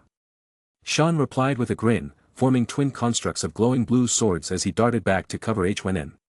HNN, looks like it's up to us to keep the riffraff in line. Just don't slow me down, Sean, HNN replied with a smirk, lunging forward with a powerful construct that sent several parademons reeling. As the battle raged on, the parademons' numbers increased, threatening to overwhelm them. Sean held his ground, deflecting and destroying one parademon after another, his grin still shining. They keep coming. This is amazing. Brother Raiden's gonna owe us big for. A sudden movement caught him off guard. In a flash, Kanto emerged from the shadows, his blade piercing through Sean's chest. Sean gasped, his smile fading as he looked down in shock at the weapon protruding from him. Kanto's smirk was the last thing he saw before the assassin vanished back into the shadows, leaving Sean to fall to his knees. No! Razor shouted, his eyes blazing with fury. He lunged forward, firing at Kanto's retreating form, but the assassin had already vanished, leaving Razor's blast to strike only a cluster of parademons. Sean! Cersei cried, rushing to his side, her face etched with sorrow. She held his hand as he struggled to breathe. Razor roared in fury, Shun! Ag launching an assault in Kanto's direction, but the assassin was gone, retreating behind a fresh wave of parademons. Coward! You coward! Razor seethed, firing blasts into the horde, his anger fueling his strikes. Yet Kanto remained out of reach, elusive as ever. Walker knelt beside Sean, placing a steadying hand on his shoulder. You fought well, Brother Sean. Your strength lifted us all. Through his fading smile, Sean managed a hoarse whisper. Heh. Wasn't gonna let anyone outshine me. Rest now, brother, HNN said softly, a heavy sorrow in his voice. We'll carry the torch from here. Walker rose, his expression hardened with purpose. He glanced at each of his comrades in turn, determination in his gaze. Lanterns, Sean's spirit lives on in all of us. We will hold the line. Stand ready. Chapter 160. As the ambush tightened, Razor, seething with grief and fury, tore into the parademons with raw, relentless power. Blue energy crackled from his ring as he blasted through the horde, blinded by his need to strike down anything that dared stand in his path. St. Walker quickly realized the trap at play, recognizing the tactical nature of the assault. Worth, HNN, flank the enemy, Walker ordered, his voice steady yet urgent.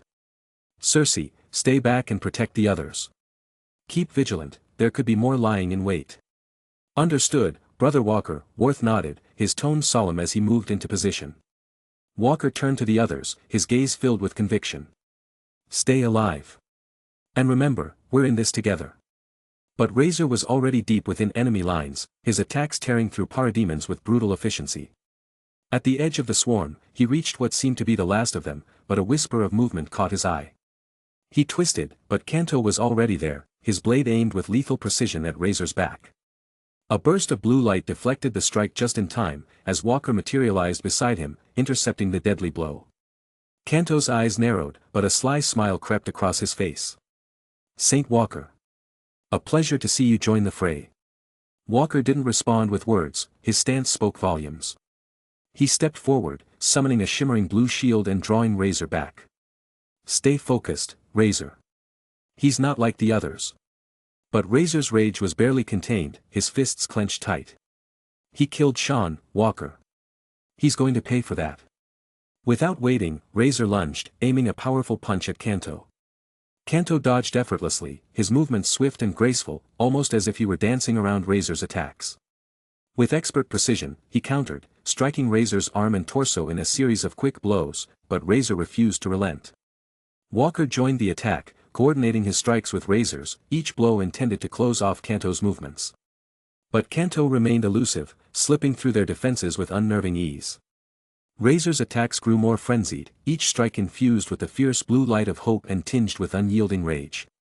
Stop running and fight me. Oh, I am fighting you, Kanto replied, his tone mocking as he sidestepped another of Razor's attacks. With a sudden twist, he spun toward Walker, his blade flashing as he aimed for a weak point. Walker parried, but the force sent him stumbling back, forcing him to draw on his limited reserves of power. Razor's frustration boiled over. You coward. Calm yourself. Walker urged, trying to ground him, follow my lead. As Walker and Razor launched into their coordinated assault, Kanto began his counterattack with chilling precision. Every move from Kanto was a masterclass in combat. He read their stances, anticipated their strikes, and attacked with ruthless efficiency. Razor threw a fierce punch, but Kanto evaded, slipping just out of range before retaliating with a vicious elbow to Razor's ribs, sending him stumbling back. Walker immediately stepped in, aiming a powerful blast of blue energy, but Kanto deflected it with a flick of his wrist, his armor barely scorched. He closed in on Walker, his movements fluid yet devastating. In an instant, he twisted Walker's arm, wrenching it painfully behind his back, and delivered a swift kick to Walker's knee, buckling it and sending him down. Kanto sneered, his voice dripping with disdain. Is this all the Lantern Corps has to offer? I was hoping for more of a challenge. Razor, his face twisted with rage, charged back into the fray, unleashing a barrage of energy blasts. Kanto dodged effortlessly, weaving through the attacks with almost playful ease. Then, with a sidestep and a brutal punch to Razor's stomach, he forced him to double over, gasping for air. Kanto followed up with a sharp strike to Razor's jaw, sending him sprawling across the battlefield. Walker rose again, summoning all his willpower to launch a powerful shield of blue light, hoping to pin Kanto down. But Kanto merely laughed, slipping out of the trap and darting behind Walker with impossible speed. His hand shot forward, striking a nerve point at Walker's shoulder, sending a wave of numbing pain through him and forcing him to drop his defenses. You two are just as weak as the last lantern I killed, Kanto taunted, his eyes glinting with cold amusement as he toyed with them, savoring their pain and struggle. Walker struggled to regain his footing, blood trickling from his mouth as he gasped, You won't get away with this. Oh, I already have, Kanto replied smoothly, his blade flashing as he slashed at Walker, who barely managed to deflect the blow with a flickering shield. Razor, watching his comrade suffer, gritted his teeth, his rage swelling to an unbearable intensity. You're going to pay for that. Razor spat, charging at Kanto once more, his fists blazing with blue energy. But Kanto countered with terrifying skill, catching Razor's wrist mid-swing and twisting it, forcing him to his knees. You really think brute force can save you? Kanto taunted, driving a knee into Razor's chest, each strike calculated to break down his defenses and shatter his will. And then a kick sending him flying away. Walker struggled to his feet, pushing back his pain. Stay calm, Razor. Focus. Suddenly, Razor rushed forward, abandoning his defense, attacking with reckless abandon. Kanto saw his opening and struck, his blade piercing Razor's side in a swift, deadly thrust. Razor gasped, feeling the pain shoot through him, yet he didn't falter. His chest heaved as a strange, overwhelming power began to rise within him. Then, in an instant, a surge of crimson erupted from his other hand as a new ring, glowing red with seething rage, materialized. The ring slid onto his hand, merging with the blue of hope on the opposite hand. Razor's eyes burned with both the intense red of wrath and the cool blue of hope, creating a swirling, chaotic energy that pulsed through him. The light from the two rings exploded outward, shattering Kanto's stance as Razor's power ascended. He looked down at Kanto with fury burning in his eyes, his voice low and filled with resolve. You took my friend, and now you're going to pay for it. Kanto moved to attack, but Razor was faster. His newfound power overwhelmed Kanto's defenses, each strike fueled by the unyielding hope of the blue lantern and the primal rage of the red. Kanto barely managed to block the first few blows, but as Razor's relentless assault continued, his defenses began to crack. The assassin's smirk faded as Razor's power intensified, each punch sending shockwaves through the battlefield. Walker watched, awe-stricken, as Razor, now wielding the dual forces of hope and rage, pounded Kanto with a fury that couldn't be countered. Walker's eyes widened as he saw the transformation. Razor, you. Razor finally delivered a brutal finishing blow, sending Kanto crashing to the ground. The assassin attempted to rise, but Razor's glare pinned him in place. Summoning the last of his energy, Razor raised his fists, then brought them down with the full force of his combined rings, ending Kanto in a single, final strike. As Kanto's form stilled, Razor's shoulders heaved, his dual-colored aura dimming as exhaustion claimed him. He stumbled, collapsing to his knees as his vision blurred. In his mind, a flickering image of Sean's smile appeared, bittersweet and haunting. With a heavy heart, he whispered, "This one's for you, Sean." As the dust settled and the battlefield lay quiet, the blue lanterns gathered around Razor, their faces etched with a mix of pride and sorrow. Sean's absence weighed heavily on them, but his dream of a peaceful world felt closer now, carried in their hearts by the sacrifice and courage they'd witnessed. Walker stepped forward first, wrapping his arms around Razor in a silent embrace, followed by Worth, his tusked face solemn as he placed a comforting hand on Razor's shoulder. Cersei and HNN joined them, pulling Razor into a tight, collective hug, each member lending their strength and warmth to their grieving brother. "We will carry his light forward," Cersei whispered, her voice gentle but unwavering. "For Sean, and for everyone who believes in a better world." Worth's deep voice rumbled as he tightened his embrace. "Hope will guide us, Razor. Together, we'll make the world Sean dreamed of." HNN nodded, his usually stoic expression softened with respect. "We'll honor his memory with every step forward." Walker, still holding Razor, looked into his eyes with resolve. "We'll never let his sacrifice be in vain. Together, we'll create the peace he fought for." "You have my word, Razor." Razor, his red ring now faded to a faint glimmer, closed his eyes, feeling the weight of their words. Surrounded by the warmth of his comrades, he allowed himself a moment of vulnerability, taking in the shared strength of his fellow blue lanterns. He breathed deeply, nodding as he found solace in their support. "For Sean," he said softly, a renewed light in his voice. "For the peace he wanted for all of us." Chapter 161. As the Gaia fleet held steady near Saturn, a quiet intensity settled in the control room. Merlin stood by Raiden, his voice steady but tinged with sadness as he delivered somber news. "I've received word about the Blue Lantern Corps, my king," Merlin said, his gaze fixed on the reports. "They were ambushed on their way by one of Darkseid's elites. They've lost a member." Raiden's face softened, and a sorrowful look passed over his eyes. "The Blue Lanterns aren't like the other corps," he said slowly. "They're a family, and each loss strikes them deeply. May his soul rest in peace." He looked out toward the void of space for a moment, then turned to Merlin. "Send a portion of our drones to assist them. They shouldn't face this alone." Before Merlin could reply, Scathach entered, her demeanor as sharp and no-nonsense as ever. "We have visuals on the Apocalypse fleet," she announced. "It seems they've doubled their numbers." Raiden's expression darkened, his mind already calculating. "Didn't they clash with the Green Lantern Corps?" Merlin nodded. "They did, but the Green Lanterns are en route to rotate in support of our side. They've been stretched thin by the sheer size of the Apocalypse force." "Do we have contact with them?" Raiden asked, his voice resolute. "Yes," Merlin replied. "They should be arriving any second." A slight, fierce smile played on Raiden's lips. "Good. Proceed as planned, Merlin. Just pinpoint the Apocalypse mothership for me. I'll handle that personally. The rest is in your capable hands." Merlin bowed slightly. "As you wish, my king." The fleet stood silently in the vastness of space, a tension mounting between them as Darkseid's flagship loomed at the center of the Apocalypse fleet. The colossal ship dwarfed everything around it, an immense shadow that rivaled Warworld itself. Its size alone was enough to chill most hearts, but Raiden's eyes narrowed with defiance as he watched it approach. Beside him, Carrie shifted nervously, watching her brother with worry etched across her face. "Brother, are you sure you'll be fine?" she asked, her voice softened by concern. Raiden turned to her with a reassuring smile, his confidence unshaken. "I'll be more than fine.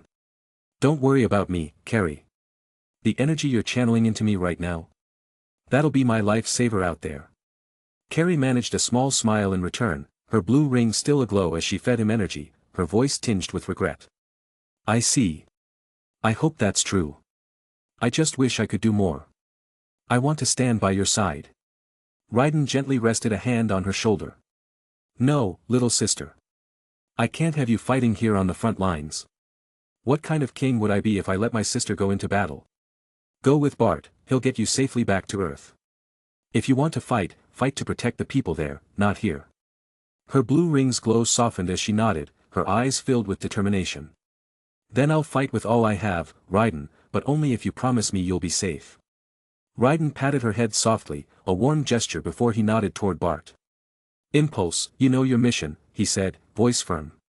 Bart gave a quick salute, taking hold of Carrie as he prepared to speed off to the awaiting ship. Got it, King. Let's go, Carrie, he said, disappearing in a flash of movement toward the earthbound fleet. Raiden watched them go, a renewed fire in his gaze. Now. I'm ready. Just then, Merlin approached, his gaze unreadable as he announced, we're receiving a calm request, from Darkside. Raiden raised an eyebrow, smirking. Oh. Didn't expect him to talk, let alone call. Guess he wants his grand entrance, let's see what this god has to say. Merlin nodded, launching the comms. The view screen shifted to reveal a looming figure, draped in darkness, his intense gaze like a chasm of rage and disdain. Raiden crossed his arms, unfazed. So, the great Darkside himself. A god of darkness who wages wars without declarations, huh? I didn't think you'd actually call to talk, unless, of course, this is you surrendering. Darkside's deep, rumbling voice resonated through the ship. Surrender? Humph. Your trembling words betray you, yet you feign jest in the face of your doom. You speak of surrender as if it were a concept my mind could entertain, as if I, a god, would kneel to the likes of you or any creature spawned from this trifling universe. Raiden chuckled, his laughter cutting through the tense silence. Oh, terrifying. Really, Darkside, that's the best you've got? Just some ominous, shadowy speech? Look at you, all talk and bluster. He leaned forward, his tone hardening. You may call yourself a god, but I'm the king of Gaia, honored by the past kings and heroes of my realm. Darkness won't save you from me, mongrel. Darkside's eyes flared, his voice a low growl. Mongrel, you say? You dare call me, Darkside, ruler of Apocalypse, lord of the anti-life, a mere mongrel? Your defiance is as hollow as your boasts, king of Gaia. A realm of such limited power could never comprehend, much less oppose, a true god. Your titles, your lineage, your petty honors bestowed by the weak, they hold no meaning here. But if you are so eager for an honored death, I will grant it. Stand before me, cling to your pitiful courage if you must. It will make your annihilation poetic. The screen went dark as the connection cut off. Raiden exhaled a sharp breath, a smirk forming as he shook his head. Looks like he's properly ticked off now. Guess we know what's next. He looked to Merlin, fire in his eyes. Let's begin. All forces, prepare for war. The Gaia motherships opened, unleashing thousands of war drones into the void of space. Lasers, rockets, and fiery explosions filled the cosmos, lighting up the dark as the battle raged. But at the heart of the largest Gaia ship, Raiden had already taken his place in the open battlefield of the stars. His armor shone a brilliant gold, radiating a fierce, almost divine presence. He now embodied the might of Gilgamesh, the great king of heroes. His hand gripped his trusted sword, EA, its otherworldly energy thrumming through the blade. Raiden raised EA high, the blade casting a crimson aura against the endless night. He began his chant, his voice carrying an ancient, primal power. EA. Sing praise as you like. I will tell you of the beginning. Heaven and earth split. Nothingness congratulated creation, and my sword cleaved the world. Mortar of the stars, heaven's hell is the eve of creation's celebration. Enoma Elish. The space around EA twisted violently, dark and red energy swirling in tandem as the noble phantasm unleashed its destructive fury. A colossal beam of energy surged forward, cleaving through the void and targeting Darkside's massive warship.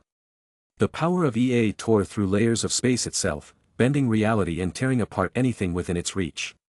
But instead of total annihilation, Darkside's ship remained intact, encased within an impenetrable sphere of dark energy. The barrier held strong against Enuma Elish's assault, its swirling darkness absorbing the force. Gilgamesh's voice echoed in Raiden's mind, "Ah! A mere vessel that dares to endure the might of Ea, my sword of rupture. Insolent! To think anything forged by mortal hands could withstand my strength. Preposterous!" Raiden's eyes narrowed. "It's not the ship. It's Darkseid himself," he muttered. Gilgamesh's voice resonated with disdain. "Very well, then. If this insolent vessel insists on defying me, I shall oblige with utter annihilation. I demand nothing less than utter devastation if my noble weapon is to be wielded in this farce of a war. Let all who witness tremble, for I shall leave nothing but ruin in my wake." Raiden increased the ferocity of Ea's assault, channeling every ounce of power into the attack. The dark sphere trembled, shuddering under the relentless pressure until, at last, a section buckled. A massive hole formed, and the blazing energy pierced through, obliterating the left side of Darkseid's ship. That portion was erased from existence, vaporized entirely. As the remnants of his ship burned, Darkseid rose from his throne, his form a dark, imposing silhouette against the fire. He drifted forward through space, the sphere of darkness surrounding him, more concentrated and potent than before. "Is that all you amount to?" he sneered, his voice cold and unimpressed. His dark aura seemed even denser, a manifestation of pure malevolence, and Raiden could sense the resemblance to a familiar energy. "This energy, it's like the power of empty hand," he thought. Raiden's smirk grew. "So, you've aligned yourself with darkness, then? Using the power of that force?" Darkseid's grin was menacing. "You mean my other self? I am darkness, and darkness is me.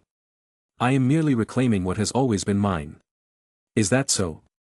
Raiden said, confidence brimming in his voice. With a subtle movement, a massive golden gate opened behind him, a gleaming ship of light emerging from within.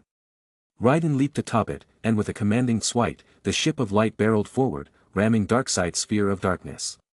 The sphere didn't yield, and Darkseid's smirk widened, savoring the perceived futility of Raiden's attack. But just then, Raiden held up a small device, a teleporter he had designed specifically for this battle. With a single press of the button, the space around them shimmered, a brilliant light engulfing both men. When the light faded, they stood in an entirely different realm, a barren, haunting landscape devoid of life and light. Darkseid scanned his surroundings, quickly recognizing the desolation. "The Phantom Zone. You think bringing me here will change your people's fate?" He sneered, his eyes blazing with contempt. "This won't change the outcome. I will kill you, and everyone you hold dear." Raiden's golden armor shimmered as he shifted back into his usual form, his expression filled with unshakable resolve. He took a step forward, a smirk tugging at his lips. "No, Darkseid. You misunderstand." His voice echoed through the empty space of the Phantom Zone. "I didn't bring you here to save them. I brought you here to save them from what I'm about to do to you." Chapter 162. Merlin stood on the bridge of the Gaia mothership, his staff glowing faintly as he gazed out at the chaos surrounding them. The dazzling battlefield was ablaze with lasers and explosions, but his calm demeanor stood in stark contrast to the frenzy. He turned to the crew, a glimmer of triumph in his eyes. "It seems," Merlin began, his voice carrying an almost playful air, "that Raiden has already done his part. Now it's time for us to do ours." Before anyone could ask what he meant, the space around them began to shimmer. One by one, the ships of Gaia's fleet, colossal, imposing behemoths of war, began to dissolve. What were once solid vessels capable of devastation faded into millions of delicate, drifting rose petals. The petals sparkled in the light of distant stars, a surreal beauty overtaking the battlefield. Gasps of disbelief echoed throughout the Gaia crew. Merlin smirked as he noticed the shock all over the faces of Darkseid's fleet. "Indeed. Every ship you saw was nothing more than an illusion, a simple trick of the mind. Now," he added, tapping his staff on the floor, "let's make our escape before they catch on." As the last of the false ships dissipated, the Gaia mothership shifted. The once vulnerable vessel now emitted an impenetrable barrier of light, deflecting the few remaining attacks. With an audible hum, the engines roared to life, and the ship turned sharply, making a direct course for Earth. Behind them, the remnants of Darkseid's forces scrambled to make sense of the sudden turn of events. Inside Darkseid's true mothership, his most trusted lieutenant, Desaad, watched the scene unfold with a sinister smile. He turned to the gathered elite, warriors and tacticians who served as extensions of their master's will. It seems, Desaad began, his tone calm but laced with malice, we've been deceived. Their so-called leader has devised a cunning plan to isolate our lord and remove him from the battlefield. One of the elites stepped forward, their voice sharp with anger. They think we are powerless without Darkseid. That we are nothing but extensions of his will. Desaad chuckled darkly, his eyes glinting with fervor. And therein lies their fatal mistake. They fail to understand the truth, we are everything without Darkseid. When he is absent, we are compelled to become what we must, his vengeance, his wrath, his unyielding force. We are his instruments, and even without his direct command, we act in his name. The room erupted in murmurs of agreement, the dark energy of apocalypse swelling with their resolve. Desaad raised a hand to silence them. This is not the end. No, this is our moment. If they believe they can hide from us, let them witness the fury of apocalypse unleashed. Set course for Earth. We will bring their precious planet to its knees, claim the anti-life equation, and deliver it to our Lord upon his return. He will see our loyalty, our devotion, and reward us beyond measure. He turned toward the vast command deck, his voice rising with unbridled zeal. Let this day be our triumph. Let Earth be the testament to the might of apocalypse. We march not for our survival, but for his glory. Set sail. Let them witness what it means to face the true children of darkness. The fleet of apocalypse surged forward, the remaining ships moving with purpose and hunger, their sights set on Earth. The battle for the anti-life equation, and the fate of the planet, was far from over. The mothership hummed with power as it hovered above Earth's atmosphere, its engines stabilizing in a defensive position. Merlin's voice echoed across all communication channels, a calm yet commanding tone that reached the ears of every hero preparing for the oncoming battle. Heroes of Earth, the time has come. Raiden has already begun his battle, he has placed his trust on us and our duty is to defend Earth, its people, and its future. The Green Lantern's scouting has given us the advantage of knowledge. You know your targets. Fight with all your strength, for this is a battle that will be sung about for ages, and your names shall be etched in historicity. As the heroes that protected your home against darkness. The Apocalypse fleet approached like an endless wave of darkness, their ships blotting out the stars. Earth's defense systems ignited first, unleashing torrents of rockets and lasers. The night sky lit up in a kaleidoscope of destruction, streaks of red, blue, and gold breaking the void of space. Down below, humanity watched from the safety of bunkers built by Da Vinci's Gaia cores. Despite the fear in their hearts, many prayed, whispering the names of their champions, hoping their heroes could withstand the wrath of Darkseid's forces. A massive ship, given the grim moniker Death by the Apocalyptian fleet, loomed like a graveyard among the stars. Its hulls reeked of decay, its power fed by necromantic rituals. Mortala, the wife and servant of Darkseid, stood at its helm.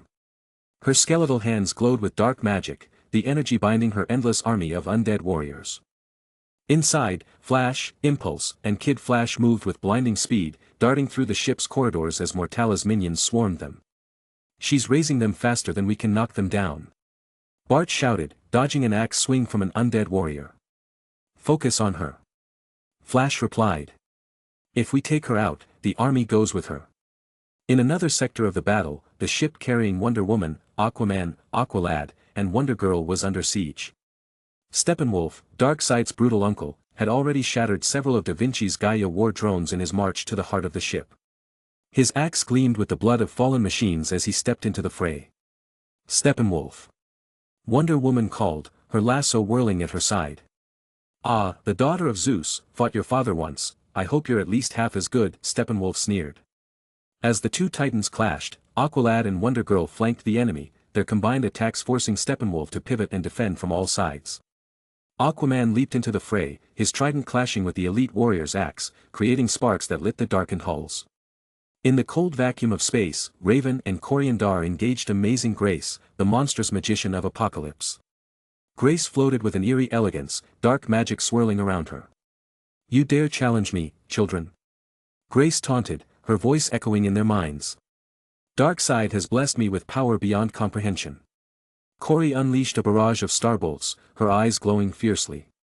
Then we'll show you the light. Raven's magic formed a barrier around them, countering Grace's attacks with precision. The battle of magic and power became a dazzling display of cosmic energy, the three combatants weaving through the stars as their clash illuminated the void. The city shook as massive, green monstrosities descended from Mantis' fleet. The creatures, twisted amalgamations of apocalyptic technology and biology, tore through buildings with ease. Leading them was Mantis himself, his insect-like form commanding the chaos with cruel delight. Facing him were Captain Atom and the Green Lanterns, John Stewart and Hal Jordan. Hal's constructs of massive chains wrapped around one of the beasts, pulling it back from a collapsing building, while Captain Atom unleashed bursts of energy that incinerated others. "This guy's got a whole army of bugs," Hal muttered. "Then we squish them," John replied, forming a massive hammer with his ring and slamming it down on another monster. Da Vinci's floating laboratory, a hub of Earth's defense network, was the target of Dr. Bedlam, Darkseid's cruel tactician. Bedlam's goal was clear: destroy the lab and cripple the Gaia core systems.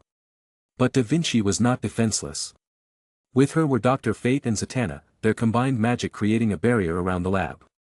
Bedlam's mind-controlled drones battered against it, their lifeless bodies smashing into the shield. Interesting. Magic is fascinating. But science? It's something else. I shall test magic and scientifically control it. Bedlam roared. I will unleash an age of science and chaos. Not while we stand, Zatanna replied, her voice steady as she cast another spell. Fate stood beside her, his eyes glowing with determination. We have to defend this place, Earth relies on all of us.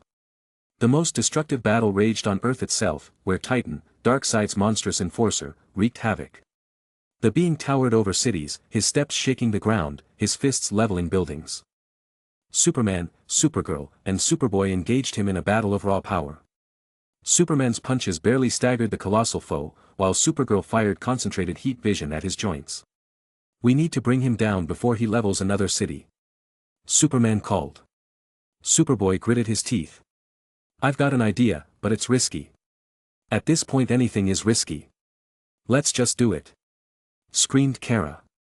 The battles raged on, each hero holding their ground against impossible odds. The people of Earth could only watch and pray, their hope resting on the courage and strength of their defenders.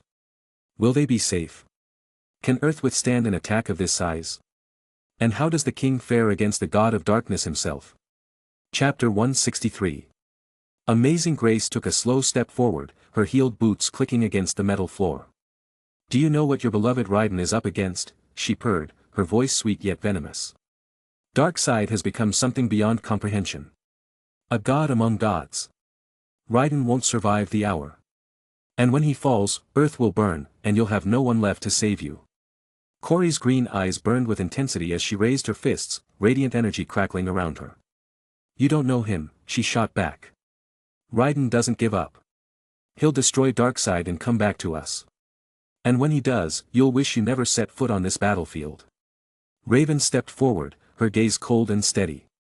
You're wasting your breath, Grace. We're not here to talk. Let's finish this. Grace smirked, extending her hands as tendrils of black energy erupted from the floor, writhing like serpents. So eager to die. Fine. The tendrils lashed out, snaring Corey mid-flight. They tightened around her torso, the energy seeping into her skin and dimming her glow. She struggled against the binding, gritting her teeth. Ugh. Let me go, you coward. Raven's eyes glowed with dark power as she chanted, Azarath Metrian Zinthos. Chains of shimmering light materialized around her hands, snaking through the air and slicing through the tendrils. Corey dropped to the floor, landing in a crouch. Thanks, Raven, she said, standing quickly and igniting her energy once more.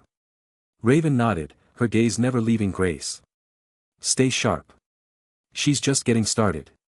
Grace laughed as dark, humanoid constructs materialized around her, their forms flickering like shadows brought to life. Let's see how well you handle despair. The constructs charged, their movements unnaturally fluid, like smoke made solid. Raven raised her hands, summoning a translucent barrier that shimmered with dark energy. The constructs slammed against it, their claws raking futilely at the shield. Stay close, Raven commanded, her voice calm but firm. The shield pulsed outward, sending the shadowy figures tumbling back. Raven stepped forward, extending her hand. You want to play with darkness? Let me show you how it's done. She melted into the shadows, her form vanishing entirely. Corey took to the air, her fiery hair trailing behind her like a comet's tail. Your minions are pathetic, she yelled, unleashing a barrage of starbolts. The projectile streaked across the room, each impact creating an explosion of light that illuminated the dark chamber. Grace moved with inhuman grace, dodging each blast effortlessly. "Is that all you've got, princess?" she sneered.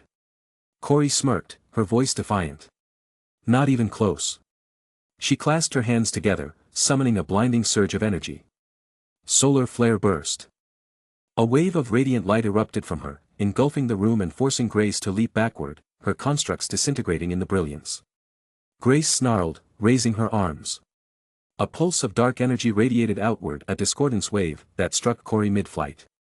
Disoriented, she tumbled through the air and slammed into the wall, her body leaving a dent in the metal. "Still think you can win?" Grace taunted, approaching with slow, deliberate steps. Her tendrils writhed hungrily around her. "You're strong, but love makes you weak. It's a shackle you'll never break." Corey groaned as she pushed herself up, her glow flickering but undiminished. "You don't get it, do you? Love isn't a weakness. It's what gives us strength." Raven reappeared behind Corey, her cloak billowing as she materialized from the shadows. "You good?" she asked, her voice low. Corey nodded, brushing dust from her armor. "Yeah. Let's take her down." Grace chuckled darkly, raising her hands as dark tendrils erupted from the walls and floor, forming a writhing cage around them. "Oh, I'd love to see you try." Raven's eyes narrowed. "Corey, light her up." Corey shot upward, her entire body glowing like a miniature sun. "Here's something you can't dodge." She unleashed a concentrated beam of energy that burned through the tendrils, forcing Grace into the open. Grace growled, summoning another wave of shadow constructs, but Raven was faster. She darted between the figures, her form shifting and melding with the darkness.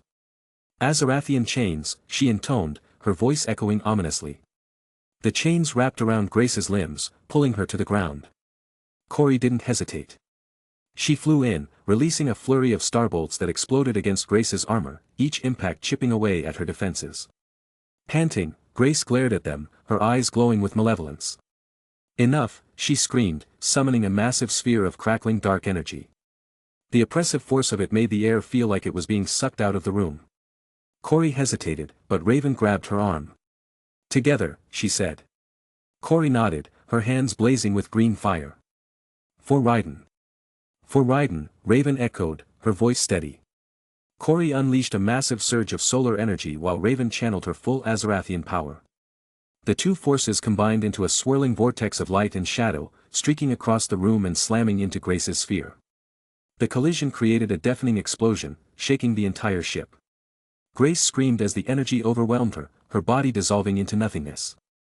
The room fell silent, the oppressive darkness lifting. Corey and Raven stood side by side, their breaths heavy. "That was a lot," Corey said, wiping sweat from her brow. Raven smirked faintly. "We made it." Corey glanced out a nearby window at the distant earth, her expression softening. "Think Raiden's okay?"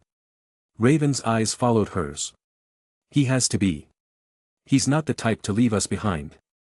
Corey smiled, her glow returning. "Yeah. He'll come back to us. He always does." The two shared a moment of quiet resolve before turning toward the ship's exit, ready to face whatever came next. The Mors Vitae groaned as if it were alive, the ship trembled with Mortala's power. Necrotic energy surged through its walls, casting eerie green light onto the bone-like floor. The speedsters Barry, Wally, and Bart stood side by side, their bodies tense, lightning flickering around them in an electric symphony. Mortala floated above them, her dark gown writhing like shadows made flesh. "You worms dare challenge me? I, the wife of Darkseid and Queen of Darkness," she hissed, her voice like nails scraping against glass. Her glowing eyes pierced through the dim chamber. "Do you truly believe your fleeting speed can match the eternal love of a god? My Darkseid gifted me this strength. It is eternal. Unyielding." Barry clenched his fists, stepping forward. His voice was calm but carried a steel edge. "You're strong, Mortala. I'll give you that. But you've got one big problem." Mortala tilted her head, amused. "Ho. And what would that be?" "You're slow." Barry shot forward in a flash of yellow lightning, his every movement precise. He darted left, then right, creating afterimages that confused Mortala's senses. Wally and Bart followed suit, their red streaks weaving around her in perfect synchronization. Mortala snarled, her decay lash snapping out like a whip. It cracked against the air, sending shockwaves through the chamber. Bart barely ducked in time, feeling the sting of necrotic energy graze his shoulder. "You're playing a fool's game," Mortala sneered, her voice reverberating with malice. "This vessel is a monument to death itself. My power grows with more death this battle produces. I don't need to be fast, for I am where death lingers." "Ha! Yeah, right. Too bad for you, we ain't dying today," Bart retorted, darting behind her to create a vortex of wind. His movements were quick, his arms a blur as he spun to destabilize her footing. Mortala laughed, her voice dripping with venom. "Cute. But futile." With a flick of her wrist, black tendrils erupted from the floor, twisting like hungry snakes. They lashed out at Bart, ensnaring him in a bone cage that pulsed with dark energy. Bart struggled, his speed faltering as the cage drained him. "Bart!" Wally yelled, zipping toward him. Mortala anticipated the move, snapping her decay lash toward him in a deadly arc. Wally dove, rolling across the ground with an agility that rivaled any acrobat. He sprang back to his feet, lightning dancing around his body as he sprinted toward Mortala. Barry intercepted, vibrating his body to phase through Mortala's lash just as it struck. The necrotic energy sliced through the air where Wally had been moments before, carving a deep gash into the floor. "You're getting sloppy, Mortala," Barry said, his voice steady despite the burn on his arm. The necrotic energy had left his skin seared and trembling, but he stood firm. "Is that all the love of Darkseid can do? Damn it, we can't approach her without her sipping away at out life energy." Mortala's eyes flared with rage. But ultimately calmed herself, saying, "I can see you are indeed in pain, pretending to be strong, are we? Fine, let me show you more. I'll show you the depth of his love." She raised her hands, and a wave of black mist enveloped the chamber. The speedsters froze as the mist coiled around them like a living thing, pulling them into its depths. Mortala's laughter echoed through the void. "Let me show you the truth of your insignificance. Mortals." Wally found himself standing in a quiet park, the golden hues of sunset casting long shadows. The warmth of the scene was jarringly at odds with the ache in his chest. Artemis stood before him, her arms crossed, her face cold. "I can't do this anymore, Wally," she said, her voice trembling but resolute. "You're not him. You're not Barry. You never will be." Her words hit harder than any punch. "Artemis, wait." She turned away, walking into the shadows. "I need someone stronger. Someone faster." Her figure faded, leaving Wally rooted in place, his heart heavy with the weight of inadequacy. Bart's world was chaos. He knelt on a battlefield, the sky blood-red, the air thick with smoke. His hands trembled as he cradled Carrie's lifeless body. Her blonde hair was matted with blood, her green eyes staring into nothingness. "This is your fault," a voice growled. Raiden stepped forward, his expression filled with contempt. "You weren't fast enough. You let her die." Bart's heart shattered as he screamed into the void, his tears falling onto Carrie's pale face. "I'm sorry. I'll fix this, I swear." Barry stood in his living room, the familiar scent of home replaced by the metallic tang of blood. His family lay lifeless around him, Iris, Nora, even Wally. Reverse Flash stood over their bodies, his grin mocking and cruel. "Too slow again, Barry," Thawne sneered. "You'll always be too slow." Barry's chest ached, but his resolve didn't falter. He clenched his fists, his voice steady. "Not today." Barry vibrated violently, shattering the illusion like glass. The mist dissipated around him as he glared at Mortala, his eyes filled with steely determination. "Nice try, Mortala, but I've seen worse." He turned to Bart and Wally, sending a surge of lightning to snap them out of their nightmares. Bart gasped, his breath ragged, but he quickly steadied himself. "Carrie. Carrie. I'll protect her. No matter what." Wally lingered in silence, his eyes distant, the illusion leaving a scar that refused to fade. Barry looked at her and said, "We're back, pay attention everyone." He then turned to Mortala and said, "If that's all, then it's time to end this." She looked at him with anger at how quickly he escaped her illusion, but once again calmed herself, saying, "For love," as she started to do something. The chamber groaned like the belly of some great beast, trembling under the weight of Mortala's power. Necrotic energy roared to life, swirling into a dark vortex above her. The edges of the room cracked and splintered as the ship itself seemed to recoil from the intensity. Mortala floated at its center, her voice rising in a guttural chant that seemed to pierce reality itself. This world will know the eternal love of my lord. Mortala's voice reverberated through the room. The kiss of decay will shroud its surface. Cities will crumble, heroes will fall, and life will rot under Darkseid's glory. Barry could feel the magnitude of the energy she was summoning, its destructive force reverberating through the Speed Force. It wasn't just another attack, it was extinction, a cataclysm that would incinerate Earth's defenses and leave humanity vulnerable to Darkseid's conquest. There wasn't time to think, no time to plan. He had only seconds before she unleashed it. Barry! Wally's voice cracked with desperation. What do we do? Barry's mind raced, analyzing every possibility, every variable, and arriving at a grim conclusion. His chest tightened.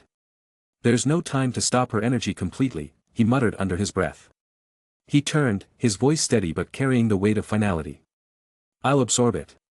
No. Bart's voice rang out, sharp and frantic. We can figure something out, together. You don't have to. Barry cut him off. I do. His tone was firm, unwavering. He looked at them both, his eyes burning with determination. Listen to me. Earth needs you. Wally, Bart, you're the future. If this attack gets out, there won't be a world left to save. I can buy you a fraction of a second. That's all you'll need. Mortala raised her hands, the vortex above her reaching its crescendo. The entire ship quaked as bolts of dark energy crackled across its surface. Embrace annihilation, she howled. The vortex pulsed, and Barry knew it was now or never. Barry surged forward, his form igniting in a brilliant storm of yellow lightning. He didn't hesitate, his body moving faster than it ever had as he threw himself directly into the vortex. The energy was searing, tearing into him with an intensity that threatened to rip him apart. He gritted his teeth, screaming through the pain as he spun at impossible speeds, creating a counter-vortex to hold Mortala's attack. Now, he roared, his voice strained, but filled with power. Wally's eyes widened. The memory of the Phantom Zone flashed in his mind, a time when speed wasn't just an ability but an absolute necessity. He had reached speeds in that hellscape that defied logic, outrunning the very forces of entropy. Barry's sacrifice created the opening, but it was up to Wally to end it. Red lightning erupted around Wally, his body vibrating with raw power. His every step was a seismic event as he tapped into the depths of the Speed Force, surpassing every limit he had ever known. For that single millisecond, he matched Barry, no, he surpassed him. He struck Mortala with a single blow, a precise strike to her heart. The impact was catastrophic. Mortala's necrotic form crumbled, her shriek echoing like a dying star. Darkseid, she screamed, her body disintegrating into ash, her power dissolving into nothingness. The aftermath was quiet, too quiet. The green glow of the chamber dimmed as the vortex dissipated, leaving Barry kneeling in the center. His body flickered, fading in and out of existence, his form dissolving into pure energy. Bart was the first to reach him, tears streaming down his face. Dad! You're okay, you have to be okay. Barry smiled, his face serene despite the agony racking his body. Bart. His voice was faint but steady. You've done more than I could have ever hoped. Coming back, gave me the chance to see the man you're becoming. I'm proud of you, son. Bart's sobs racked his chest. I couldn't save you. I wasn't fast enough. You are fast enough, Barry whispered. You always were. Barry turned to Wally, placing a trembling hand on his shoulder. The lightning between them sparked faintly, a final exchange between mentor and protege. Wally, you've always been the heart of the Flash family. It's your time now. Take care of Bart. Take care of Earth. Wally's throat tightened as he took the Flash emblem Barry handed him. I'll make you proud. I promise. Barry's flickering body began to glow, his edges fraying like static. Protect our family, he said, his voice softer than a whisper. He smiled one last time, then vanished, consumed by the Speed Force in a flash of golden light. Wally and Bart stood in silence, the weight of Barry's sacrifice settling over them like a shroud. Bart wiped his tears, his hands trembling. He's really gone. Wally closed his eyes, clutching the Flash emblem tightly. Barry Allen, the Flash, sacrificed everything to save Earth. He's gone, but his legacy isn't. He took a deep breath, his voice filled with resolve. We'll honor him. We'll protect Earth. No matter what. Lightning sparked around them, a symbol of the mantle that now rested on Wally West's shoulders. Barry Allen was gone, but the Flash would live on, a hero forged in sacrifice, speed, and love. Chapter 164. The darkness inside the Apocalyptian warship was oppressive, a suffocating blend of alien architecture and the cold hum of machinery. The ship loomed in Earth's orbit, its colossal size blocking out patches of the stars. A dread-filled silence filled the halls, broken only by the rhythmic march of parademons patrolling the labyrinthine corridors. For Batman and the Bat family, this was hostile territory. Every step felt like walking through the mouth of the beast. "Stay sharp," Batman's gravelly voice whispered over the comms. His presence led the way, his cape trailing behind him like a shadow. "Split up. Each team takes out their designated systems. We'll regroup in the central hub." Nightwing nodded from his position beside him. "Got it, boss," he quipped, though his tone was tempered by the weight of the mission. He darted down one of the dark hallways with the ease of someone who had spent his entire life navigating danger. Batgirl adjusted her cowl.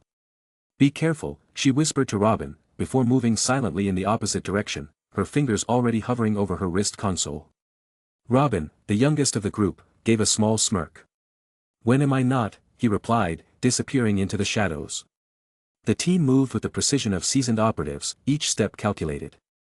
Robin found himself in a dimly lit control room, his gaze flickering across the alien panels. This wasn't like Gotham Tech, this was a puzzle he had to solve in real time. His fingers danced over the controls, uploading a virus to disrupt the targeting systems. A guttural growl echoed behind him. Robin spun around to face a towering parade mon. He acted on instinct, throwing a birdarang with pinpoint accuracy. The blade severed the creature's vocal amplifier before it could alert others.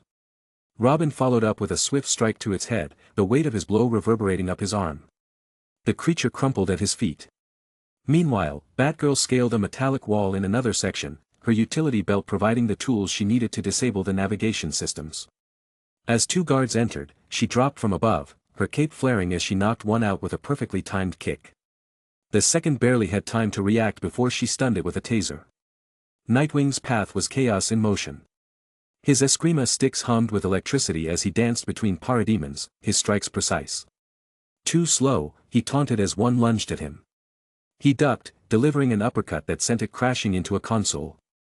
Batman was a ghost in the engine room. Silent. Methodical. He placed explosives at strategic points, his cape swaying as he moved. Each charge was a calculated strike against the massive ship systems. They regrouped in the central hub. A tension hung in the air as they assessed the room. The oppressive hum of the ship's systems seemed louder here, a reminder of the stakes. Then came the sound of slow, deliberate clapping. "Well done," a voice echoed, sharp and mocking. The Bat family turned to see a small figure emerge from the shadows. Vermin Wunderbar was diminutive in stature, but his presence was anything but. His military uniform was pristine, his posture regal, and his smile predatory. His dark, piercing eyes scanned them with the calculating gaze of someone who already believed he had won. "Ah, Batman," he began, his voice dripping with condescension. "And the rest of what do you call them? The Batlings? Truly, I am honored to face Gotham's finest." Batman's eyes narrowed, his fists clenching. "Surrender. Now." Vermin chuckled, the sound grating. "Surrender? Oh, my dear detective, you don't understand. You've walked into my web." He pressed a button on his wrist, and suddenly, force fields shimmered to life, separating the Bat family into isolated pockets. "I've studied you all," Vermin continued, his voice amplified now by the room speakers. "Every strength. Every weakness. You rely too much on your coordination. Without it, you're nothing." The battle began in earnest. Batman faced 3 armored soldiers at once, their plasma weapons aimed at him. He moved like a predator, disarming one with a flick of his wrist and using its weapon against another. Yet the confined space made it difficult to maneuver, and a blast grazed his shoulder, searing through his armor. He gritted his teeth against the pain but didn't slow. Nightwing was pinned in his section, ducking behind cover as suppressing fire forced him into a corner. "This is getting old," he muttered, his Eskrima sticks crackling to life. He darted out, vaulting over one soldier and striking another with a mid-air spin, but he couldn't break through the force field. Robin dodged relentlessly, drones chasing him like predators. He threw smoke pellets to obscure their sensors, but they adapted quickly. "Stupid alien tech," he hissed, scrambling for a prototype EMP he'd stashed in his utility belt. Activating it, he sent a pulse through the room, frying the drone's circuits. Batgirl's section was the most precarious.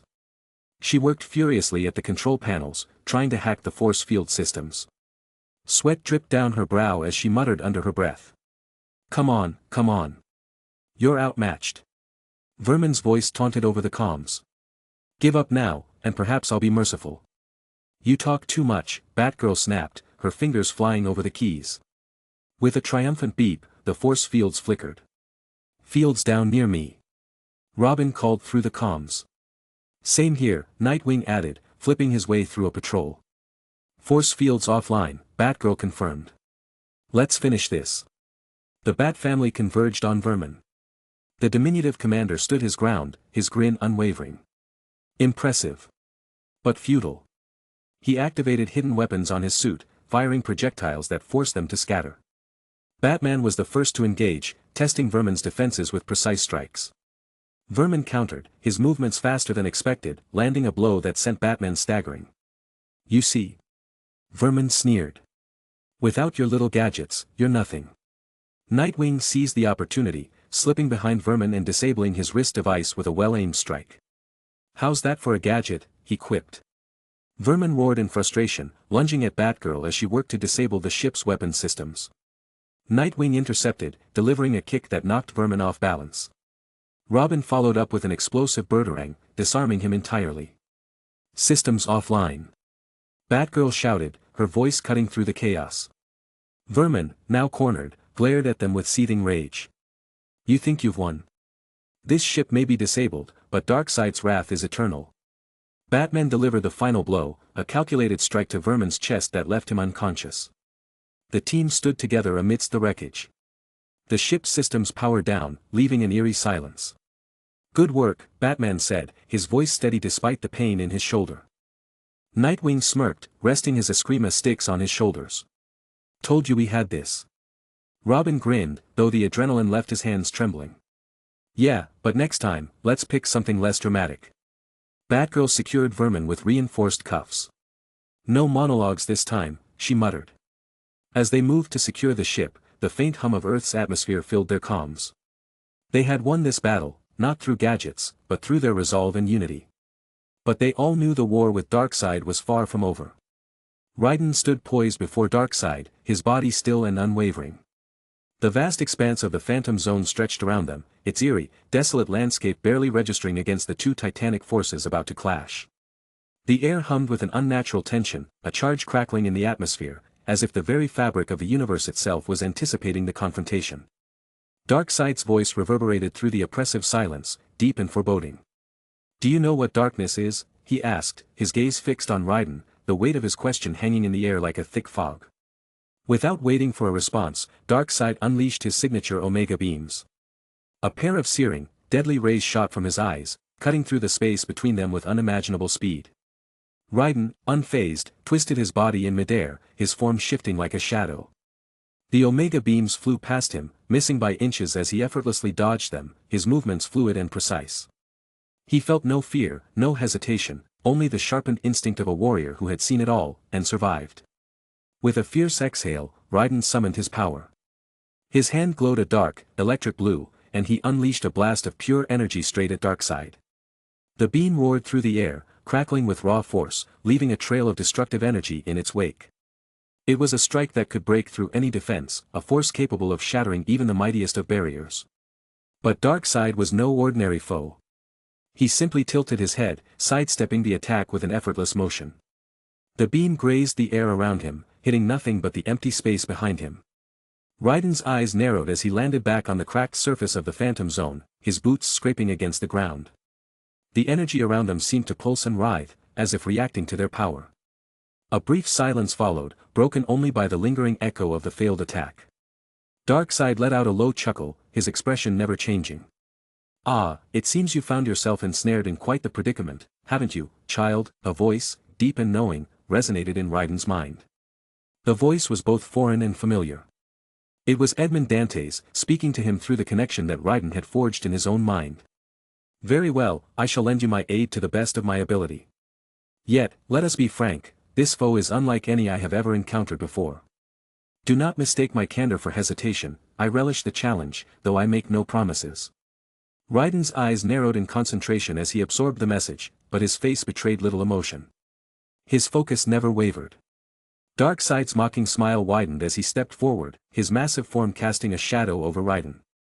I see, even the man you are using as a body is afraid of me. Raiden lifted his chin, his expression hardening. He didn't respond directly to the taunt, but noted to himself that Darkseid somehow heard Edmond Dante's, no one else had ever done that. He looked at him and spoke, his voice steady and defiant, what is darkness? I have no idea. All I know is that he's a coward who wants to engulf all life because he was jealous of it. Darkseid's laughter rang out, low and rumbling. Jealous? A mere mortal's view of things. No, Raiden, you do not understand. The darkness I speak of is not a mere emotion, nor a feeling of envy. It is a force, an ancient, eternal force. It is the absence of all that you know and value. Raiden tensed, his fists clenching at his sides as Darkseid's words rattled him. He couldn't deny the gravity in the villain's tone, nor the weight of the aura that surrounded him. Since you are so eager to experience the depths of true darkness, Darkseid continued, his voice dripping with malice, allow me to grant you a glimpse. With a terrifying finality, Darkseid's eyes shifted, no longer glowing with the familiar hue of Omega power, but darkening, shifting into the color of a blackened abyss. A ripple passed through the air, as though the world itself were warping under the weight of his power. Raiden's senses flared, his body instinctively tensing. Then, the darkness came. It was not simply the absence of light, but an oppressive, suffocating weight that descended upon them. The air around them thickened, and the very fabric of the phantom zone began to tremble. Cracks appeared in the ground beneath them, jagged fissures spreading outward as the energy seemed to break through the world itself. Raiden could feel it, could feel the suffocating nature of the darkness. It wasn't just a power, it was a presence, an emptiness so profound that it threatened to swallow everything in its path. It was a weight on his chest, a cold grasp around his heart. He could see the sky above him, now a swirling vortex of blackness, and yet, despite the overwhelming force, he did not falter. Raiden's voice cut through the tension, his laced with excitement as he smirked, this is darkness. Darkseid's expression twisted with a dark satisfaction as he spoke, his voice echoing around them. This is darkness. Let's face it then, said Raiden as he rushed in. Chapter 165. Da Vinci's floating laboratory groaned under the relentless assault of Dr. Bedlam's mind-controlled drones. Inside, Zatanna and Dr. Fate stood shoulder to shoulder, their magic the last line of defense for Earth's survival. The Gaia core, the pulsating center of Earth's war drones, was the only thing keeping humanity's forces operational. Above them, Da Vinci worked tirelessly, her consciousness directly linked to the planet's defenses. Shields are holding, Da Vinci's voice crackled over the comms, but Bedlam's adapting faster than I can compensate. If he breaches the Gaia core, Earth is finished. I can't disengage, the drones, the countermeasures, everything depends on me staying connected. Dr. Fate's golden helm glinted as he surveyed the battlefield, his voice calm yet resonant. This battle is not merely a clash of science and magic. It is Darkseid's will made manifest. Bedlam is but a pawn, but his objective is clear, disrupt Earth's defenses and leave your world vulnerable to annihilation. Zatanna adjusted her gloves, her jaw tightening as she nodded. We won't let that happen. Not again. A pang of grief pierced her heart, the memory of her father's sacrifice months ago still raw. She had vowed to honor Zatara's legacy, to fight as fiercely as he had. But now, standing against Bedlam's relentless swarm, the weight of that promise felt heavier than ever. Outside, Dr. Bedlam's mechanical form floated above the battlefield, his body pulsing with unnatural energy. His voice, distorted and cruel, boomed through the air. Ah, Zatara. You and your little sorcerer friend think you can hold back the inevitable tide of science. How quaint. Magic is a relic, a primitive crutch for the weak-minded. But science is the truth. The only truth. Truth.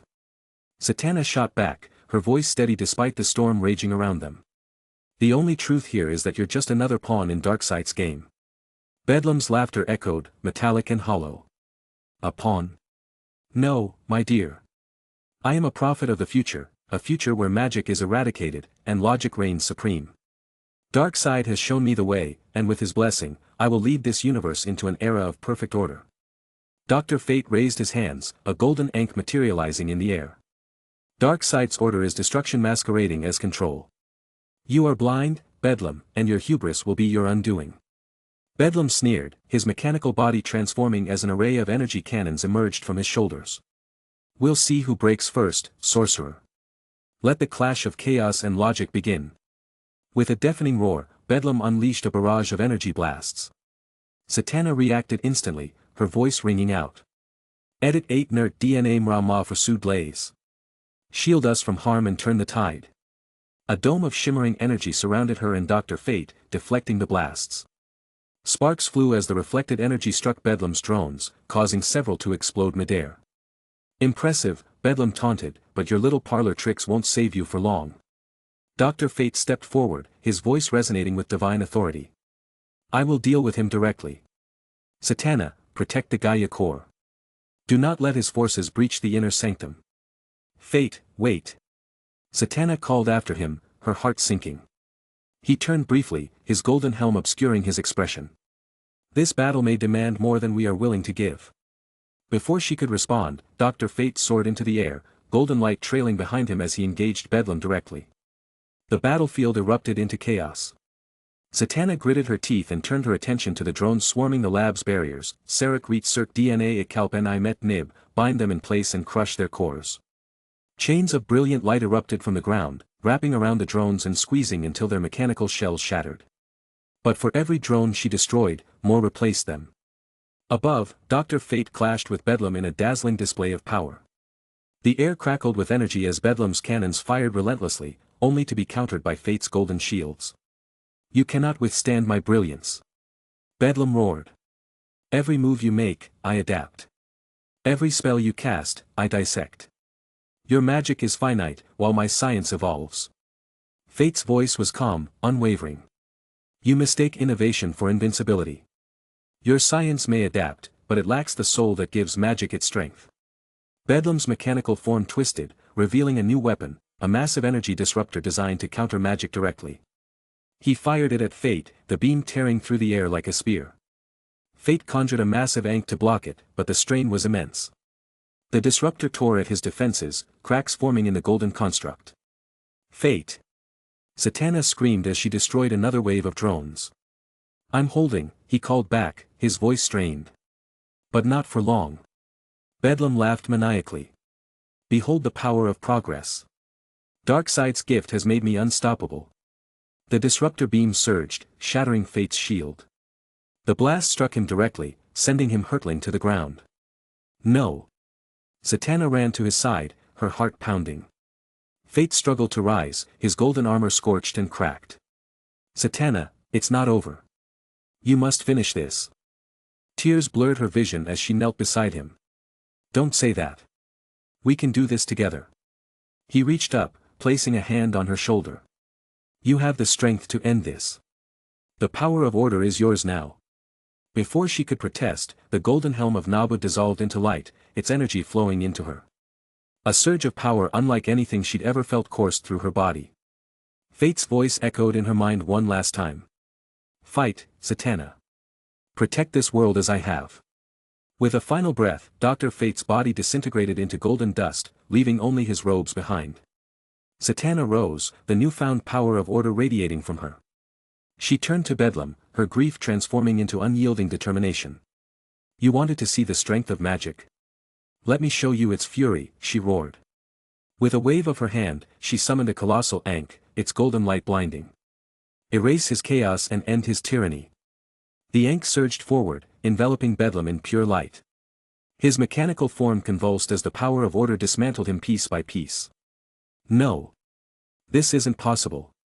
Bedlam screamed as his body crumbled. Darkseid's will cannot be undone. You may win today, but the war is eternal. As his form disintegrated, silence fell over the battlefield. Satana stood alone, the weight of her loss pressing down on her. But as she looked toward the Gaia core, still intact, she knew Fate's sacrifice, and her father's, had not been in vain. Da Vinci's voice broke through the calms. The Gaia core is stable. Earth is safe. I'm sorry, Satana. She closed her eyes, tears streaming down her face. He's gone, but his power, his legacy, it lives on. And I'll make sure it counts. In the quiet aftermath, Zatanna clenched her fists, her resolve hardening. Darkseid won't stop. But neither will we. The earth groaned beneath the colossal weight of Titan, Darkseid's monstrous enforcer. Towering above cities, his massive form was an unrelenting force of destruction. Yet, his movements were almost sluggish. Each lumbering step sent tremors through the ground, toppling buildings and creating deep fissures in the earth. Despite the chaos, his expression remained blank, almost lifeless, as though he were a puppet moving on unseen strings. Superman, Supergirl, and Superboy hovered nearby, their faces grim as they took in the devastation. The air was thick with smoke and the distant cries of civilians, yet all their focus was on the giant before them. We can't let him advance any further. Superman commanded, his voice firm. If he reaches the heart of the city, it's over. Supergirl, her heat vision already sparking in her eyes, clenched her fists. What's the plan, Clark? Every time we hit him, it's like punching a mountain. He doesn't even notice. Superboy landed heavily beside them, his fists crackling with kinetic energy as he braced himself for another charge. We need to take him down. Now. What if we force him into the river? That'll slow him down, at least. Superman frowned, his mind racing. We'll need something big. Kara, Connor, there's a bridge nearby. If we can use it as a battering ram, we might be able to push him off balance. Then let's move, Supergirl said, already flying toward the structure. We don't have time to waste. Superboy followed with a mighty leap, landing on the bridge with a crack that shook the steel. Together, the three worked in tandem, tearing apart the massive suspension cables and repositioning sections of the bridge. The sound of twisting metal filled the air as they prepared their makeshift weapon. Meanwhile, Titan continued his relentless march, his blank gaze fixed on the horizon. Buildings crumbled under his steps, yet his movements remained strangely deliberate, almost mechanical. Connor, help me with this. Supergirl shouted as she struggled to lift a massive section of steel. I'm on it. Superboy replied, gripping the other end and straining against the weight. With a coordinated effort, they hefted the structure into the air and flew toward Titan, Superman leading the charge. The bridge-turned battering ram collided with Titan's chest in an earth-shaking crash. The impact sent shockwaves rippling outward, shattering windows and shaking the ground. Titan staggered, his massive form teetering dangerously as his legs dragged through the dirt, carving deep trenches. Keep pushing. Superman yelled, his voice straining with effort. Supergirl and Superboy added their strength, driving the bridge further into Titan's chest.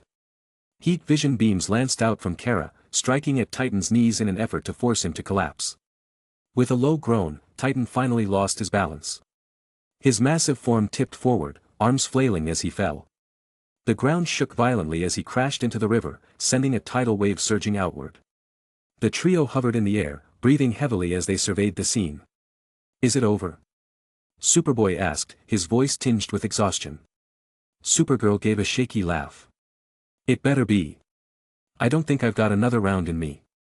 But Superman's expression remained tense. His eyes scanned the water, watching as it churned ominously. Don't let your guard down. Something's not right. A deafening roar erupted from the river, cutting him off. The water split apart as Titan's massive form rose from the depths, his once blank expression now twisted in fury. Water streamed off his colossal body as he sat upright, his glowing eyes burning with rage. I am awake. Titan bellowed, his voice shaking the heavens. Time to destroy this pathetic earth. Supergirl's face paled as she stared up at the towering giant. He was asleep. Are you kidding me? The Titan they spent all their power to bring down, was merely sleepwalking, and now they get a taste of his power when he's truly awake and fighting. Chapter 166. The colossal Apocalyptian warship loomed in orbit, a menacing black silhouette against the stars. Inside, chaos reigned. A crimson blur tore through the labyrinthine corridors, leaving devastation in its wake. Scathach, queen of the land of shadows, was an unstoppable force. Her spear, Gibalg, struck with precise lethality, ripping through the alien crew like paper. Screams echoed through the cold metal halls as her prey fell, one by one, their advanced weaponry failing to halt her approach. She moved like a specter, her eyes glowing faintly red, her black battle attire shimmering with runic enchantments. The last surviving soldier raised a shaking blaster, his hand trembling as she stepped closer. Mercy, please, he stammered. Skathaka's voice was cold and unyielding. You serve darkness willingly. No mercy for the damned. Her spear moved in a blur, silencing him. The soldier's body crumpled to the ground, joining the others. Skathak flicked the blood from her weapon with an almost ritualistic grace before stepping into the central command chamber. The chamber was cavernous, filled with screens displaying planetary readouts and apocalyptic schematics. At its heart stood Devilance the Pursuer, his massive form casting a shadow over the room. His apocalyptic lance rested casually in one hand, but his presence alone radiated menace. Impressive, Devilance said, his deep voice resonating like rolling thunder. You cut through my crew like wheat before the scythe. Skathak walked forward, her movements unhurried, yet charged with purpose. They were nothing but tools of darkness. My spear thirsted for greater prey. Devilance chuckled, the sound devoid of humor. And now you stand before me, thinking yourself my equal. Foolish mortal. Skathak tilted her head, a small smile playing at her lips. I am no mortal. I am Skathak, the Queen of Shadows, and your end has come. Devilance's eyes narrowed. You dare challenge the will of Darkseid? Even Raiden, the so-called Chosen One, will fall before the Omega Force. Darkseid's victory is inevitable. Skathaka's gaze hardened, her voice carrying an edge of unshakable conviction. Raiden is more than you or your master comprehend. He is my student, the one destined to surpass me. He will not fall because I will ensure he reaches the end of his path. If it means carving through the hordes of apocalypse, I will do so without hesitation. Devilance smirked, raising his lance. Bold words. Let's see if you can back them up. With a roar, he charged, his lance crackling with apocalyptic energy. Skathak met him head-on, Gibalg igniting with her cursed mana. The clash of their weapons sent shockwaves through the chamber, shattering consoles and ripping the floor apart. Devilance swung his lance in a wide arc, unleashing a destructive wave of energy that tore through the room. Skathak leapt above the blast, twisting mid-air and hurling a volley of rune-imbued projectiles. They struck Devilance with precision, but his dense, godlike form absorbed much of the impact. You'll have to do better than that. Devilance taunted, thrusting his lance with blinding speed. Skathak parried with Gibalg, the cursed spear's edge glowing brighter as she channeled her power. As you wish. She invoked her first noble phantasm. Gibalg, barbed spear of mortal pain. The spear's curse activated, twisting reality to ensure a fatal strike. The attack bypassed Devilance's defenses, piercing his side. He roared in pain, staggering but refusing to fall. You dare wound me, he growled, his voice filled with fury. You'll pay for that. He retaliated with a barrage of energy blasts, each one powerful enough to vaporize steel. Skathak darted through the onslaught, her movements impossibly fast, her spear deflecting the blasts she couldn't evade. Their battle raged, each strike shaking the warship to its core. Devilance's strength was overwhelming, but Skathaka's skill and precision kept her one step ahead. She struck at his joints, his vital points, forcing him to defend constantly. As their weapons clashed again, Devilance grinned despite the blood seeping from his wound. This ship cannot withstand our power. It will fall, and you with it. Skathaka's smile was grim. Then let it fall. I will endure. The warship groaned under the strain, its structural integrity failing. Alarms blared as the vessel began to descend, caught in Earth's gravitational pull. Flames erupted across the command chamber as the ship entered the atmosphere, its hull tearing apart from the pressure. Despite the chaos, the two warriors fought on, neither giving an inch. Skathaka's spear danced like a crimson blur, each thrust aimed with lethal intent.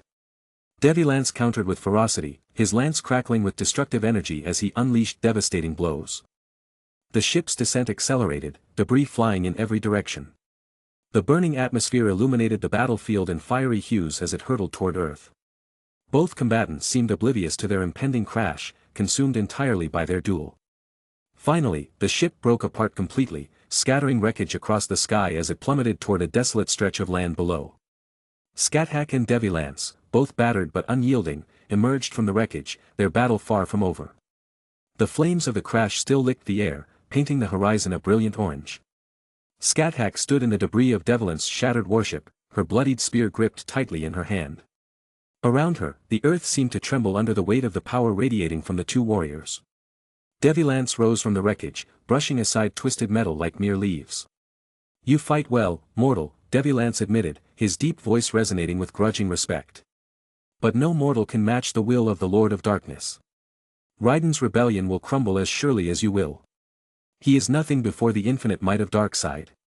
You delay the inevitable. Skathaka's gaze was as sharp as her spear. I have seen kings rise and fall, gods crumble before their hubris. Raiden is no ordinary warrior. He is the one chosen to end the eternal cycle of despair that your master has cast upon existence. As his teacher, I will not falter. Not before him, not before you. Devilance let out a booming laugh, dark and derisive. So, you place your hope in a student? A mortal boy? Foolish. Darkseid's victory is absolute, inevitable, eternal. And yet, I will give you this, you are the first to push me this far. I shall grant you the honor of witnessing my ultimate power. With that, the air grew cold and oppressive, laden with an aura that even Skathak, a being forged in the fires of war and death, could feel gnawing at her resolve. Devilance's body was enveloped in a shroud of dark, unholy energy. The ground beneath him cracked and blackened as he stood taller, his alien features twisting into something even more monstrous. This, Devilance roared, is Yom Al-Qiyamah, the Day of Judgment, a gift from Lord Darkseid himself, bestowed only upon his most trusted servants, the three pillars of the end. As the dark aura consumed him, the world around him changed. The sky bled into an unnatural hue, and the sun, if it could still be called that, rose unnervingly from the west, casting the land in an eerie half-light. The landscape stretched into a barren, lifeless desert, where the winds whispered of doom and the horizon was lined with the shadows of grotesque figures. Skathaka's crimson eyes narrowed as the monstrous army materialized. Hundreds, no, thousands, of grotesque creatures crawled from the ground and surged toward Devilance like moths to flame. Their twisted bodies were covered in jagged scales, their sharp teeth gleaming with malice. They were the Yajuj and Majuj, beings of chaos and devastation. These are the harbingers of annihilation, Devilance declared. Yajuj and Majuj, born of the end of days, my army to reduce all to ruin. Not even you, Skathak, can stand against their might. Skathak adjusted her grip on Gibalg, the spear gleaming with anticipation. She chuckled darkly. A pitiful imitation of a reality marble. How amusing. Let us see if your army can quench the thirst of death itself. The creatures surged forward in a tide of malice, screaming and gnashing their teeth. Skathak was a blur of motion, meeting the onslaught head-on.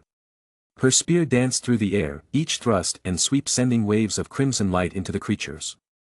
The ground erupted with her summoned spears, piercing tens of Yajuj and Majuj at once, leaving the battlefield littered with their corpses. Still, they came, endless and unrelenting. From the heart of the chaos, Devilance charged, his glaive slashing with devastating force. Skathak barely deflected the blow, the shockwave sending her skidding across the cracked earth. The monsters swarmed again, claws slashing and teeth gnashing. Skathak fought like a demon, her body moving with supernatural precision, but even she began to show signs of wear. Her armor was cracked and blood seeped from countless wounds, yet her smile remained. It was a savage, knowing grin. Still smiling, warrior. Devilance taunted, his tone mocking but tinged with admiration. You will die here, but at least you will die with honor. Skathak spat blood but laughed. It is you who will die today, Devilance. You've played your part well, but you face not just a warrior, her voice grew cold, her aura oppressive. You face death itself. Devilance roared in anger and lunged again, his glaive descending like a guillotine. Skathak sidestepped and drove Gibalg deep into his shoulder, twisting it viciously before leaping back. Blood gushed from the wound, but Devilance merely laughed, his dark aura flaring again. You amuse me, mortal. But your time is up.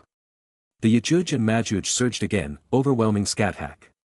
She fought valiantly, her spears rising from the ground in droves, impaling dozens, but their numbers seemed infinite. For a moment, it seemed the tide was turning against her. Then she stopped, straightened, and raised her spear. It's over, Devilance, she said, her voice a death knell.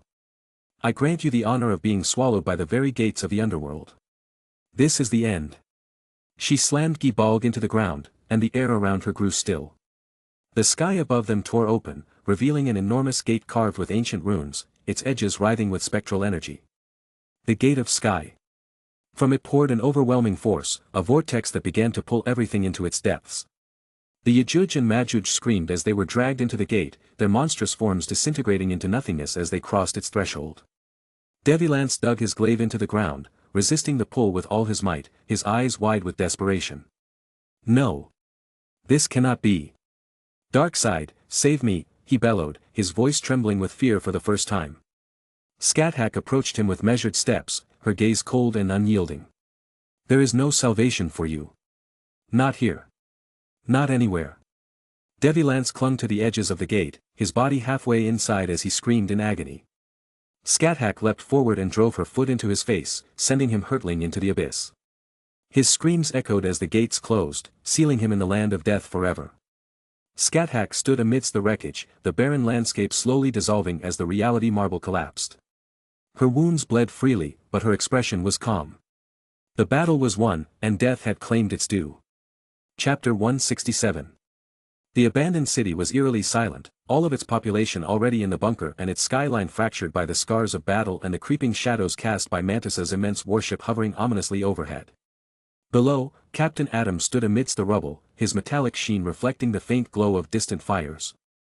Flanking him were the Green Lanterns, Hal Jordan, John Stewart, and Guy Gardner, their green auras cutting through the thick smoke as they prepared for the onslaught.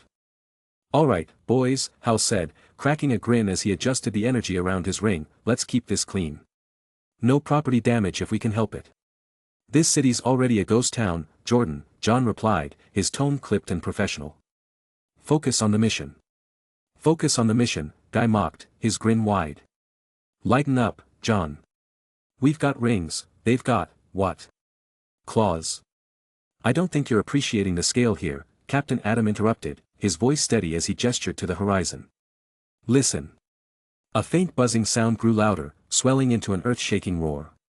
The first wave of Mantis's army came into view, hundreds of thousands of insectoid soldiers swarming like a living tide.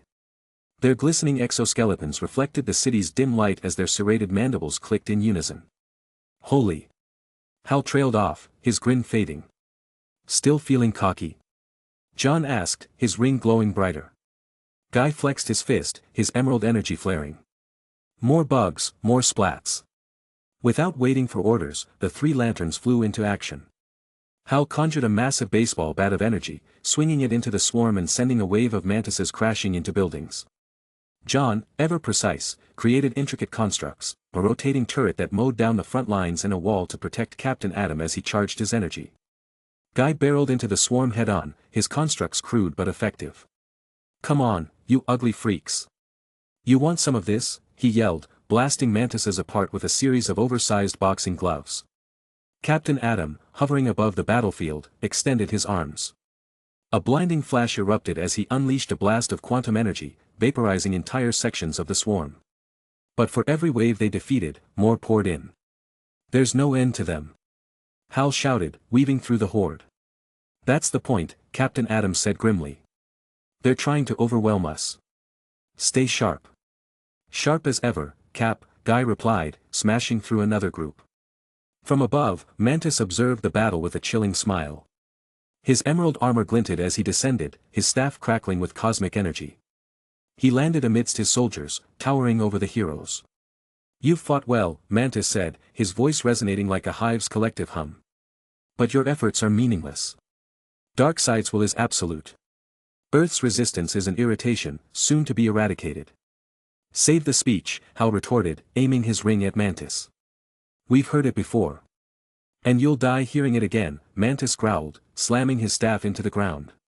A shockwave rippled outward, sending the lantern sprawling. Captain Adam absorbed the energy, stabilizing himself mid-air. "This guy's packing some serious power," Hal said, forming a shield as Mantis charged. The battlefield turned into chaos as Mantis unleashed his full might.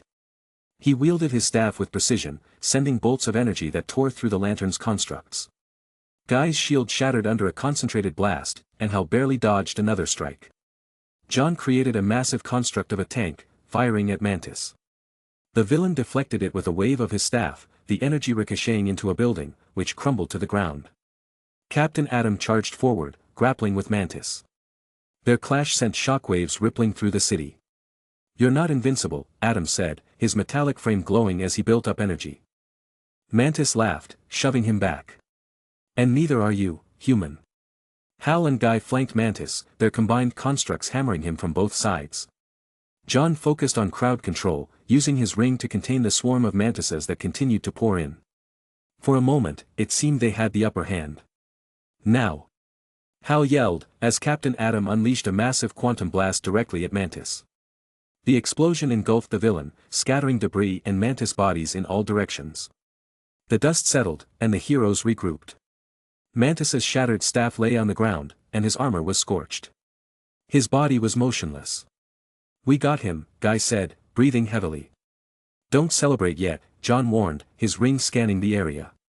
"Something's not right." A low, guttural laugh echoed through the battlefield. The heroes turned as the remaining mantises began to swarm toward Mantis's body. The insectoid creatures fused with him, their glowing green forms merging into a massive, kaiju-like monstrosity. "I am evolution," the giant mantis roared, his voice shaking the earth. "Now, feel the wrath of Darkseid's will." The heroes stood frozen, staring up at the towering beast. "Anyone got a plan?" Hal asked nervously. Captain Atom's eyes glowed brighter. "We'll need more than a plan. We'll need everything we've got." The colossal creature took a step forward, its sheer size flattening the remains of the city beneath its weight. The real battle was just beginning. The battle escalated as the kaiju-like mantis bore down on the city, each colossal step obliterating entire blocks. Buildings disintegrated like sandcastles under its weight, and the air filled with the unrelenting buzz of the mantis swarm. The heroes' efforts seemed futile as they chipped away at the massive creature, only for more mantises to form and reinforce its towering structure. "This isn't working," Hal shouted, narrowly avoiding a swarm that aimed to overwhelm his energy shield. "We're peeling layers off a never-ending onion." "Then stop peeling and start smashing, Hal." Gardner roared, summoning a massive drill construct. It spun to life with an ear-splitting screech, boring into the kaiju's dense body. The plan worked for mere seconds before the swarm adapted, dismantling the construct and swarming Gardner. "Get off me!" Gardner bellowed, his green constructs flaring like a wildfire, but it wasn't enough. The mantises overwhelmed him, slicing and tearing at his defenses. John and Hal dove in, creating overlapping barriers to fend them off. When they pulled Gardner free, he was missing his left arm, blood streaming as he grit his teeth in pain. "Damn bugs!" Gardner growled, using his ring to form a rough, glowing construct arm. "You're not getting the other one." John glanced toward the city's distant bunker, its reinforced walls now under assault by the relentless swarm. Thousands of mantises clawed at it, their numbers so vast they looked like a black tide. The structure groaned ominously, and cracks began to spiderweb across its surface. "We're running out of time," John said grimly. "That bunker's got 842,000 people in it. We can't hold this thing back and protect them." Atom, who had been fighting silently alongside the lanterns, turned to them, his metallic face reflecting the destruction around them. "Then we don't hold it back." Hal frowned. "What's that supposed to mean?" Atom's gaze didn't waver. "We enact the drill plan again. You three create the drill, but this time you guide me into the core. Once I'm there, you leave." Gardner blinked in disbelief. "Wait a damn minute. You're talking like you're not coming back." "I'm not." Atom's voice was calm, resolute. "That thing regenerates faster than we can destroy it. The only way to stop it is from the inside. I'll detonate my core once I reach the center." "No!" Hal shouted. "There's got to be another way. We'll figure it out." "We don't have time to figure it out, Jordan." Atom snapped, his tone cutting through the chaos. "Those are American citizens in that bunker. As a soldier, as a hero, it's my duty to protect them. One life to save hundreds of thousands. It's worth it." John placed a hand on Atom's shoulder. "You don't have to do this alone." "Yes, I do," Atom replied, softer now. "It's my choice. But I need you three to get me there." The lanterns exchanged glances, their faces heavy with the weight of the decision. Finally, John nodded. "If this is what you're set on, we'll see it through." Gardner grumbled, clenching his glowing fist. "You'd better make it count, Tin Man." Hal's jaw tightened, but he forced himself to nod. "Let's get it done." The lanterns formed the drill again, its emerald light blazing against the dark swarm. Atom stood at its tip, bracing himself as the drill powered through the kaiju's defenses. Mantises swarmed around them, trying to break the construct apart, but the lanterns fought fiercely, fending them off as they carved a path deeper and deeper into the kaiju's body. As they neared the core, John spoke, his voice heavy. "Adam, for what it's worth, I regret not being able to save John during the battle with the alternate universe. I'm not making the same mistake now." He paused. "Your sacrifice won't be forgotten." Adam gave a faint smile. "Just make sure those people survive. That's all that matters." The drill reached the core, its green light illuminating the pulsating mass at the kaiju's center. The lanterns hesitated, unwilling to leave. "Go," Adam urged. "Now." "That's an order." Hal nodded reluctantly, his voice barely audible. "Goodbye, Captain." The lanterns retreated, their construct fading as Adam was left alone. The swarm descended upon him, tearing into his metallic body. One arm was ripped away, then a leg, then an eye, but he fought back with every ounce of his strength, his energy flaring like a dying star.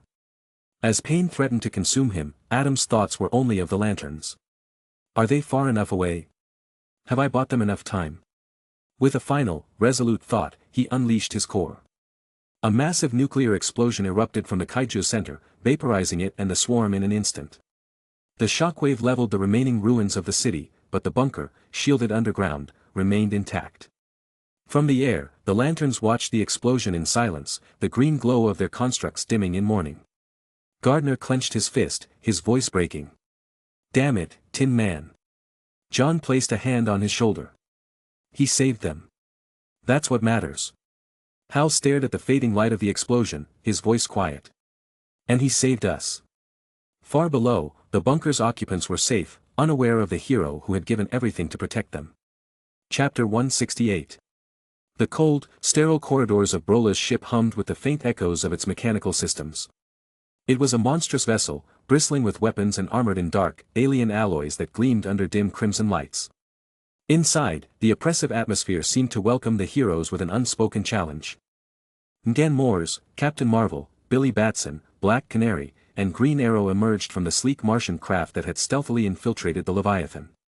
They moved in sync, their combined expertise reflecting their cohesion as a team.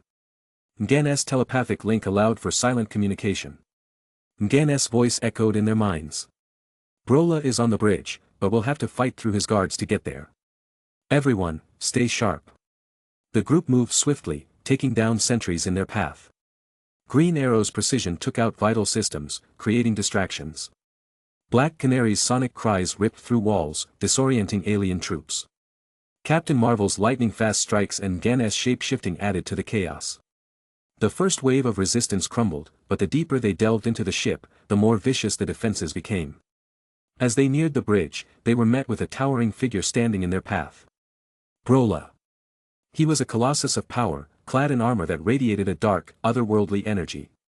His crimson eyes glared with disdain at the heroes. "Pathetic. You think 4 insects can challenge the might of Brola? You shall serve as an example for what happens to those who defy Darkseid." Without warning, Brola charged, his speed belying his massive frame. The first clash sent shockwaves rippling through the ship. Ngan opened the battle, transforming into a massive, armored behemoth to engage Brola head-on. She roared as her fists slammed into him, but Brola barely budged. He grabbed her by the arm and hurled her into a wall, denting the reinforced metal. Black Canary unleashed her canary cry at full force, the shrill soundwave tearing through the air.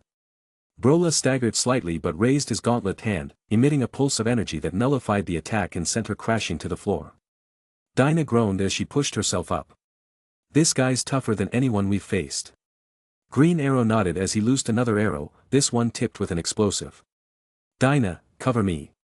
Arrow fired a series of shots, aiming for the vulnerable joints in Brola's armor. The explosions engulfed the alien, but as the smoke cleared, he emerged unscathed. "Is this all your primitive weapons can do? You amuse me, Archer." Brola lunged at Green Arrow, but Captain Marvel intercepted with a thunderous punch. Lightning crackled as Billy summoned his magic. Shazam! The bolt of divine energy struck Brola squarely, forcing him back. For the first time, Brola grimaced. "Impressive. You have the power of gods. But gods are nothing before the might of Darkseid's chosen." He retaliated with a devastating energy blast from his fists, throwing Captain Marvel across the room. The team regrouped, bruised but determined. Black Canary and Green Arrow executed a synchronized assault while Mgan held Brola in a telekinetic grip. Captain Marvel charged in again, his fists glowing with lightning. It seemed they were gaining ground until Brola unleashed a shockwave of dark energy, breaking Mgan's concentration and scattering the team. In the chaos, Brola turned his attention to Black Canary. She stood her ground, her eyes blazing with determination. "You won't win." She unleashed another sonic scream, the force of it shaking the very walls of the ship. Brola grimaced, his armor cracking slightly under the intensity, but he powered through it, step by step. Black Canary's voice began to falter as exhaustion set in. She stumbled, trying to recover, but Brola was already upon her. His massive hand lashed out, striking her across the chest. The sound of ribs shattering echoed like a gunshot. Dinah fell to her knees, coughing up blood. Green Arrow's voice broke through the chaos, raw and desperate. "Dinah. No." Brola didn't stop. His boot came down with brutal force, pinning her to the floor. He leaned in close, his expression cold and devoid of mercy. "You are nothing but a weak, screaming insect. And now, you are silence." He raised his fist, energy crackling around it. Blood sprayed as his gauntlet came down on her chest. Dinah let out one last agonized scream before collapsing. Her blood painted the cold floor, her once defiant eyes now staring lifelessly. Green Arrow, seeing Dinah's broken form, let out a primal roar. He charged at Brola with reckless abandon, loosing arrows wildly. They bounced off Brola's armor harmlessly. With a single swipe, the warlord sent him crashing into a wall, knocking him unconscious. Mgan's rage erupted, her Martian form morphing into a monstrous entity. She launched herself at Brola, striking with everything she had. For a moment, it seemed as if her sheer fury might overpower him. But Brola, experienced and ruthless, exploited her unguarded openings. His blows were merciless, reducing her monstrous form to a battered state. "You are strong, Martian, but anger is a weakness. You fight like a child throwing a tantrum." Mgan collapsed, barely conscious. Billy, the youngest of the group, now stood alone against the towering menace. His costume was torn, his breathing labored, but his resolve didn't waver. "You've done enough, Brola. This ends here." He launched himself at the warlord with renewed vigor, his fists crackling with magic. The clash was monumental, but Brola's overwhelming strength became apparent. Realizing he couldn't win, Billy made the hardest decision of his life. He called Mgan's ship remotely and gathered the unconscious Green Arrow and Mgan. Holding Black Canary's lifeless body, he made his retreat. Brola watched, his laughter echoing through the corridors. "Run, little champion. Run and tell your world that Brola is coming." As the ship escaped into space, Brola's fleet pursued, firing relentlessly. The hero's craft took heavy damage, crash landing in the Sahara Desert. Brola stepped out of his ship, the scorching heat doing nothing to deter him. Ah, the sweet scent of Earth. This world will burn for Darkseid. The Gaia mothership careened through the atmosphere, its engines trailing thick black smoke. Fire blazed from the massive hole in its hull, a testament to Steppenwolf's devastating strike. Inside the burning ship, Wonder Woman, Aquaman, Aqualad, and Wonder Girl fought with unyielding determination against the new god's brutal onslaught. Wonder Woman's golden lasso sliced through the chaos, wrapping tightly around Steppenwolf's arm. She yanked hard, pulling him off balance and crashing him into a nearby console. Sparks flew as machinery exploded, the ship groaning under the strain. "You've caused enough destruction, Steppenwolf," she said, her voice sharp and unyielding. Steppenwolf growled, ripping free from the lasso with brute strength. His massive axe swung in a deadly arc, forcing Wonder Woman to leap back. "You call this destruction? This is merely the beginning, Amazon." Aquaman charged from the side, his trident gleaming with power as he thrust it toward Steppenwolf's chest. "You won't get away with this," he bellowed. The axe met the trident in a resounding clash, the force sending shockwaves through the crumbling room. Sparks flew as Steppenwolf twisted his weapon, forcing Aquaman to brace against the immense strength pressing down on him. "You fight with spirit, Atlantean," Steppenwolf sneered. "But spirit alone won't save your world." From above, Wonder Girl came crashing down, her fists glowing with divine energy. She struck Steppenwolf on the back with enough force to send him stumbling forward. "We're not letting you win," she shouted, her voice filled with righteous fury. Steppenwolf roared, spinning around and swinging his axe with wild precision. The blade narrowly missed Wonder Girl but slammed into a nearby support beam, slicing through it effortlessly. The entire ship shuddered as the beam collapsed, sending debris cascading around them. Aqualad moved with calculated precision, his twin water blades glimmering in the flickering light. He dashed in from Steppenwolf's blind spot, slashing at the joints in his armor. Water splashed against the metal, some slipping through the cracks and freezing into jagged spikes that slowed the new god's movements. "Nice trick, boy," Steppenwolf snarled, turning to backhand Aqualad across the room. The blows sent him crashing into a control panel, sparks erupting as his body hit the metal. "Aqualad!" Aquaman shouted, his rage erupting as he lunged again, his trident aimed straight for Steppenwolf's face.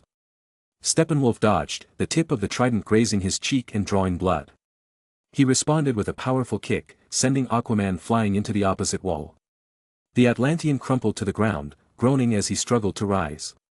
The ship's alarms blared louder as another explosion rocked the lower decks. Flames licked at the walls, and the entire vessel tilted dangerously to one side. Through the broken hull, the City of Light was visible below, growing larger as the ship spiraled closer to the ground. "Brace yourselves," Wonder Woman called, planting her feet firmly as she prepared for impact. The Gaia mothership crashed into the Seine with a deafening roar, the explosion of water and fire sending shockwaves through Paris.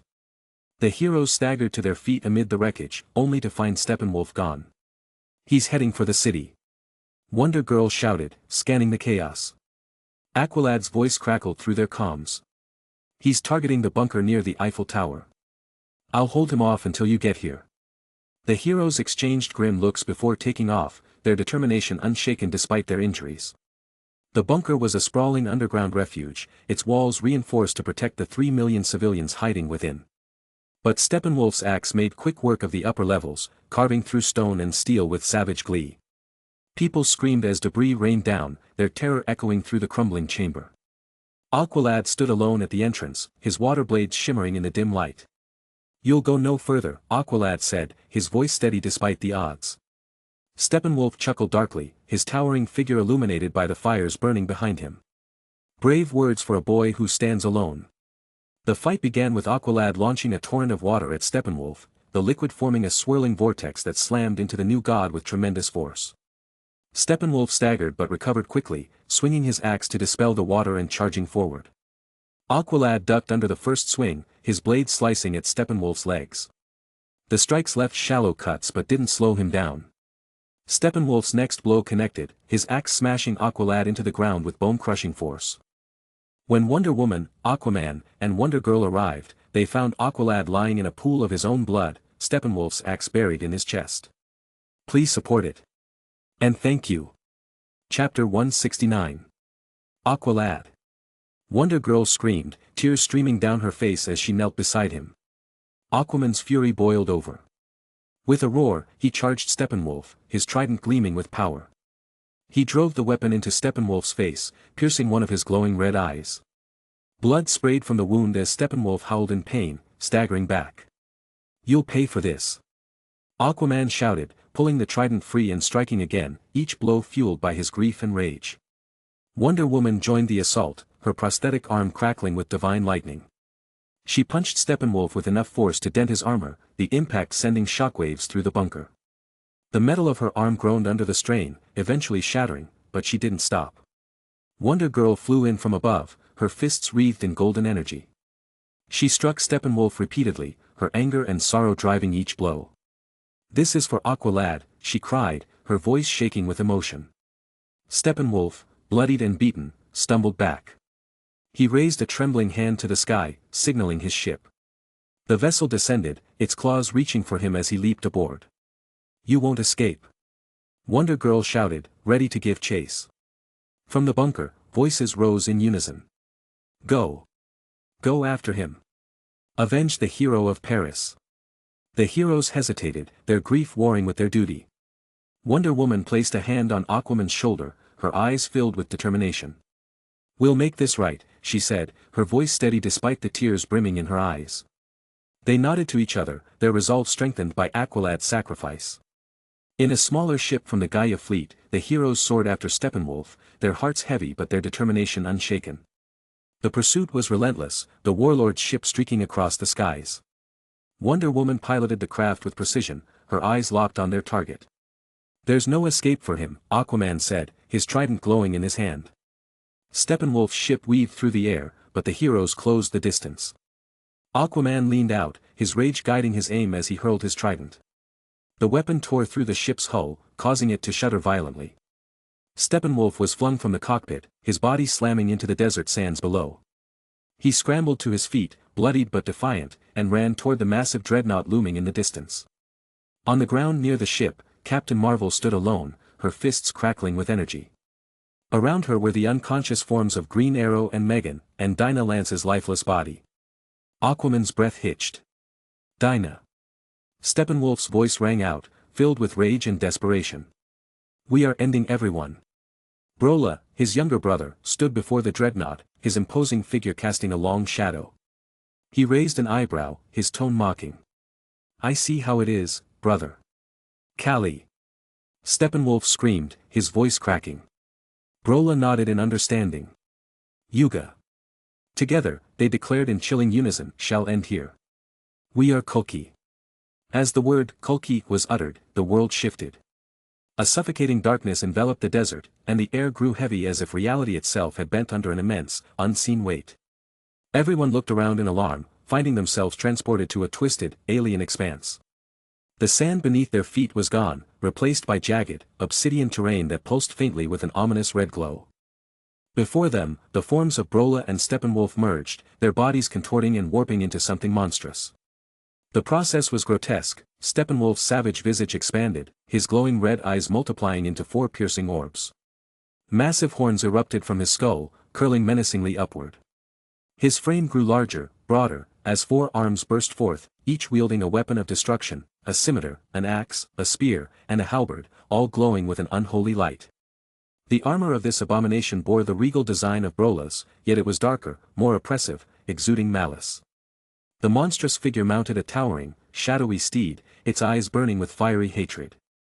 The beast snorted, and each exhale sent shockwaves rippling through the alien landscape. The being spoke, its voice a cacophony of thunder and grinding stone. "You are in the presence of Koki. Pillar of the End. Honored by Darkseid. We shall end the cycle. We shall end Kali Yuga." Everyone felt it immediately, a crushing dread emanating from Koki, pressing down on their hearts and minds. The sheer presence of this monstrosity sapped their strength, filling them with an instinctual fear they had never known. Aquaman was the first to charge, his grief and rage driving him forward. He raised his trident high, summoning a massive storm. Thunder roared, and torrential rain poured from the blackened skies, lightning crashing down around Koki. "You won't take another step," he roared, hurling his trident with all his might.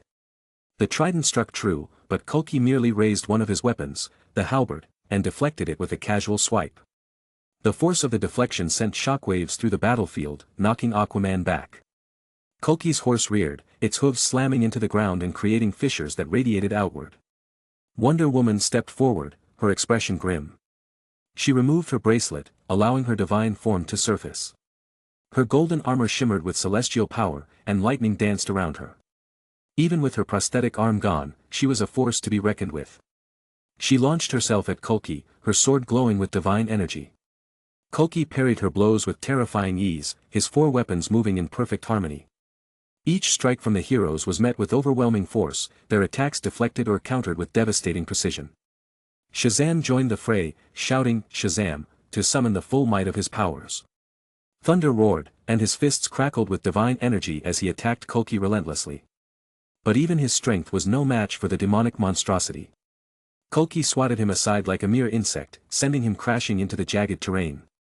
Wonder Girl, her fists still blazing with golden energy, fought alongside Captain Marvel, her strikes landing with incredible force. Yet each attack seemed futile. Koki's armor absorbed their blows without so much as a dent. Koki unleashed his full wrath, his 4 weapons carving through the battlefield. The scimitar cleaved through the storm cloud summoned by Aquaman, dispersing them in an instant. The spear pierced the earth, creating gaping chasms that swallowed entire portions of the battlefield.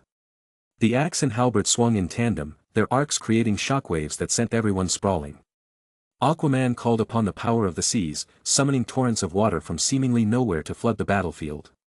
He formed massive waves and hurled them at Koki, but the monster parted them effortlessly with a single swing of his axe. Wonder Woman lunged again, her celestial might blazing, but Kulki countered her strike with such force that her sword shattered. She stumbled back, the pain of the clash reverberating through her entire body. The battle raged on, each hero giving everything they had. Captain Marvel summoned the strength of gods, Wonder Girl fought with the ferocity of her grief, and Aquaman summoned every ounce of power his trident could muster. Yet none of it was enough. Kulki was an unstoppable force, his movements calculated and brutal. They all fell one by one, battered and bloodied, but not broken. As the battle reached its crescendo, Kulki raised his scimitar high, its blade glowing with malevolent energy. He stood over Wonder Woman, who lay on the ground, her golden armor dented and her breath ragged. She tried to rise, but her body refused to obey. "This ends with you, Amazon," Kulki declared, his voice dripping with disdain. He brought the scimitar down, aiming to cleave her in two. But before the blade could strike, a deafening crack echoed through the skies. A fissure of darkness tore through the air near Kulki, radiating an aura of pure malevolence. From the crack emerged a figure shrouded in shadow, its presence more terrifying than anything they had ever faced. The figure's form was indistinct, its body shifting and writhing as though it were made of living darkness. Its eyes burned like twin suns, radiating malice and destruction. The ground beneath it withered and died as it stepped forward, and the very air seemed to shudder in its wake. Kulki hesitated, his four eyes narrowing at the intruder. "What is this?" he growled, his voice tinged with unease. The shadowed figure stepped through the crack in the sky, and as the darkness peeled away, the hero's eyes widened in shock. It was not an unknown entity, it was someone they all recognized. Someone they respected, admired, and had once trusted with their lives. It was Raiden. Yet, the man who stood before them was not the Raiden they knew. His eyes burned with hatred, his expression twisted with disdain. The noble presence he once exuded was gone, replaced by something cold, ruthless, and unrelenting. How is this possible? Where is the Supreme One? Where is Darkseid? Kulki roared, his voice trembling with both fury and fear. Raiden didn't even glance at him. His gaze was fixed on Kulki with a cold detachment that sent shivers down the spines of the gathered heroes. Slowly, he raised his left hand, a dark sphere of energy forming in his palm. "Pashupada," Raiden uttered, his voice low and chilling. The sphere grew, consuming the surrounding darkness, pulling it in as though it were a black hole. The oppressive aura that Kulki radiated was sucked into the sphere, leaving him exposed. Kulki's four arms flailed in desperation as his body began to twist and contort unnaturally. "No! No!" Kulki screamed, his voice cracking with terror. His limbs stretched grotesquely, his armor crumpling as if crushed by an unseen force. Blood spurted from his body, only to be drawn into the sphere along with every fragment of his being. The sight was horrifying. Kulki's form was reduced piece by piece, his screams fading into silence as the black sphere devoured him entirely. Nothing remained, no trace of the so-called Pillar of the End. The battlefield fell silent, save for the labored breaths of everyone. They suffered to fight against this entity, yet it died with one attack, courtesy of their king. Raiden lowered his hand, the sphere dissipating into nothingness. He stood motionless, his expression unreadable. Raiden had returned, but at what cost? Chapter 170. The Apocalypse Ship 01 loomed in the dark void of space, its jagged, malevolent design exuding dread. Inside, alarms blared as swarms of parademons descended upon the lone intruder who dared to assault the heart of Darkseid's might. Merlin stood at the center of the chaos, an ethereal figure draped in robes of white and purple, his staff shimmering with radiant energy. With a flick of his hand, golden light erupted, dissolving the incoming parademons into ash. "Your welcome is as cold as I expected," Merlin mused, his voice lilting with amusement. "But I must commend the effort. Still, this is hardly a challenge for one such as I." With a graceful twirl of his staff, he conjured a wave of sparkling illusions. The parademons screeched as copies of Merlin appeared around them, each one weaving dazzling spells that detonated with precision. The room lit up like a battlefield of starlight as the horde was systematically obliterated. The ship trembled as the last parademon fell. Merlin strode forward, his staff tapping rhythmically against the metal floor. Ahead lay the throne room, where he sensed the oppressive presence of Darkseid, Darkseid's sycophantic torturer. "Darkseid," Merlin called as the doors slid open, revealing the schemer sitting on an ornate, jagged throne. "You might want to rethink the decor. It's rather dreary. But I didn't come to discuss interior design. I've come to end your mischief." Darkseid's gaunt figure rose from the throne, his face a mask of twisted glee. You overestimate yourself, magician. A fool wandering into the lion's den.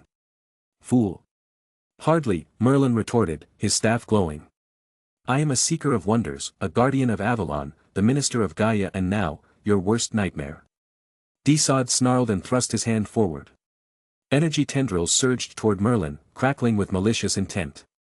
Merlin spun his staff, forming a shimmering barrier of light that deflected the attack effortlessly. Predictable, Merlin said, darting forward with surprising speed.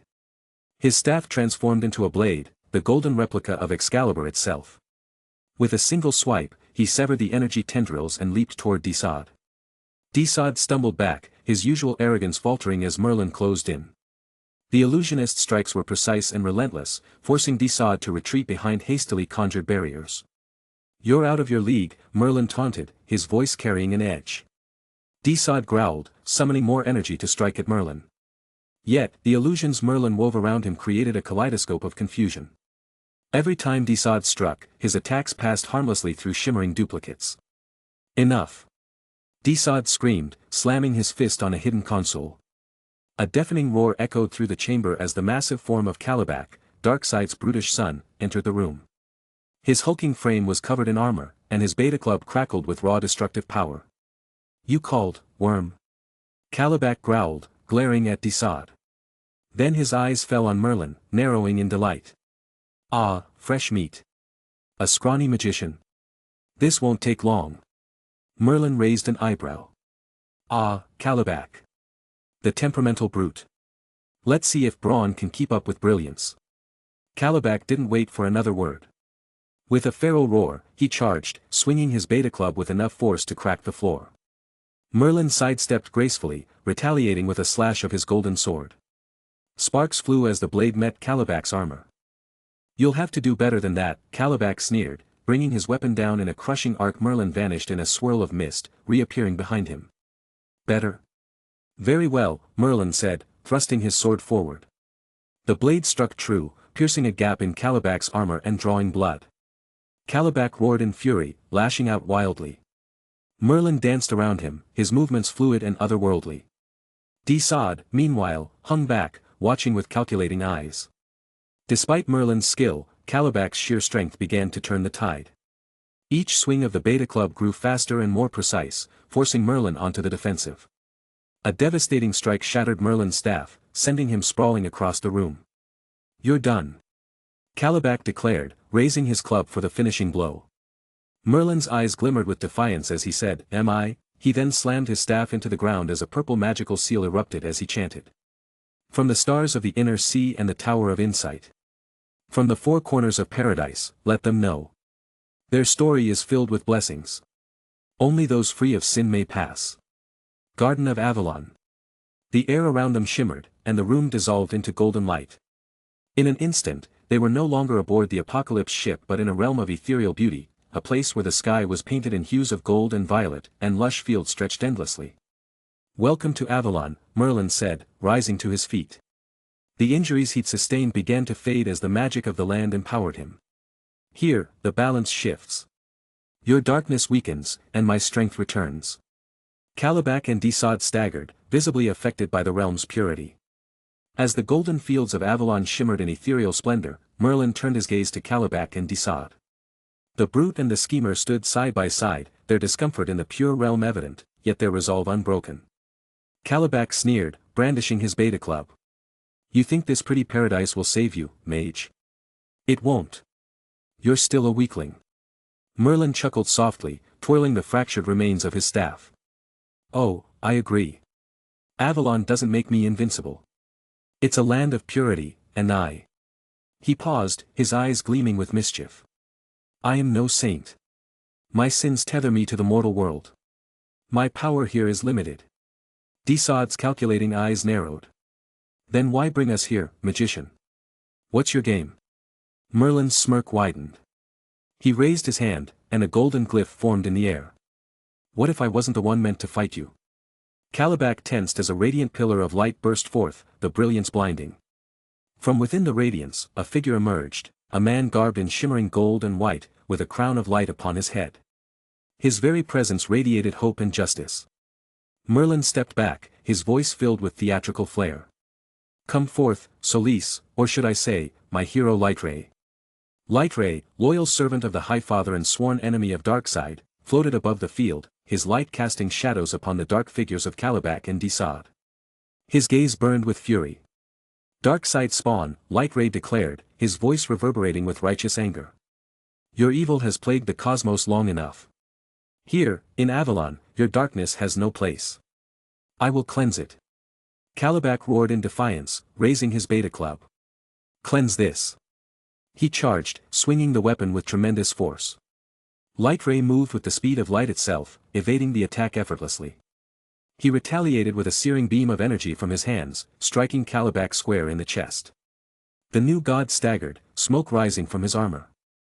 Calabac roared, his beta club crackling with energy as he charged. The force of his sprint shook the ground of Avalon, the brute's rage palpable. "You're nothing but a shining pest." Calabac bellowed, swinging his beta club in a wide arc. Lightray darted forward, leaving a golden streak of light in his wake. The beta club missed its mark, smashing into the ground and sending chunks of Avalon's pristine terrain flying. "You mistake light for weakness," Lightray retorted, weaving through Calabac's wild swings. "But light burns, Calabac. It blinds." Lightray unleashed a concentrated beam of energy that struck Calabac square in the chest, sending the brute staggering backward. Smoke rose from Calabac's armor, but he growled, unfazed. With a sudden lunge, Calabac caught Lightray off guard, his massive hand grabbing the hero mid-flight. "Let's see you shine under pressure." Calabac sneered, slamming Lightray into the ground with immense force. The impact left a crater, cracks spidering out across Avalon's glowing surface. Lightray groaned as Calabac raised his beta club high. "You're strong," Lightray admitted, his voice strained, but not smart. Golden energy exploded from Lightray's body, forcing Calabac to release him. The burst sent the new god staggering, his arm burned from the intensity.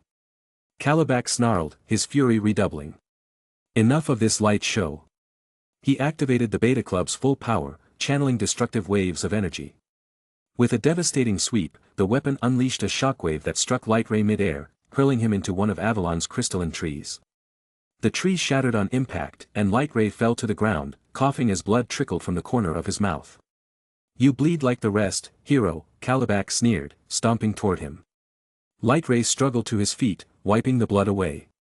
"Even the brightest stars endure darkness before they shine again." Calabac didn't wait for another taunt. He charged, swinging his beta club with earth-shattering force. Lightray barely managed to dodge, the club grazing his shoulder and sending a sharp jolt of pain through his body. Calabac pressed his advantage, pummeling the ground with relentless strikes.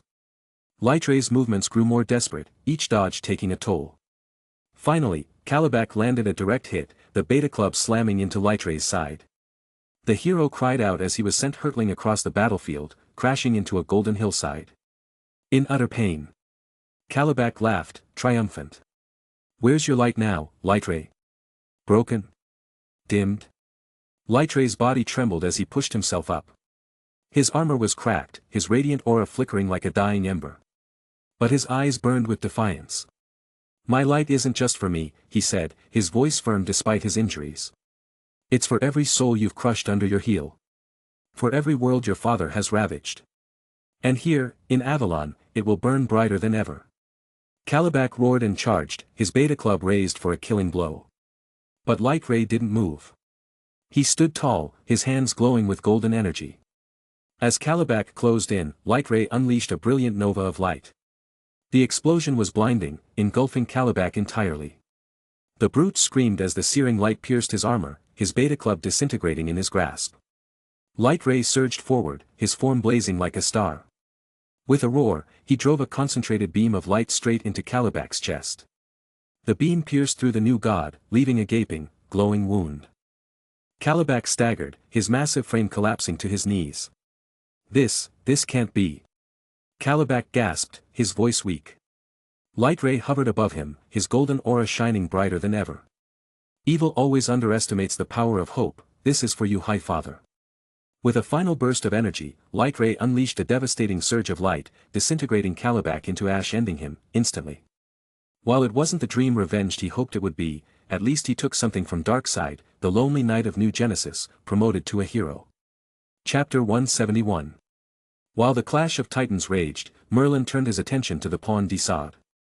"Looks like your muscle has been vaporized," Merlin said, conjuring his golden blade. "Now it's just you and me." Desad sneered, though his expression betrayed unease. "You underestimate me, mage. I am no brute. I am the mind behind Darkseid's will." "An overglorified errand boy," Merlin quipped, lunging forward. The two clashed in a flurry of light and shadow. Desad's attacks were cunning, striking with precision to exploit Merlin's weaknesses. But the mage countered with deft illusions, creating a dozen copies of himself that attacked in unison. Desad growled as he dispelled the illusions, only to find Merlin's blade at his throat. "It's over," Merlin said. But Desad laughed, a hollow, eerie sound. "No, magician. It's just beginning." He raised his hand, and the air grew thick with a suffocating darkness. Desad's form twisted and contorted, his flesh bubbling as he transformed. His once gaunt frame grew monstrous, his features warping into a hideous visage of pure evil. Merlin stepped back, his eyes narrowing. "What madness is this?" Desad's voice boomed, no longer human. "I am the final pillar of the end. I am the shadow in every heart, the lie in every truth. I am the one prophesied in all ages of man." The transformation completed, revealing a towering, grotesque figure cloaked in darkness and malevolence. "I am the Antichrist," the being declared, his voice shaking the very fabric of Avalon. "And that is how, the pawn promoted to the Dark Queen." Merlin tightened his grip on his blade. "Well then," he muttered, "this just got interesting." Lightray's feet barely touched the ground before a dark tendril lashed toward him. With a burst of golden light, he dodged to the side, but the tendril grazed his shoulder, draining more of his already waning strength.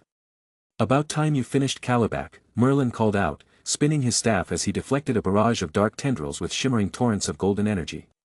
"I could use a little help dealing with, well, whatever this is." Lightray staggered to his full height, blood dripping from his wounds. He smirked through the pain. "I thought I already took down the strongest one." "You did," Merlin replied, his voice laced with frustration. "Until this damned bastard turned into that." They turned toward Desad, his body now a twisted, monstrous form. Black tendrils writhed from his back, his eyes glowing with malice, and his voice reverberated with an otherworldly echo. "I am no longer Desad," he declared. "I am the herald of the end. I am the Antichrist." The very air around them seemed to grow heavy, suffused with a choking darkness. The ground beneath their feet cracked as tendrils spread across the ship's surface, draining its energy and destabilizing the vessel. "I've lost Avalon's support," Lightray muttered, his golden aura flickering like a dying flame. "I'm weaker now, Merlin." Merlin sidestepped another tendril, slashing it with his sword, which sparked uselessly against the dark appendage. "I'm aware," he said, his tone sharp. "But that was support, not something to be relied upon. Now stop sulking and fight." Lightray nodded, gritting his teeth as he summoned what remained of his strength. "For New Genesis," he shouted, charging forward. The battlefield became a chaotic blur of light and shadow. Merlin unleashed waves of golden energy, illuminating the ship's dark corridors as he used his magic to fend off tendrils and close the gap between himself and the Antichrist. Lightray darted through the air, dodging tendrils that lashed out like whips. Each swing of his fists sent blasts of light toward the hulking figure, but the attacks dissipated upon contact. "You cannot harm me," the Antichrist said with a chilling laugh. "Your light is but a flicker in the face of true darkness." Merlin lunged, Excalibur's shimmering copy slicing through the air. He managed to sever one of the tendrils, but it regenerated instantly, striking him in the chest and sending him flying backward. "Noted," Merlin groaned, coughing as he rose to his feet. "Plan B it is." The battle raged on, the Antichrist seemingly invincible. His tendrils drained energy from every surface they touched, destabilizing the ship further. Alarms blared, and the vessel began to list, its systems failing. "Merlin, the ship," Lightray began, but Merlin cut him off. "I know." Merlin shouted, deflecting another tendril. "Get ready. We're going down." The Antichrist grinned, his monstrous visage illuminated by the flickering lights of the collapsing ship. "Fall, then. And let the earth tremble under my power." The ship's engines failed completely, sending it hurtling toward the earth. The trio fought on as the vessel crashed, the fiery descent lighting up the sky. The crash left a massive crater, the remnants of the ship scattered across the landscape. Smoke and fire filled the air, the heat oppressive. The Antichrist emerged from the wreckage unscathed, his tendrils spreading across the ground like veins of darkness. Lightray and Merlin staggered to their feet, battered but alive. "Looks like he's even stronger down here," Merlin muttered, his grip on Excalibur tightening. "We don't stop," Lightray said firmly, his aura reigniting. They launched another assault. Lightray's beams of light and Merlin's golden torrents converged on the Antichrist, but the attacks barely fazed him. "Your struggle is meaningless," the Antichrist intoned. "You fight a force beyond comprehension." Tendrils lashed out, slamming into both Merlin and Lightray. Merlin managed to deflect one with his sword, but another struck him, draining his energy. Lightray was caught mid-flight, a tendril wrapping around his leg and slamming him into the ground. He cried out as another pierced his side, pinning him in place. "Lightray!" Merlin shouted, rushing to his companion's aid. Lightray struggled against the tendrils, his body weakening with each passing second. "Merlin, get back," he gasped. "No!" Merlin yelled, his voice breaking. With a surge of strength, Lightray broke free of the tendrils binding him. His aura flared brighter than ever, illuminating the battlefield. "For New Genesis," he cried, channeling the last embers of his light into a concentrated beam. The blast struck the Antichrist's face, and for the first time, the dark figure recoiled, roaring in pain as cracks formed across his visage.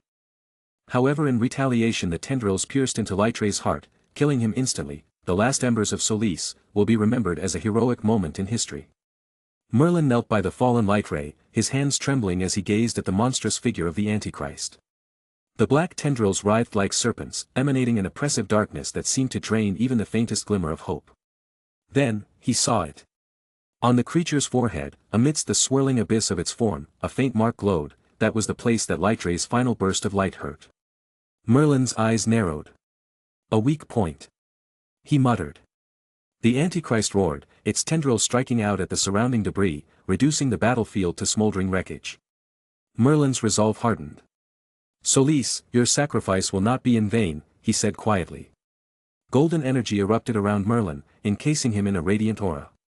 With a flourish of his staff, he invoked the name of a weapon that had long rested in Avalon, untouched and unsullied. "The sword that raised a king, the blade that carved hope into the hearts of men," he intoned. "Caliban, I summon thee." A brilliant light pierced the heavens, and from it descended the legendary sword Caliban. Its golden blade shimmered with an ethereal glow, radiating the promise of victory. Merlin grasped the hilt, feeling its familiar weight. "Once, you were the light of Camelot. Today, you will guide us to hope once more." Merlin advanced toward the towering monstrosity, the golden aura around him flaring as he prepared for the final gamble. Tendrils lashed out in every direction, aiming to impale or ensnare him, but Merlin moved like a tempest. Each step was a masterstroke of agility and precision. Caliban sliced through the tendrils, golden arcs of light severing the dark appendages. When one missed, another came for him, grazing his robes and leaving deep cuts on his arms and legs. Blood dripped, yet he pressed on. The closer he got, the more ferocious the tendrils became. They swarmed him like a tide, forcing him into a deadly dance of dodges, parries, and ripostes. The mark on the Antichrist's forehead pulsed ominously, shielded by a lattice of writhing darkness. Merlin gritted his teeth as he fought through the pain and exhaustion. "For the sake of those who smiled," he shouted, slashing through another wave of tendrils. The golden light of Caliban intensified, illuminating the battlefield. "Show me the direction of hope, Caliban." A radiant beam of light erupted from the tip of the sword, burning through the tendrils as Merlin closed the final distance. One by one, they disintegrated in the face of the blade's holy power. The Antichrist roared in fury. "Dark sides shall never fall. Darkness shall." Merlin didn't let him finish. With a final surge of strength, he drove Caliban forward, the golden blade piercing the mark on the creature's forehead. The light of Caliban exploded outward, engulfing the battlefield in a blinding radiance. The Antichrist screamed, its monstrous form unraveling in a cascade of shadow and fire. When the light faded, Desaad lay on the ground, his grotesque transformation undone.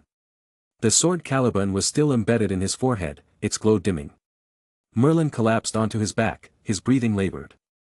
He looked to the sky, now tinged with the faint hues of dawn. "That was for the hero of light, Solis," he whispered, his voice trembling. "And that was for Gaia."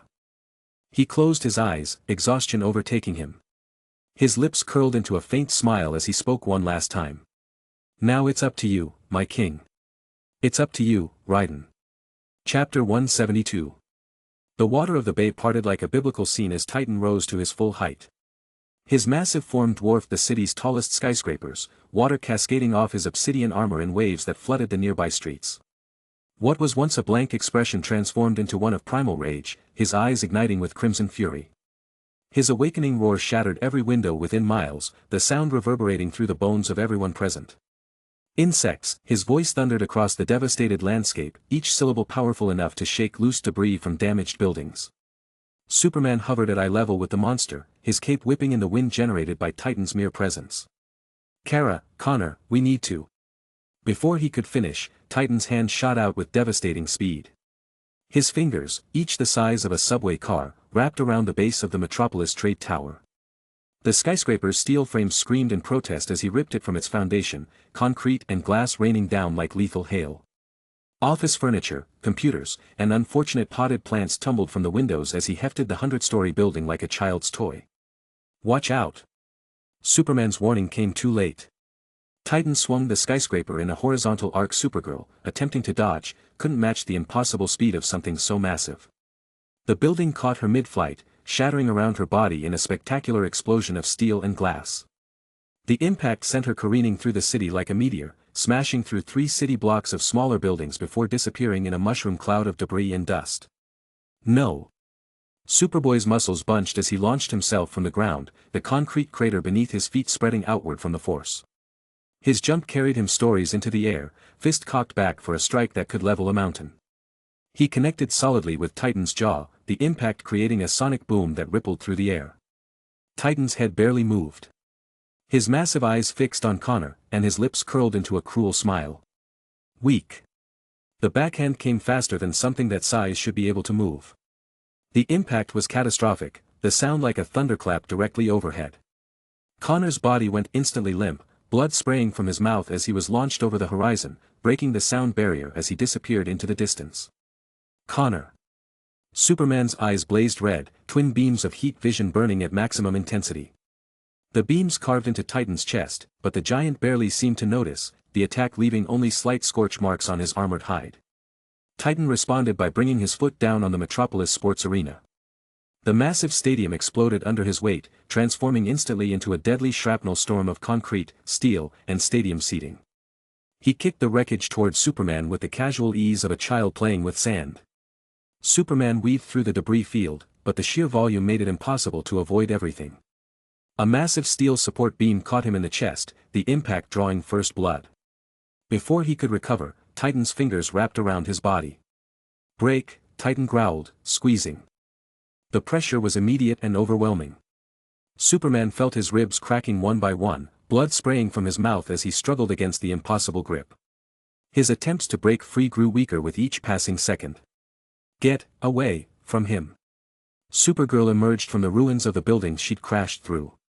Her costume was in tatters, blood streaming from a gash above her eye and her lips split open. She flew straight for Titan's wrist, putting every ounce of strength into a desperate strike that finally forced the giant to release his grip on Superman. Titan's response was ruthlessly efficient. His other hand swept through an entire row of office buildings, pulverizing them into a tsunami of debris that he directed at the Kryptonian cousins. Superman managed to evade the worst of it, but Supergirl, still recovering from her previous impacts, took the full brunt of the attack. Her already battered body bounced off the ground like a ragdoll, carving a trench half a mile long through the city streets. Destroy, Titan declared, each footstep now deliberate and devastating. He began systematically demolishing the city, every movement calculated for maximum destruction. His fists crashed through buildings, his feet crushed entire blocks, and his very presence caused structures to collapse.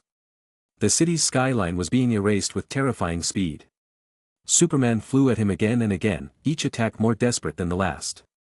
Blood ran freely down his face, his costume hanging in strips from his body, but nothing he did seemed to even register to the behemoth. It was like trying to fight a mountain, an impossibly fast, inconceivably strong mountain that hit back. Supergirl struggled to her feet in the crater she'd created, her legs shaking with the effort. Blood dripped steadily from her various wounds, and her right arm hung at an awkward angle. We have to stop him. Her attempt at flight was erratic, barely keeping her off the ground. Titan's gaze fixed on her vulnerable form. Die. His foot rose above her, casting her broken body in shadow. The movement was almost lazy, confident in its finality. Superman pushed his broken body beyond its limits, desperately racing to reach her. Time seemed to slow as he realized he wouldn't make it in time. A flash of purple light cut through the air like a tear in reality itself. Blood erupted from Titan's leg as someone, slashed across his ankle with impossible speed. In the same moment, a figure wrapped in shadows snatched Supergirl from beneath the descending foot, landing gracefully nearby.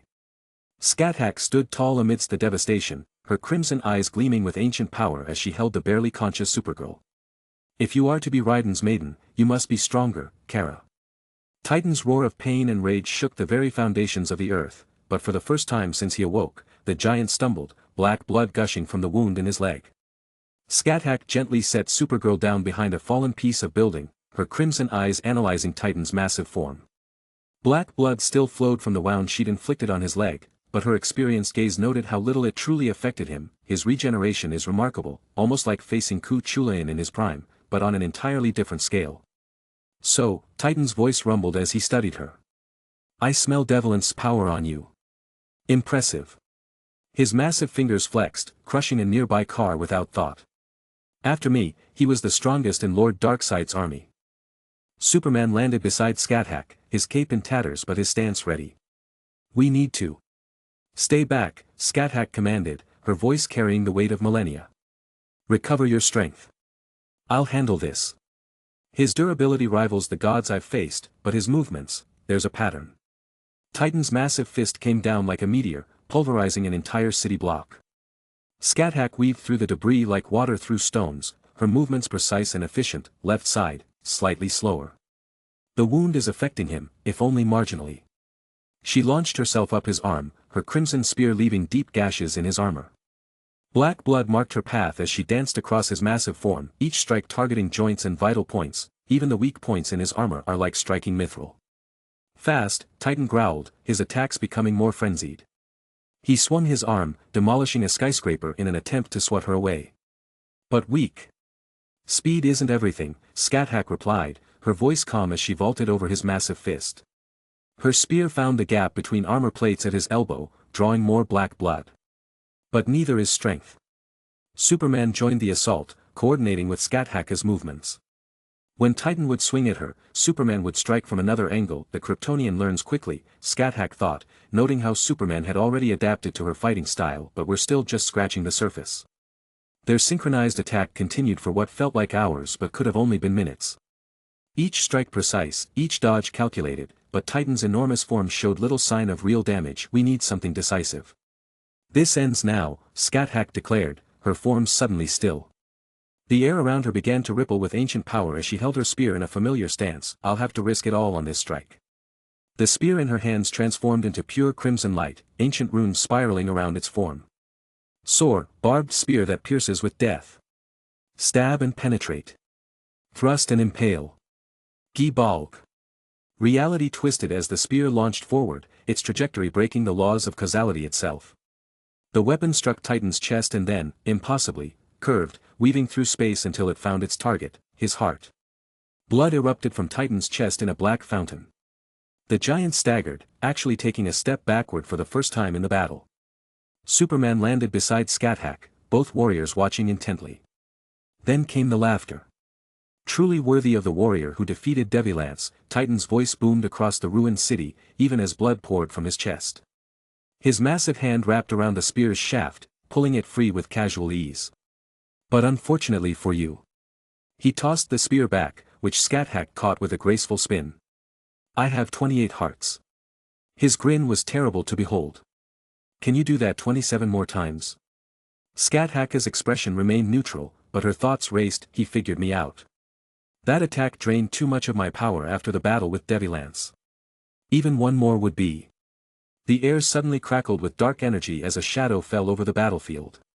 Above them, the clouds parted as two figures descended from the sky, one trailing green fire, the other wrapped in dark energy. Looks like you need a little help. Isn't that right, Scat-Hack? Spoke the first voice belonging to the second queen of Gaia, Kori. This freak oddly reminds me of my father, I shall end him too, added the second voice, belonging to the first queen of Gaia, Raven. Chapter 173. The battlefield stretched out in ruins, the once thriving city reduced to smoldering rubble under the unrelenting assault of Titan. The Colossus loomed over the shattered streets, his dark, jagged armor glinting in the dim light. Every step he took sent tremors through the ground, and every swing of his massive fists brought further devastation. Starfire soared high above the battlefield, her blazing hair trailing like a comet. Her hands glowed with concentrated energy, and her body radiated the fury of a Tamaranian warrior. This ends here, she roared, channeling every ounce of her power into a focused starbolt.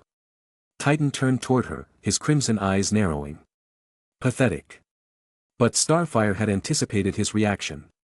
She zigzagged through the air, avoiding the massive fist that swung toward her. With a sharp cry, she dove toward Titan's chest, her starbolt growing brighter, until it was a blinding white. At the last moment, she launched it directly at the center of his chest plate. The impact was like a miniature sun exploding. Titan staggered, his form obscured by the flash of light.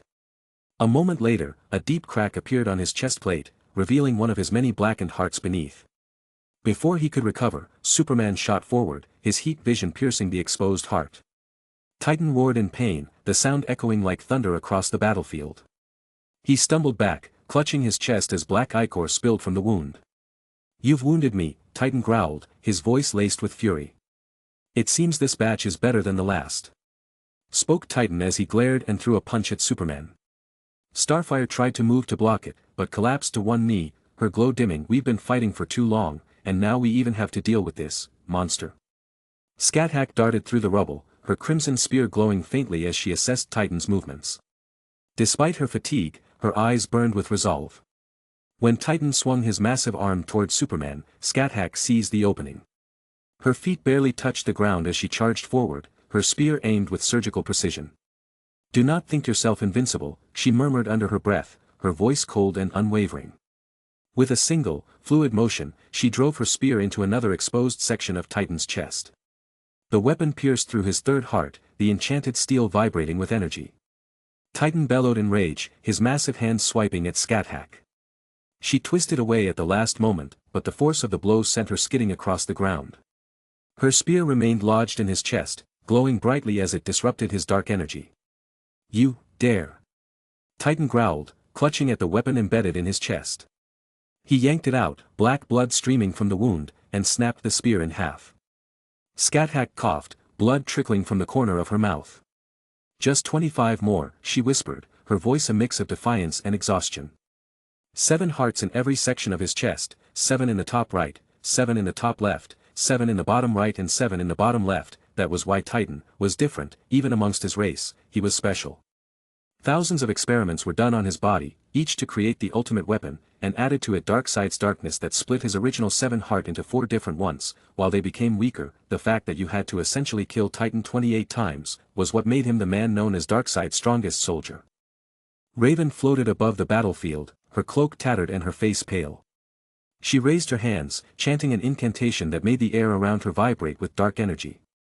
"Azarath Metrian Zinthos," she cried, her voice echoing unnaturally. Shadowy tendrils erupted from the ground, coiling around Titan's limbs and pulling him downward. Titan roared, his immense strength straining against the magical bindings. "You think shadows can hold me? I am the soldier of darkness." Raven ignored him, focusing her energy on his chest. The tendrils twisted and tightened, prying apart his armor to reveal another heart. With a sharp motion of her hands, she sent a massive surge of dark energy crashing into it. The heart ruptured, sending a wave of black ichor and dark energy cascading outward. Titan recoiled, his roar shaking the battlefield as pain momentarily brought him to his knees. Raven, hovering weakly above him, swayed in the air. Her energy was almost gone. "I am the Queen of Darkness," she mocked. This sent Titan into a frenzy as he started to throw out punches left and right without any thought, and the man to come face him this time was Hope. Superman clenched his fists, his cape tattered and his body bruised. He launched himself at Titan, every punch landing with the force of a locomotive. "I will take you down," Superman shouted, his voice raw with determination. Titan swatted at him, but Superman was relentless. He grabbed the edges of the cracked chest plate and ripped it apart, exposing the 5th heart. Without hesitation, he drove his fists into the dark organ, his heat vision searing it from the inside out. Titan howled in pain, his massive form collapsing to one knee. Black ichor sprayed into the air, and for a moment, it seemed as if the tide might turn. "You are strong, Kryptonian," Titan growled, his voice filled with malice. "But not strong enough." Titan's arm shot out, catching Superman mid-air and slamming him into the ground with devastating force. The earth cracked beneath the impact, and Superman groaned, struggling to rise. With Starfire unconscious, Scat-Hack barely standing, and Raven clinging to life, the three remaining heroes exchanged weary glances. "We hit him together," Superman said, his voice firm despite his exhaustion. "Despite the pain. It's the only way," said Raven, and Scat-Hack nodded, gripping the broken half of her spears as they reconnected. Raven raised her trembling hands, summoning the last of her energy. They attacked in unison. Scat-Hack leapt high, driving the spear into Titan's chest and slid down, opening the wood far. Raven unleashed a torrent of dark energy, tearing through the exposed flesh. Superman delivered the final blow, his fist slamming into the heart with all the force he could muster. Titan screamed, his voice shaking the heavens as his fifth heart burst. He staggered back, his massive form trembling. For the first time, the heroes saw something new in his eyes: pain. But it wasn't enough. Titan straightened, his wounds sealing almost instantly. His crimson eyes burned with fury. "You've destroyed 6 of my hearts," he said, his voice cold and unyielding. "No one has ever done that. I admire your tenacity. It is why Darkseid wants life to end, because you all have too much courage, too much freedom, too much life." He struck with unrelenting force. Starfire was already unconscious. Scat-Hack collapsed, unable to move. Raven fell to her knees, trembling, her dark aura flickering like a dying flame. Superman kept fighting, but his punches grew weaker, his resolve the only thing keeping him standing. Titan grabbed Superman by the throat, lifting him into the air. "You cannot win, Kryptonian," he said. "Your hope is futile." As he raised his other hand to deliver the final blow, Titan suddenly froze. His eyes widened, and his grip slackened. Superman fell to the ground, gasping for air. Titan turned his gaze to the sky, his voice trembling with awe. Yom al-Qiyamah, dead. The Antichrist, slain. Kulki, fallen. The heroes stared in confusion as Titan's tone shifted, a mix of fear and wonder. "I sense darkness, profound, terrible darkness. My master, Darkseid, forged me from his will. But this is not his darkness. This is something far greater." He looked down at the broken heroes, a twisted grin spreading across his face. "Darkseid is dead. Your master Raiden has won. Ha ha ha ha, but my master's goal has been achieved, darkness has won." As he spoke those words, a massive cloud of darkness covered the entire sky. He looked up in a smile, and then a single word was heard. Zabaniya. No screams, no pain, no movement. Titan simply looked down to see his remaining 22 hearts floating in front of him, and then a red hand crushed each and every single one instantly. Jank jank jank jank jank jank. Jank jank jank jank jank jank.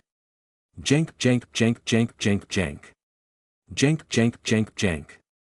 The giant amongst giants, the Titan of Apocalypse, the soldier of darkness, has died, to an enemy he didn't even get to see. Chapter 174. The Phantom Zone was a maelstrom of distorted reality, a void where the rules of existence twisted and turned.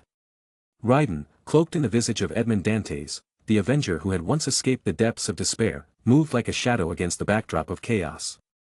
His long black coat billowed as he dodged tendrils of pure darkness, each one sharp enough to tear through reality itself. "You dance well, mortal," Darkseid intoned, his deep voice reverberating like a death knell. The dark god's crimson eyes glowed, and a swirl of malevolent energy coalesced in his palm. "But even the most elegant movements cannot save you from inevitability." Raiden gritted his teeth, spinning through the air as the Omega beam streaked after him, bending space in their relentless pursuit. He twisted sharply, narrowly avoiding them as they curved back, obliterating a massive chunk of the fractured terrain behind him.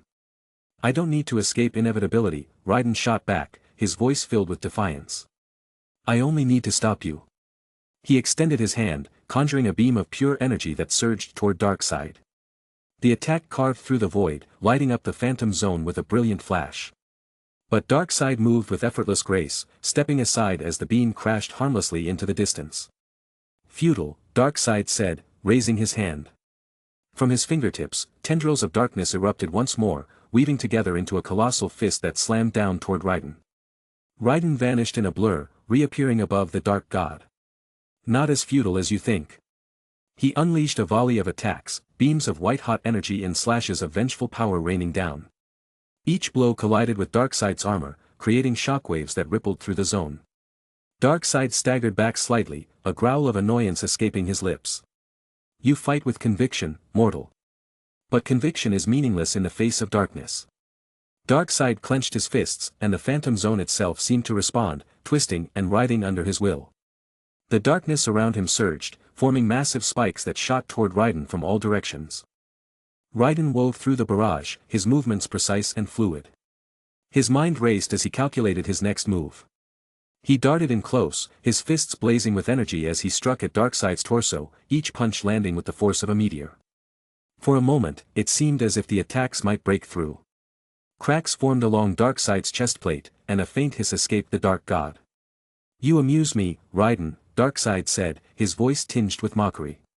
But your strength is fleeting.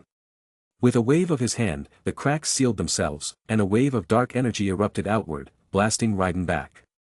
He tumbled through the void, righting himself just in time to see Darkseid striding forward, his eyes glowing ominously. Raiden's breathing was labored, but his resolve burned brighter than ever. Images of his family, friends, and the world he had come to love flashed through his mind. He could feel the weight of their hopes resting on his shoulders. You talk about darkness like it's some ultimate power, Raiden said, his voice steady despite the strain. But it's nothing more than a tool for cowards. You think fear will win you this fight?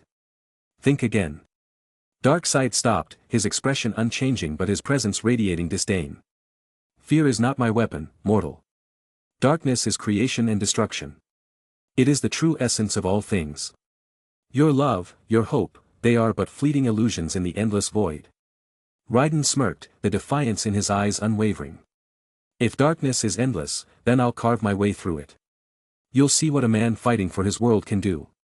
I will burn through this darkness, lighting up a world that will never end. I will spread peace beyond what you and darkness can handle, endless light and justice. Yeah, that's it, you feel it, don't you? No matter how hard you try to revert back to a world of endless darkness, light will find a way, and today, I am what light is.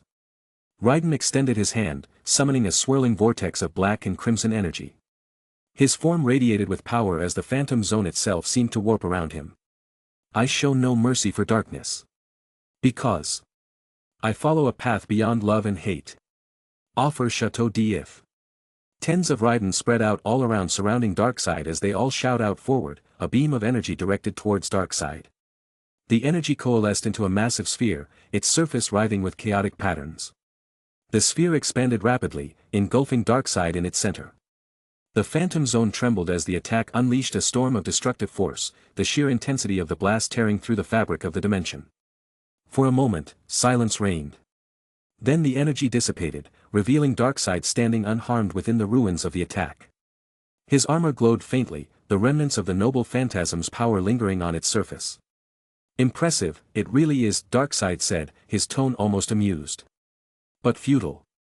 Darkseid raised his hand, the darkness around him condensing into a massive orb of pulsating energy. You fight for love, for hope, for light, he said, his voice cold and merciless. But all of it will drown in the era of endless darkness that I shall bring. The orb erupted into a colossal beam of dark energy, its sheer force shaking the phantom zone to its core. Raiden barely had time to react as the beam struck him square in the chest, its power overwhelming. He cried out in pain, the impact sending him hurtling through the void. The beam of dark energy dissipated, leaving Raiden battered but alive. His body glowed faintly, a shimmering golden aura surrounding him. Before him, the sword sheath of Avalon floated, its intricate designs pulsating with a divine light. It had absorbed the brunt of Darkseid's attack, shielding Raiden from annihilation. Avalon. Raiden muttered, his voice tinged with awe. The sheath dissolved into golden motes of light, and in its place, a sword of unparalleled radiance materialized. Its blade gleamed with the brilliance of the sun, and its hilt was adorned with intricate engravings of a kingdom long lost. Excalibur. Raiden's form began to shift. His black coat melted away, replaced by gleaming silver armor adorned with blue and gold accents. A crimson cape billowed behind him, and a crown of light formed above his head. His eyes, once filled with defiance, now burned with the regal authority of a king. He had become Arthur Pendragon, the once and future king. Darkseid's crimson eyes narrowed. Another trick, mortal. Do you truly believe a change of attire will save you? Arthur, no, Raiden, gripped Excalibur tightly, the blade humming with power. This is no trick, he said, his voice calm yet commanding. This is the power of a king who fights for his world. And today, I will show you the light that even your darkness cannot extinguish. With a swift motion, Raiden dashed forward, his movements a blur of golden light. Excalibur clashed against Darkseid's armor, sparks flying as the two titans collided. The Phantom Zone trembled with each strike, the sheer force of their blows creating shockwaves that rippled through the void. Raiden's swordplay was flawless, each swing of Excalibur precise and devastating. He moved with the grace of a seasoned warrior, his strikes aimed at the weak points in Darkseid's armor. The Dark God growled in frustration, his massive fists swinging in retaliation, but Raiden dodged with ease, his movements almost preternatural. You cannot keep this up forever, mortal, Darkseid snarled, summoning tendrils of darkness to lash out at Raiden. Raiden raised Excalibur, the blade glowing brighter as he channeled its power. Perhaps not, he admitted. But I don't need forever. I only need now. He leapt into the air, Excalibur held high. The blade's light intensified, illuminating the entire Phantom Zone. The darkness recoiled, as if afraid of the radiance. This is a battle to save the world, release all the seals, Raiden began, his voice resonating with power. The air around him crackled with energy as the sword's true power awakened. Approved, spoke a voice, as Raiden nodded. Excalibur. A torrent of golden light erupted from the blade, a beam of pure destruction that tore through the void. The light consumed everything in its path, its sheer brilliance overwhelming. Darkseid raised his arms, summoning a barrier of darkness to shield himself, but the force of the attack pushed him back, his feet skidding across the fractured terrain. When the light faded, Darkseid stood unharmed, but his armor bore new cracks, and his expression was one of genuine surprise. Impressive, he admitted. But you are still outmatched. Raiden landed gracefully, his breathing heavy. He knew he couldn't keep this up. Darkseid was too powerful, too relentless. But he wasn't done yet.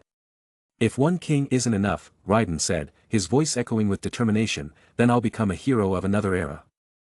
His form shifted once more. The silver armor of Arthur melted away, replaced by golden plates adorned with intricate designs. A spear of pure light materialized in his hand, its tip glowing with the intensity of the sun. His hair turned a fiery red, and his eyes burned with the resolve of a warrior who had faced gods and demons alike. He had become Karna, the hero of charity. Darkseid's eyes narrowed. Another transformation? How many masks do you wear, mortal? Raiden raised his spear, Busby Shakti, its power radiating through the Phantom Zone. These are no masks, he said, his voice calm but filled with authority. These are heroes who granted me life, heroes who exist to serve and protect humanity, and I am one of them. Darkseid charged forward, his massive fists swinging with devastating force. Raiden met him head-on, his spear clashing against the Dark God's armor. The impact sent shockwaves through the void, the sheer force of their collision creating ripples in reality itself as the Phantom Zone started to show cracks. Raiden's movements were swift and precise, each strike of his spear aimed with deadly accuracy. He dodged Darkseid's attacks with ease, his agility unmatched. But Darkseid was relentless, his strength and durability seemingly infinite. You cannot win, Darkseid growled, summoning a wave of dark energy to engulf Karna. Karna raised his spear, its light piercing through the darkness. Perhaps not, he admitted. But I promised my people that I'd protect them till death. He leapt into the air, Busby Shakti glowing brighter than ever. The spear's power surged, its light illuminating the entire Phantom Zone. Feel the mercy of the King of Gods. You will be destroyed with this one strike. Watch, Indra. I will burn it all. Busby Shakti. Raiden shouted, hurling the spear toward Darkseid. The spear transformed into a beam of pure energy, its power unmatched. It struck Darkseid head-on, the force of the attack creating a massive explosion that shook the Phantom Zone to its core. The light consumed everything, its brilliance overwhelming. When the light faded, Darkseid stood amidst the ruins of the attack, his armor cracked and smoldering.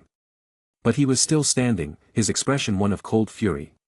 Once more, you fail to inflict any lasting damage. Do you truly think you will win? When every move, attack or damage you inflict is merely absorbed by the darkness. You are only delaying the inevitable, Darkseid said as he brushed off the cracks on his dark armor as they were recreating all over again. Chapter 175. Darkseid's voice echoed across the phantom zone like a god's decree. The air itself seemed to tremble under his words. You have danced long enough, Raiden Kagawa. Amusing though your efforts are, they pale before the power of true darkness. Now, you will witness the reason I stand as the Alpha and Omega of all universes. As he spoke, his eyes burned a crimson so fierce it cast an eerie glow across the battlefield. From the cracked and barren ground beneath him, an oily blackness began to seep outward.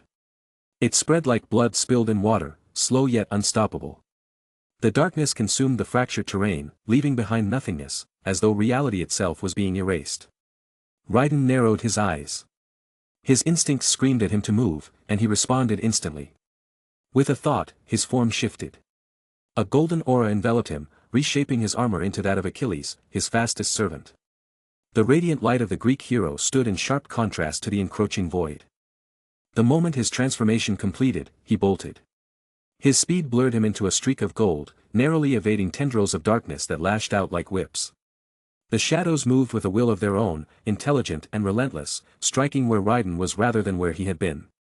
But something far more sinister was taking shape. The ground beneath Darkseid pulsed, then trembled violently. Raiden skidded to a stop, his sharp eyes catching movement where there should have been none. The blackened earth heaved upward, split, and from its depths, massive shadowy hands clawed their way into existence.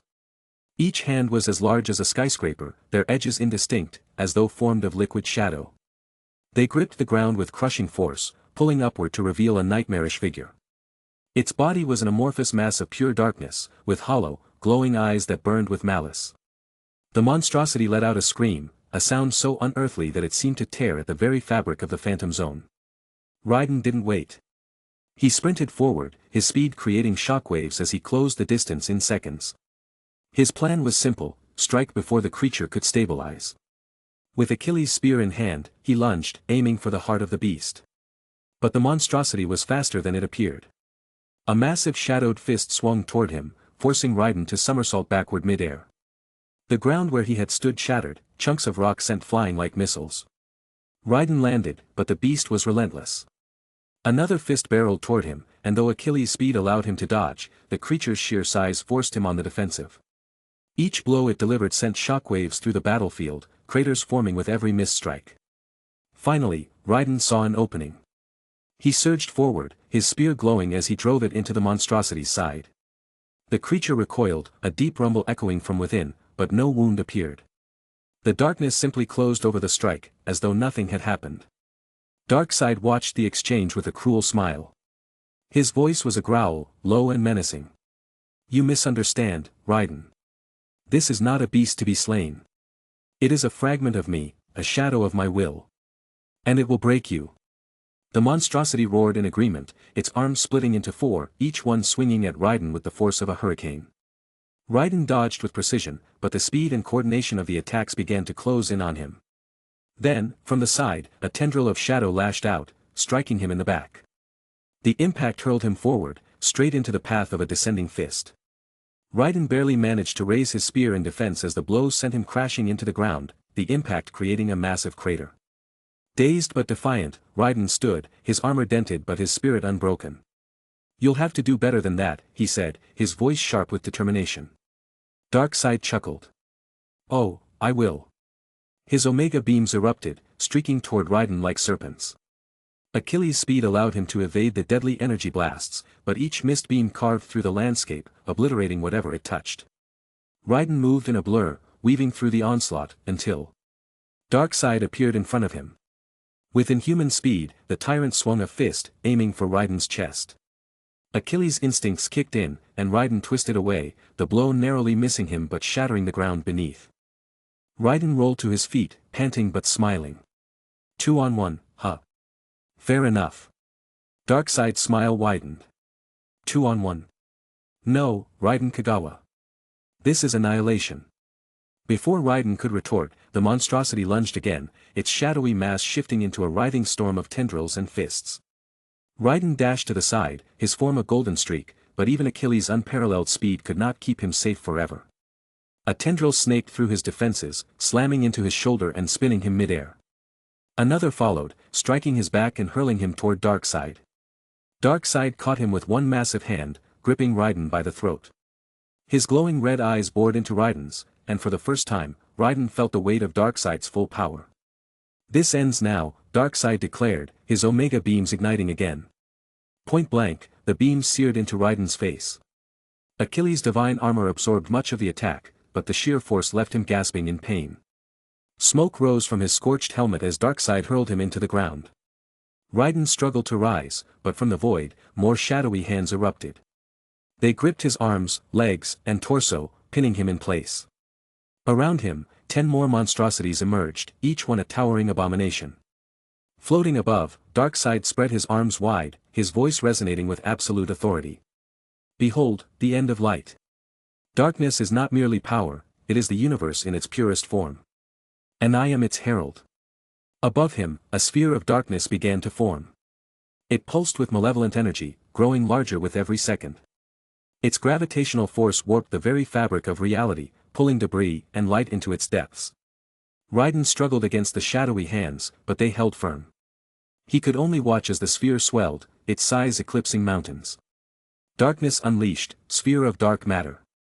The massive sphere descended, its weight and energy crushing everything in its path. The 10 monstrosities holding Raiden made no attempt to flee, they were sacrifices to Darkseid's will. The impact was cataclysmic. The sphere detonated, releasing a shockwave that obliterated the Phantom Zone. The cracks from their earlier battles spread, and with one final explosion, the dimension itself collapsed. Darkseid stood alone in the void, his form a monolith against the backdrop of stars. In the distance, the shattered remnants of the Phantom Zone revealed Titan's moon. No trace of Raiden remained. Darkseid raised his arms, triumphant. "The forces of light have been vanquished. I, Darkseid, proclaim to the gods of light and all who oppose me, your time is over. The universe is mine." Silence reigned, the void itself bowing in submission to its master. Raiden drifted in an endless expanse of light, weightless and disoriented. The air around him was thick, oppressive, and seemed to hum with a celestial resonance.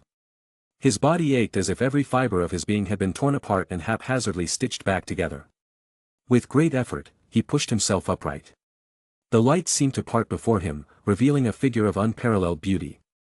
She radiated a regal presence, her form glowing with a warmth that was both comforting and heart-wrenching. Her golden hair flowed like streams of sunlight, and her emerald eyes held the depth of ancient forests. Raiden's breath caught in his throat. He knew this woman. He had named the entire planet after her, the mother of life itself. "Gaia." He whispered, his voice trembling with reverence.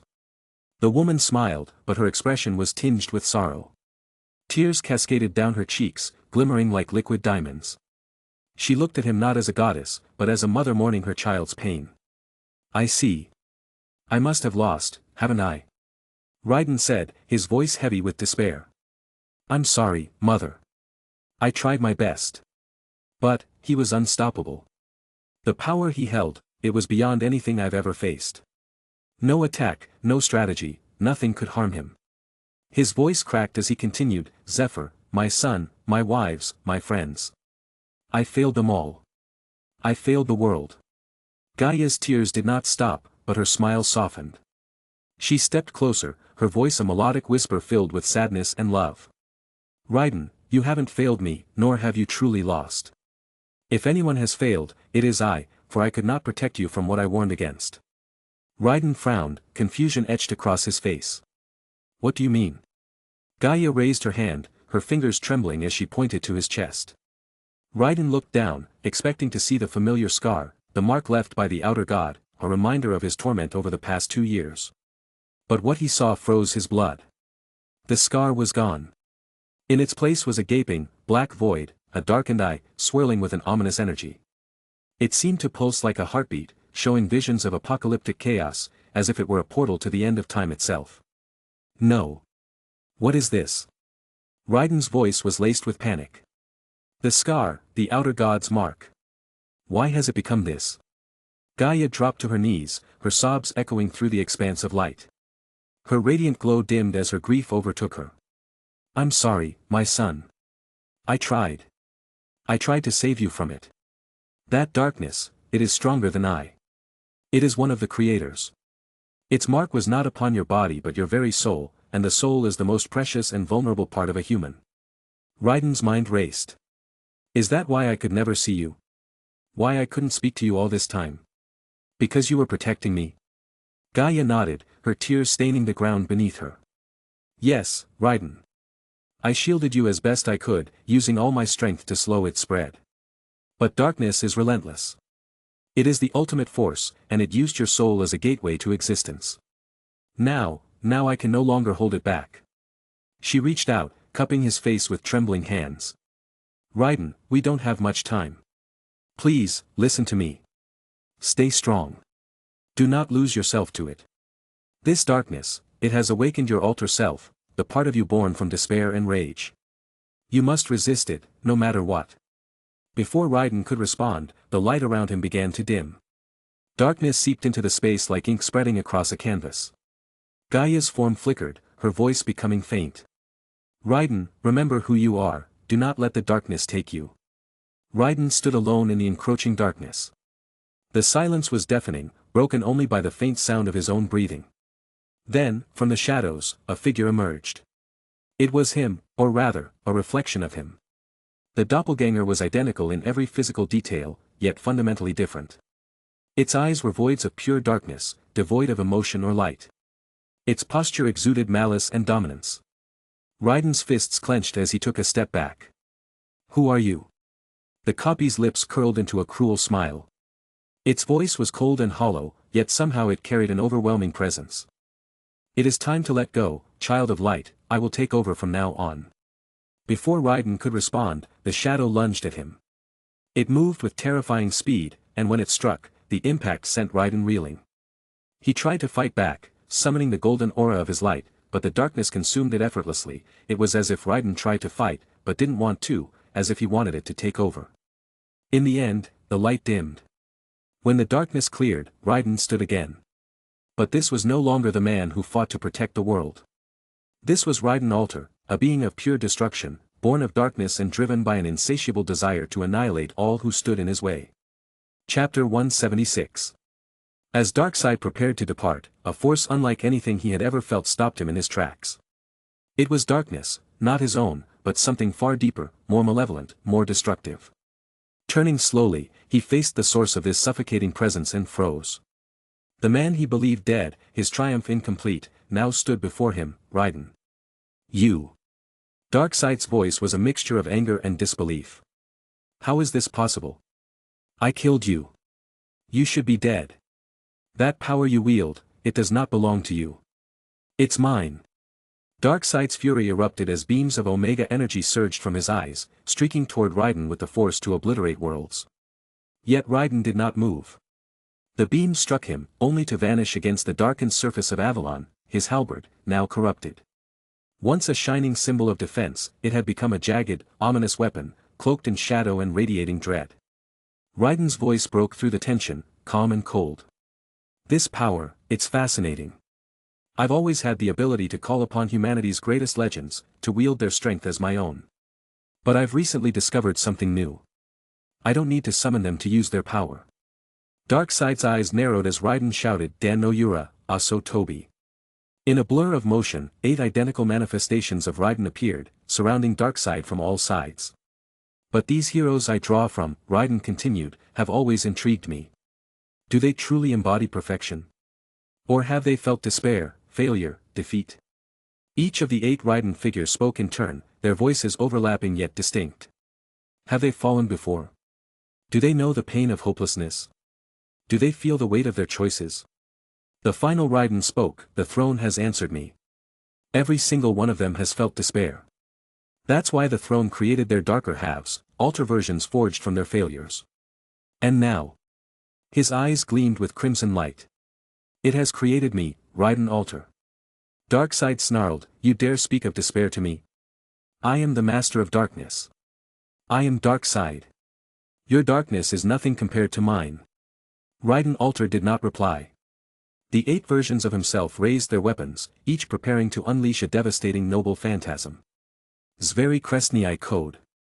Raiden 1 used the noble phantasm of Ivan the Terrible. He summoned a phantasmal army of grotesque, spectral beasts, a crimson tide of monsters that roared across the battlefield. The creatures tore through Darkseid's defenses, their claws and fangs ripping at his divine armor, leaving jagged wounds that oozed with molten ichor. And the final one was a massive-sized mammoth, that unleashed a beam of dark energy that ate away at Darkseid. Gojiasen, Shakan Yorai Sho. Raiden 2 used the noble phantasm of Xuanzang Sanzang Altar. He unleashed a blinding golden radiance as a colossal image of Shakyamuni Buddha emerged behind him. The figure extended its hand, releasing a massive, crushing wave of enlightened energy. The attack obliterated everything in its path, scorching the very fabric of reality as it struck Darkseid with unrelenting force. Azrael. Raiden 3 invoked the deathly specter of Hasanai Sabah. A chilling wind swept across the void, and a single, unavoidable slash tore through Darkseid's form. The blade carried the weight of inevitability, forcing him to experience the fragility of his own existence. Le Grandement de la Haine.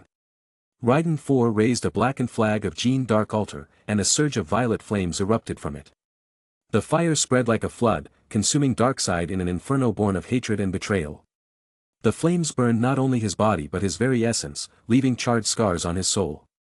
Excalibur Morgan. Raiden 5 used the power of Arthur Pendragon Altar. His corrupted blade shimmered with a dark light before releasing a devastating wave of energy. The attack carved through space itself, splitting the void and striking Darkseid with overwhelming power, reducing his unyielding frame to a shadow of its former glory. Oh, humans, let us restrain the gods. Enoma Elish. Raiden 6 summoned the chains of Enkidu Altar, which wrapped around Darkseid, binding him in place. The chains tightened with each passing second, draining his strength and forcing him to his knees as they glowed with divine might. Mahapralaya. Raiden 7 called forth the apocalyptic energy of Arjuna Altar. A dark sphere of annihilation formed, collapsing into itself before exploding outward in a catastrophic surge. The blast erased everything it touched, leaving only darkness in its wake as it struck Darkseid with a force that rivaled the end of creation. Despite the devastating barrage, Darkseid stood defiant, his body battered and broken. His armor was shattered, and his once imposing form was a crumbling ruin. Yet his eyes burned with fury and pride. "You think you've won?" he rasped, blood spilling from his mouth. "You are no hero, Raiden Kagawa. You have become what you sought to destroy. You are no better than me." His laughter, weak but venomous, echoed through the void. "You've embraced the darkness, just like I have." Raiden Altar descended, his corrupted halberd dissolving into a new weapon, a sword of unimaginable power. Its jagged edges gleamed with apocalyptic energy as Raiden raised it high. His voice was a decree, filled with cold finality. "It is time. Awaken, Ea. Know the law of heaven. Worship me, and die." Enoma Elish. The sword of rupture unleashed its ultimate power. A swirling vortex of primordial energy erupted, tearing through Darkseid and the surrounding space. The destructive force was absolute, reducing the King of Apocalypse to a fading shadow. As Darkseid's body disintegrated, his thoughts lingered in the void. I was not the one, was I? Darkness, it was him all along. The true avatar of darkness. I was merely a tool, a catalyst to unleash him. I see now. In his final moment, the once unstoppable tyrant smiled faintly, accepting his role in the greater narrative of despair. Chapter 177. Raiden floated in the skies above the battlefield, the air heavy with the aftermath of destruction. Darkness oozed from his very being, tendrils of shadow swirling around him like a living storm. His crimson eyes glowed faintly against the backdrop of the broken world. Below, the remnants of the Justice League and their allies stared in awe and trepidation. From the horizon, 2 figures ascended. Coriandar and Raven approached swiftly, their expressions a mixture of hope and concern. Cori's golden hair shimmered under the dim sunlight as her eyes locked on Raiden. Her voice rang out, brimming with relief. "Raiden. You're alive. We won. We won. We saved the world." But beside her, Raven's violet eyes narrowed as her senses probed the aura surrounding Raiden. Her connection to dark energies warned her that something was deeply wrong. She reached out a hand to stop Cori, her voice calm but firm. "Cori, something's not right," Raven said, her tone laced with suspicion and worry. Despite her caution, the two of them closed the distance, flying closer to Raiden. His form remained motionless, his head slightly bowed. The swirling shadows around him seemed to pulse in rhythm with a deeper, more sinister force. Raiden? Are you all right? Raven asked softly, trying to reach through the darkness surrounding him. Deep within Raiden's mind, a voice spoke, a cold, calculating tone echoing through the abyss. It seems that he loves these two. Interesting. Quite the interesting thing. Even his dark side refuses to act against them. Fascinating. He didn't hesitate to push away the others, but these two, Corey's voice broke through, her tone frantic now. Raiden, why aren't you responding? Raiden. Her face was filled with shock, her bright green eyes wide with desperation.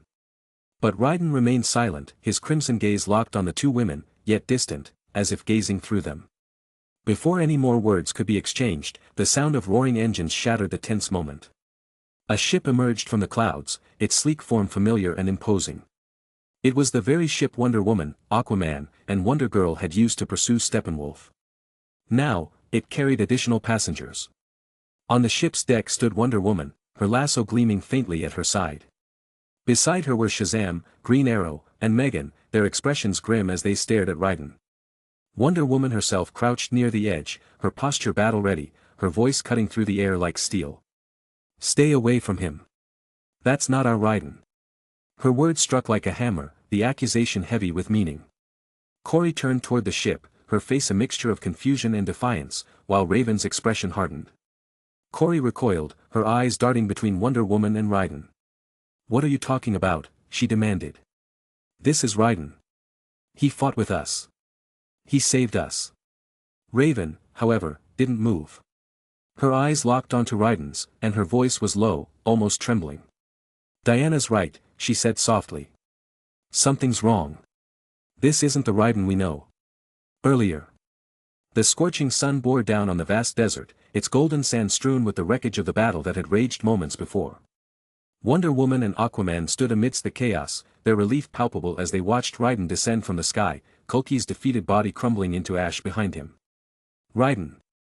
You are back. Diana's voice carried hope and exhaustion. What happened with Darkseid? Have you defeated him? Raiden hovered momentarily before tilting his head to meet their gazes. His expression was unreadable, his crimson eyes glowing faintly. Aquaman stepped forward, his trident resting against his shoulder. Raiden? Are you all right, son? He asked, his voice heavy with concern. Things have been hectic here. We've lost plenty of great heroes. Raiden descended slowly, his boots touching the sand with an eerie silence. He finally spoke, his tone cold and unfamiliar. Why should I care? Worthless weaklings lost and died. That has nothing to do with me. The king only needs worthy people to serve him. Aquaman's face twisted in anger. What the hell did you say, boy? He shouted, his grip tightening on his trident. Wonder Woman raised a hand to calm him, her eyes locked on Raiden. She felt the unease growing in her chest. Billy Batson, standing nearby, spoke hesitantly. That's not something Raiden would say. Raiden, are you all right? Diana asked again, her voice firm yet laced with concern. Raiden smirked, his expression dark. Better than ever. I've finally rid myself of that wretched Darkseid. Now, I can create my eternal kingdom. The universe will now bow its head to its rightful king, Raiden Kagawa. Hearing this, Diana's eyes narrowed. Her instincts screamed that this wasn't the Raiden they knew. Who are you? Raiden would never say something like that. Raiden's laughter echoed, chilling in its resonance. Is that what you think? The king of heroes Raiden wouldn't be so cruel as to dominate the world. Is that so? He spread his arms wide as shadows coiled around him. Well, you're wrong. I want it all, eternal rule, endless peace. Isn't that what I desire? And I am its rightful king. Only I can achieve the eternal peace this world deserves. And that's total. His words faltered as his gaze shifted upward. As if something was distracting him, his confident demeanor cracking for a brief moment. Aquaman seized the opportunity to step forward. Boy, what the hell are you talking about? We want peace, but you can't force it on the entire universe. That's tyrannical. You wouldn't be any better than Darkseid. Raiden's eyes flared with anger. Silence. A wave of dark aura exploded from him, sending Aquaman, Diana, and Billy flying. The impact cracked the earth beneath them as Raiden glared at them with contempt. How dare you speak to your king like that? I have no need for disloyal subjects. He raised his hand, summoning a dark, massive chakram wreathed in black flames. Sudarshan Chakra Yamrich. The weapon hummed with malevolent energy as he hurled it toward the group. The chakram spun rapidly, unleashing torrents of dark fire that scorched the ground in its wake. The attack left Wonder Woman, Aquaman, and Billy battered and barely clinging to consciousness. Raiden hovered over them, his expression unsatisfied as he prepared to summon another noble phantasm. Suddenly, the ground trembled violently, a deep rumble emanating from the earth. Raiden turned his gaze toward the source of the disturbance. His eyes narrowed as he muttered, "Another of that wretched bastard's minions is still alive. Looks like you mongrels get to live." He cast one last glare at the fallen heroes. "Next time I see you, I expect you to watch your tones, or I will truly end you all." With that, Raiden took to the skies, his dark aura trailing behind him as he flew toward the distant tremor's origin, leaving the battered group to process the chilling encounter. In the present, the battlefield was silent but for the heavy breathing of the gathered heroes. Raiden stood before them, his figure wreathed in a dark aura that seemed to sap the very air of warmth. His crimson eyes surveyed the group with cold disdain. "Didn't I tell you mongrels that I'd kill you if you showed that tone with me again?" His voice was sharp, dripping with malice. Raiden raised his arm, and from the void, a massive dark gate materialized. A great sword, its surface pulsating with malevolent energy, emerged and was flung toward the ship the heroes had used for their arrival. "Igialima," he uttered. The blade sliced the ship cleanly in half with a single strike. The explosion of metal and fire forced the heroes to scatter, barely escaping with their lives. But there was no reprieve. Behind Raiden, hundreds of gates opened, each unleashing a storm of dark swords. "Raiden! Stop!" Corey's voice rang out, desperate and filled with anguish. Raven quickly conjured a shield of darkness, the ethereal barrier absorbing the brunt of the onslaught. Yet Raiden did not even glance their way. With a flick of his wrist, the gates vanished, only for a single, more ominous blade to materialize in his hand. "Excalibur Morgan," he intoned coldly. A beam of dark energy erupted from the tip of the blade, massive and unrelenting as it tore through the battlefield. "Raiden, no!" Corey screamed again, throwing herself in the beam's path. The attack seemed to split around her, ignoring her entirely. It tore through Raven's shield as though it were paper, detonating on the ground with a deafening roar. A sphere of dark energy engulfed the heroes, sending them sprawling. They had been fighting for hours now, and they were already battered and weary. This attack was the final blow, leaving them strewn across the ground, unable to move. Raiden descended, his eyes fixed on Wonder Woman as she struggled to rise. Without hesitation, he raised his sword, its edge aimed at her heart. "No. Raiden, please." Corey cried out as she threw herself between the blade and Diana, her arms outstretched in a futile attempt to protect her friend. The sword stopped inches from Corey's chest. "Stop!" Raiden's voice broke through, a desperate, guttural shout. The blade vanished instantly from his hand, and Raiden froze. For a fleeting moment, shock flashed across his face, quickly replaced by his cold, expressionless demeanor. Deep inside his mind, Raiden was a prisoner, watching the destruction unfold through his own eyes yet powerless to intervene. His fists slammed against an invisible barrier as he screamed. "Stop! Just stop! What are you doing?" Behind him, a voice emerged, cold and hollow, devoid of any semblance of humanity. "But isn't this you? The true Raiden Kagawa? The one you've kept hidden all along?" Raiden spun around, fury blazing in his eyes. "Damn you! That's not me! You bastard! What the hell is wrong with you? I defeated your avatar. Why are you here? You're breaking the rules." The entity stepped forward, its form a mass of complete darkness vaguely resembling a human. Two faintly glowing eyes and a mouth stood out against its abyssal body. The mouth curled into a cruel, mocking grin. "Did you defeat me?" the entity sneered. "Or was it I who allowed you to think you did? Rules? Rules don't apply to me, mortal. I existed long before the concept of rules was even a thought." Its laughter echoed, sharp and grating, like nails against steel. Keh. Imagine. A mortal telling me, the very reason for his existence, to follow the rules. It's laughable. Truly, I'd die of laughter if such a thing were possible. Raiden's glare remained unbroken. Shut up. Shut your damn mouth. The entity's laughter abruptly ceased, its smile replaced with an icy seriousness. So, Raiden Kagawa, here we are. Two paths lie before you. Will you embrace the darkness and spread it with your own hands? Or will you surrender yourself and let me do it for you? It leaned closer, its eyes boring into his. If it's any consolation, I'll kill your people instantly. They won't even suffer. That's better than you killing them yourself, isn't it? So what's your choice, Raiden Kagawa? Raiden's mind was a storm of rage and despair as the darkness loomed ever closer. Chapter 178. Kori knelt beside Raiden's unmoving body as he stood up, only stared at he, now talking, no response, a hollow soul, her hands gripping his shoulders as if her touch alone could pull him back from the abyss. Her voice trembled, thick with desperation, her emerald eyes brimming with tears that refused to fall. Raiden, I know you can hear me. I don't know what's happening, but you need to wake up. Baby, we won. We defeated them all. Please, don't fight anymore, just come back to me. Her words cracked, raw and pleading, but the man before her did not move. His body was rigid, his eyes open yet vacant, lost somewhere beyond her reach. A gust of dark energy rippled through the air as Raven descended beside her, her violet cloak billowing like the shadow of her growing dread. She stared at Raiden, searching for something, anything, that proved he was still in there. Raiden, please, Raven murmured, her voice steadier than Kori's but no less urgent. Come back to us. You can do it. That thing, that wasn't you just now. Fight it. Whatever it is, fight and come back to us. Come back to Zephyr. But Raiden remained unresponsive, his body locked in a prison neither of them could reach. A slow, cruel chuckle slithered through the void, wrapping around Raiden like chains forged from the depths of oblivion. Oh, isn't this lovely? The voice oozed malice, rich with mockery and something far worse, certainty. A certainty that the battle was already lost. Listen to them, they're begging for you.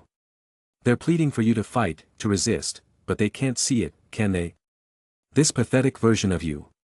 Darkness gestured with a clawed, shifting hand toward the still form of Raiden, the hollow man whose mouth hung open, whose body would not obey.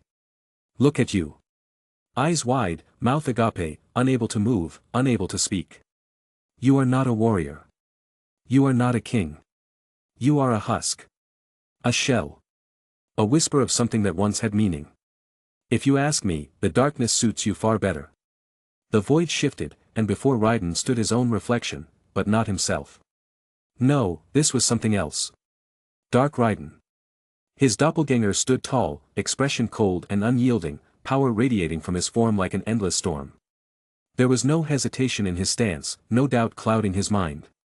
Darkness grinned, his jagged teeth like fractures in reality itself. Look at him. Perfect. The air trembled as the voice of darkness grew deeper, each syllable resonating through the shattered remains of Raiden's will. How strong he is. How ruthless he is. He will always make the right choice. A mere hint of evil. Destroy. Disobedience. Destroy. Imperfection. Destroy. He is the ultimate king, the rightful ruler of your throne. Darkness leaned in closer, its voice no longer mocking, but cold and absolute. Maybe they can't see it, but you do, don't you? You see it. He is better than you. A perfected version. A god where you are a broken man. Raiden felt his breath hitch, his hands trembling at his sides. Why? Why was he doubting himself now? He had always believed in himself, in his strength, in his right to rule his own fate. So why now? Why did those words burrow into his mind like venom? His own voice, hollow and distant, rose in his mind. What am I thinking? This was all too good to be true. Me? I was a nobody. In my old life, I was nothing. And then, suddenly, I gained power. What kind of bullshit is that? The thought struck him like hammer blows. 2 girlfriends. Me, a king. A leader. This was never real, it was all an act. A lie. A dream I let myself believe in. His fists clenched, but there was no strength in them. Only resignation. I am worthless. Yes. Something cracked. Raiden's soul, already wavering, began to wither. The fight drained from his spirit, unraveling like threads in a frayed tapestry. He had won the battle. But the world had lost. He was a nobody. The twisted reflection of Raiden, the so-called king of Gaia, finally moved. Dark energy crackled around him as he floated above them all, his gaze filled with disdain. He looked down upon the world as if it were beneath him, as if everything that had led to this moment had been inevitable. None of you are worthy, he declared, his voice resonating like a death knell. This kingdom I have built shall remain eternal, a world cast in shadow, free from the corruption of light. A new age shall begin. His lips curled into a cruel smile. Yes. I shall name it the Eternal Age of Darkness. A fitting title for the world's rebirth. A golden gate, vast and divine, materialized behind him, its radiance an eerie contrast to the abyss he sought to create. From its depths, a weapon emerged, the blade that rends creation itself. Yea. Dark Raiden's fingers curled around its hilt, the weight of absolute destruction resting in his grip. Power surged, distorting the air itself, as he raised the weapon skyward. This world is tainted. Stained by light's influence. I will erase it and rebuild it in my own image. His grip tightened. But first, let us bring this false reality to an end. The very sky trembled. The world seemed to hold its breath. Yea. Tremble and despair. I shall speak of the end. Heaven and earth fracture. Creation wails in agony, as my sword sunders all. Crematorium of the stars. Heaven's demise is the requiem of existence. Enoma Elish. A storm of annihilation erupted, spiraling toward the earth, the very fabric of reality threatening to unravel. Yet, something was wrong. Not in the world. In him. A tremor. A fracture. A presence that should not be. A voice that should not exist. A single thought. A whisper. All of it. For nothing. What bullshit is that? I am a nobody. Hell no. The voice roared, defying the abyss. I am Raiden Kagawa. The king of Gaia. And here, I shall show you darkness. The vision wavered. For the first time, his grip on EA faltered. The golden glow of his eyes flickered, like a flame struggling against the wind. His mind, his very existence, was rebelling against itself. What is this thing that stands in his place? What is this corruption that dares to claim his name? His breath hitched, and in that moment, he understood. This is not me, he growled. There is no other me. There is no alter me. There is only one Raiden Kagawa. Memories surged, breaking through the darkness like a tidal wave. His quest for vengeance against Evo. His time lost among the stars. The battlefields of Tamarin. His training on Odin, where the Blue Lanterns taught him peace. His first declaration as the force of Earth. His war against Trigon across dimensions. The day he conquered death. The clash against the Empty Hands Dark Army. The battle against the Outer God. Every struggle. Every sacrifice. Raven. Corey. Dick. Wally. Cassie. Carrie. Scathach. Merlin. Kara. The people he loved. The ones who stood by him. The earth that chose him as its protector. Gaia. The most precious name of all. Zephyr. The son he created with love. The child he swore to protect. The future he and his wife had fought for. A future that will not be taken from him. His grip on EA tightened. Enough. With sheer force of will, he moved, his arm trembling, resisting the darkness that sought to consume him. The sword that had been poised to strike the earth, he turned it. Toward himself. The spiraling abyss of Enoma Elish, the force meant to unmake existence, was now redirected inward. Alter Raiden, no, the real Raiden, smirked. A broken, defiant smile as he said. You, who do not exist, shall die here. The void consumed him. His body unraveled, torn apart by the very power he wielded. Black armor shattered, dissolving into dust. The twisted corruption, the falsehood of his existence, it all came undone, piece by piece. Yet, in that final moment, there was no fear. No regret. For the first time in an eternity. He was free. As the last remnants of Raiden altar faded into nothingness, his final whisper echoed through the abyss. I've lived a damn good life. Thank you, everyone. Chapter 179. No. No, no, no, you fool. How could you? This was your plan, your entire purpose. This is what you wanted, the true you, and now. Now you've ruined it all. What the hell is wrong with you?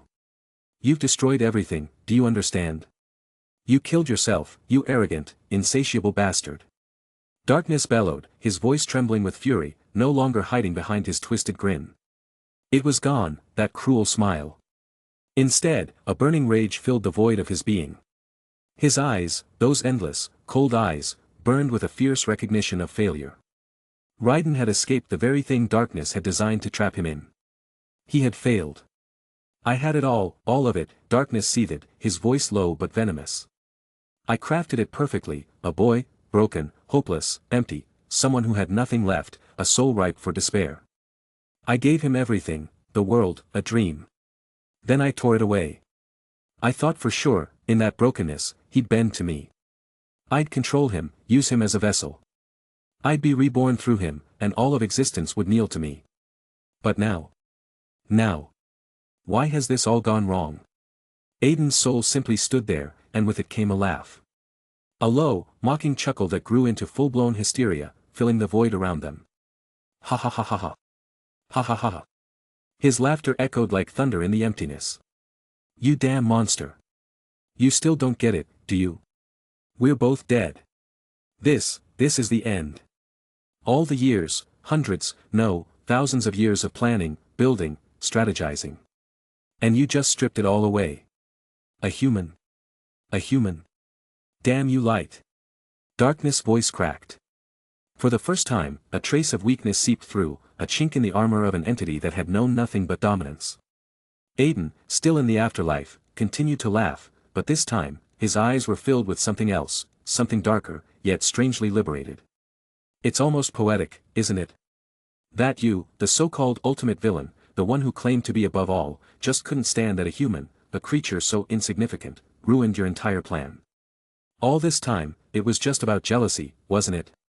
You, a petty little child who couldn't handle the fact that your brother did it first. Darkness flinched, seething with anger, his form shaking. You dare call me petty? You know nothing. I am the source of creation. The void itself. His voice was rising, but inside, something cracked. I thought it all. I thought of everything first. Creation, the first spark of life, my idea. Not his, mine. And what happens? He did it first, pushed me aside. I couldn't even have the satisfaction of owning it, of becoming it. And now. He wins again. Doesn't he? He paused, his face twisted in agonized defeat. Darkness had nothing left, nothing to fight for now. No more plans, no more schemes. The weight of his own frustration crashed down on him. He closed his eyes for a moment, lost in thought, consumed by his failures. The silence was deafening. Then, Raiden's voice pierced the stillness, his laughter never ceasing. Ha ha ha, really, though, it's amazing. You were the big bad. The ultimate villain, and what are you now? A jealous little child, throwing a tantrum because your brother did something you couldn't. All these plans, all this destruction, just so you could steal a creation that wasn't yours. This is the grand evil you've become. Pathetic. But hey, I guess it's all just petty fights in the end, isn't it? Life, the universe, it's all petty little squabbles, isn't it? How dare you? You think this is petty? Darkness shrieked, a deep, guttural growl in his voice. His anger, his frustration, it all exploded in that moment. Raiden only smiled, that same smug grin, and shook his head. Oh, but it is. Instead of creating something of your own, something that stands above, you chose to fight it, to oppose his creation. Why? Because you couldn't stomach the idea of someone else doing it first. You're just a petty little bitch. That's all this is. Darkness recoiled, his fists trembling, before he was interrupted by something else, something pure, something far beyond him. From the darkness, there emerged a presence, radiant, ethereal, with a beauty that transcended all. She stood before them, the light itself emanating from her in waves, her very being burning brighter than the stars. A divine force, Gaia, the essence of purity, of creation itself. Gaia. Raiden muttered, his voice soft. Ha ha ha ha ha ha. Gaia's laughter rang out, light and melodic, though there was something bitter in it. She looked at both Raiden and Darkness, her eyes glimmering with an unspoken knowing. Oh, Raiden, she chuckled softly, calling Darkness a petty, little. Ahem, bitch. That's so you, my hero. So very you.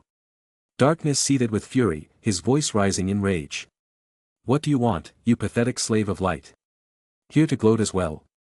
His voice was a raw snarl. Gaia's gaze softened as she turned to face Raiden, ignoring Darkness's outburst entirely. No. Actually, I came here for you, my son. Raiden's shoulders sagged, his eyes shadowed with regret. He couldn't meet her gaze. For me. His voice was low, tinged with guilt. The truth hung heavy in the air. Killing himself had never been part of the plan, but it had been the only way to save everyone. Yes, for you, Gaia said, her voice warm and motherly, like the embrace of a long-lost home. May I call you my son? I wish to be your mother, Raiden. Raiden's heart clenched, and for a moment, his lips parted in a quiet, shaky laugh. Of course you can. But what difference does it make now, huh? I'm dying anyway, so. He rubbed the back of his neck awkwardly, trying to force the tension from his body. Gaia's smile deepened, though there was sadness in her eyes. Die. Oh, Raiden, you misunderstand. Her hands glowed with ethereal light, and before him, his soul materialized in its raw form, split and fragile. You are not dying, son. You are becoming Ye. The sword of rupture. The sword that represents the separation of heaven and earth, the embodiment of creation itself. What you've done is not death, it is a rebirth. You are recreating the world, yourself, piece by piece. Gaia extended her hand, and Raiden's soul manifested in front of him. It was a fragile, fractured thing, slowly repairing itself with each pulse of light as it pushed back the darkness that had once claimed it. Raiden's voice faltered as he watched the sight before him, still trying to understand. But mother, the soul, it's...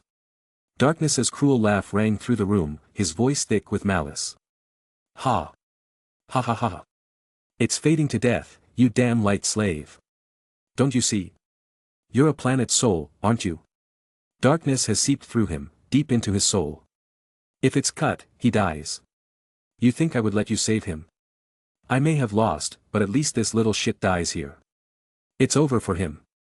Raiden, his mind racing, struggled to come to grips with the gravity of the situation. But Gaia remained calm, her voice unwavering.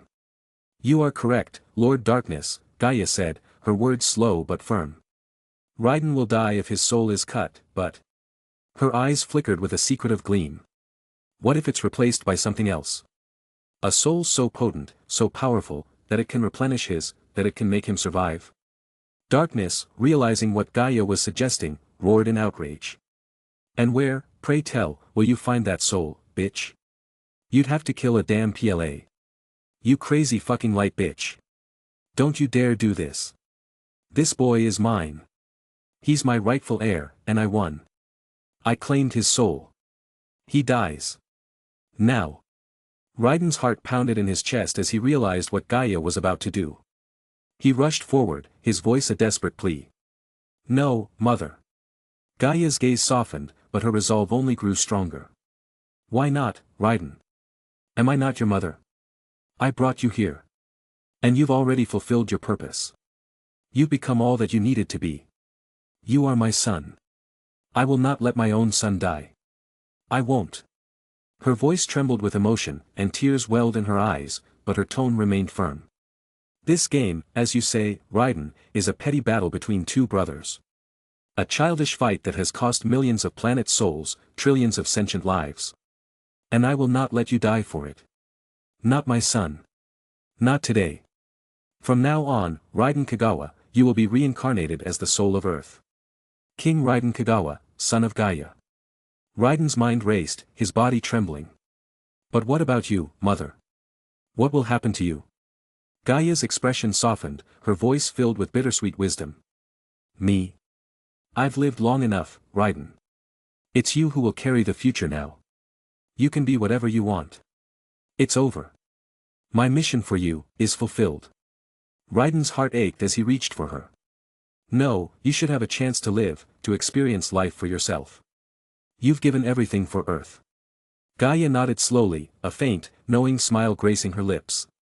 And I will, Raiden. Through you, my son. Through you, I will know life again. Raiden's eyes filled with tears as the realization struck him. This would be the last time he would see her. I should have done better, mother. Gaia interrupted him, her voice firm but filled with nothing but love. Never say that, my son. You've done more than enough. You're a hero, Raiden. You are my chosen one, my successor. You've proven that. The fact that you're here, right now, is more than enough. You've already done more than enough. As her words echoed in his heart, Raiden's soul began to shine, and Gaia's form melted into a radiant ball of light, merging with him. Her light, her warmth, her essence, all of it intertwined with his soul, purging the last remnants of darkness. The king was reincarnated. Ultimate mission, become Gaia. King Raiden Kagawa, you have fulfilled your purpose. Congratulations. The system has accomplished its final objective. Your journey is complete.